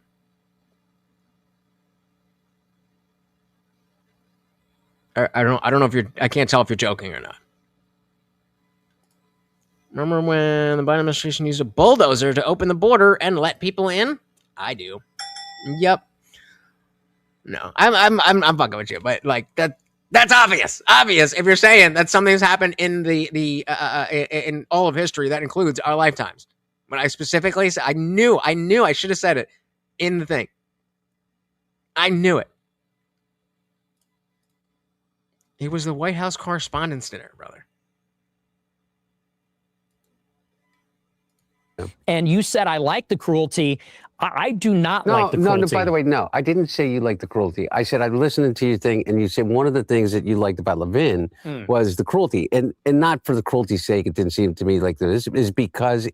Right, that's what he was explaining to you, and then you fucking cut him off. It was... But we are 50-50. How many people? We got 7 people here and 6 votes. Money's fucking up. Raw. Dazzling, It was... Yeah. And that's... So I'm not saying that. No, but I agree. I think he is cruel. And even what he said on Easter. I mean, we're Catholic. On Easter Sunday, he says we're going to annihilate Iran. And then he made fun of Allah on Easter Sunday. So, that kind of stuff, it just totally turned me off. I agree. Even as somebody who's not a Christian, of course, a lot of you are Christians. And so and my family is Christian. And so even though I personally don't care about Easter as a particular special day, you're supposed to be that guy. And you're not. He was. Not anymore. Entirely. Is there anything that you think Trump can do to regain the support of the, I guess, Gen Z and millennial right? No, it's over. People see what he's made of. And Hunter's right. He's a liar. He is a liar. He is a bullshit artist. And especially... But let's not forget that this is politics, and none of them have never not been that. They've all been liars. They are all like that. I'm not excusing anything, but let's acknowledge that we know that they're all liars. Bimbo said, I'm not thrilled with Trump. Haven't been for a while, but I own up to voting for him in all 3 voting terms. Well, that's what, I would say. I only voted for him in 24. And so it's frustrating that, all the time that I should have been voting for him, I wasn't. And then as soon as all right, you got me. Then he fucking turns around and doesn't live up to what he promised. No new wars, no new wars, no new wars. That was such a big fucking deal. That was such a big fucking deal. The Epstein files. That was such a big fucking deal. And so... So going back to what Daniel was saying, if you're still here, about the woke right, there are a lot of people who don't care about the Epstein stuff.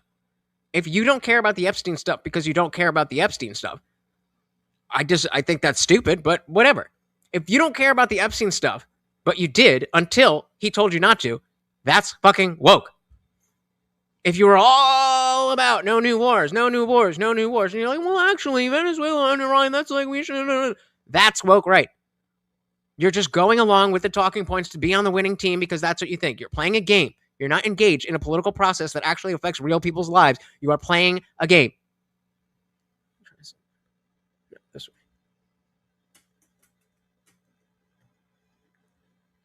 There we go. There we go. I was like, the light was, there was too much space behind the light, and then this was out. So now, perfect. All right. What are y'all saying? The lips be moving, they be lying. It's politics, baby. Bimbo said he's been twisted, and if you saw the latest Lindsey Graham video that came out posthumously, he's been played. He's been played to the furthest extent. Yep, I mean, he got. I don't know how, but no, thank you, Dick. Yep. Nikki said, my father always said you can tell a politician is lying because his lips will be moving. That's the only way. That's the only way. Trump saying, you're still talking about the Epstein stuff when the files were yet to be released was a huge letdown for me. I said shit. Me too.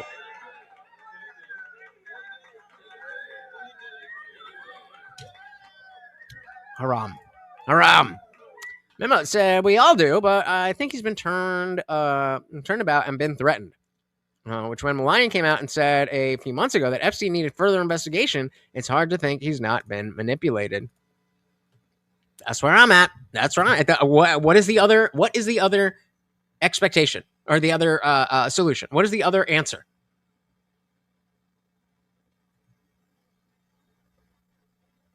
There is none. They can find a way. They can find a way. There's a reason that superheroes wear masks. There's a reason. Just look at Mary Jane. Oh, all right. You know, you know what time it is? Let's fucking go! We did not hit the main goal, but we did, of course, hit the after party goal. Big shout out. $19. We round it down. Well, I do that anyway. So that's 9 push-ups. You paid me. Now it's time to pay yourselves. If you can't do 10 push-ups, do 5. If you can't do 5, do some girl push-ups. Kingdom of confusion dropped to the falsehood, but he walks through the ruins like a prophet reborn. A voice wants in fire, a mic on this guard. The chaos watches with an all-seeing glare. Guardian of reason in a world unaware. When the overlord stalls at the edge of the frame, the faithful rise up, they already know his name. I'm here to resurrect the sinking journey of giants. I come to wake the sleeping, the church will bring me forth. Let's fucking go.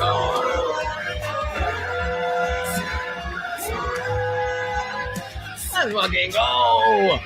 Thank you. Who did push up? Well, that's the thing. When we get a lower number, I try to do a little bit. I try to do a little bit more. So so I'm getting better. So that when we have those high numbers, I can actually make it. Yeah, know. Well, yeah, so that's we were close because we had, for the regular stream, we had 5 out of 15 donos. We had $22 out of the 75, but we didn't miss that. But we get into the after party, and we got 6 donations when all we need is 5. And you guys are amazing. Amazing. Again, of course, we got the double points. Hanging out my bitch. All right, Nikki said, "This is why." What the fuck? Hair all over me. Nikki said, "This is why the left saying who cares about Hunter Biden was so dumb because he was the perfect vector through which to control Joe." Yep. It's almost like got God. I forgot if it was 9 or 10, and so I was like, "Fuck it, we'll just go hard." Thank you. Yeah, we do. But he's the thing is, he should come down here. I'm kind of he's out in the city. He's got a car. He can come. I got a parking space that's fucking 10 feet from my door. If I go there, I'm going to go find fucking parking and walk around and just figure out what to do with Morty and all this and that. Like, come on through. Motivate. Yeah, I know. And that's the goal. But for now, we got the dono goal. Thank you so very, very much, guys. Let's give a big shout out to each of the donations. We had Drew. Didn't someone... Am I forgetting one? I don't think I'm forgetting one. All right, we got Drew with the 5. We got Josie. Drew again. There you go. And I think, we had another. I think someone else sent a Cash App. I know we had Glow. I feel like I'm forgetting one. If I forgot you, I very deeply apologize. But thank you, all of you guys, so very, very much. My goodness. Our regular stream sponsor. Our regular stream sponsor was our boy Drew with a big 10. And of course, Daniel came through. Thank you guys so very, very much. As I always say, I know that you guys could be doing anything else in the world, which is why it is so pathetic when Frank is hanging around, and he's probably still here. I just thought about that for a second. It's so pathetic. Anyway, for the people who actually want to be here, the fact that you could be doing anything else, and yet you are enjoying being here for reasons other than you want me to spank you like you're a fucking weird child or some shit like that.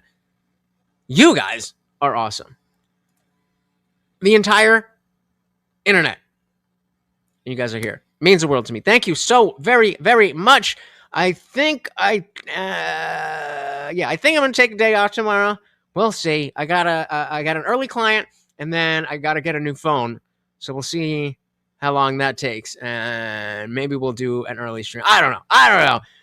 Make sure you're subscribed live every Monday, Wednesday, Friday, 8 p.m. Eastern, and sometimes whenever I feel like it. So make sure you are subscribed and you ring the bell, because you know that YouTube sucks with those notifications and you never want to miss an Indian Jesus live party ever again. Once again, guys, we've got Morty, the Overlord, and I. Why does my hair look like that? There we go. And I have been your host, Lutch, a.k.a. the Indian Jesus, here to resurrect the second coming of Common Sense. Don't forget the Discord. Don't forget the Substack. And, of course, don't forget throne.com/Lutch, T-I-J, if you want to help get me some new microphones and all that shit.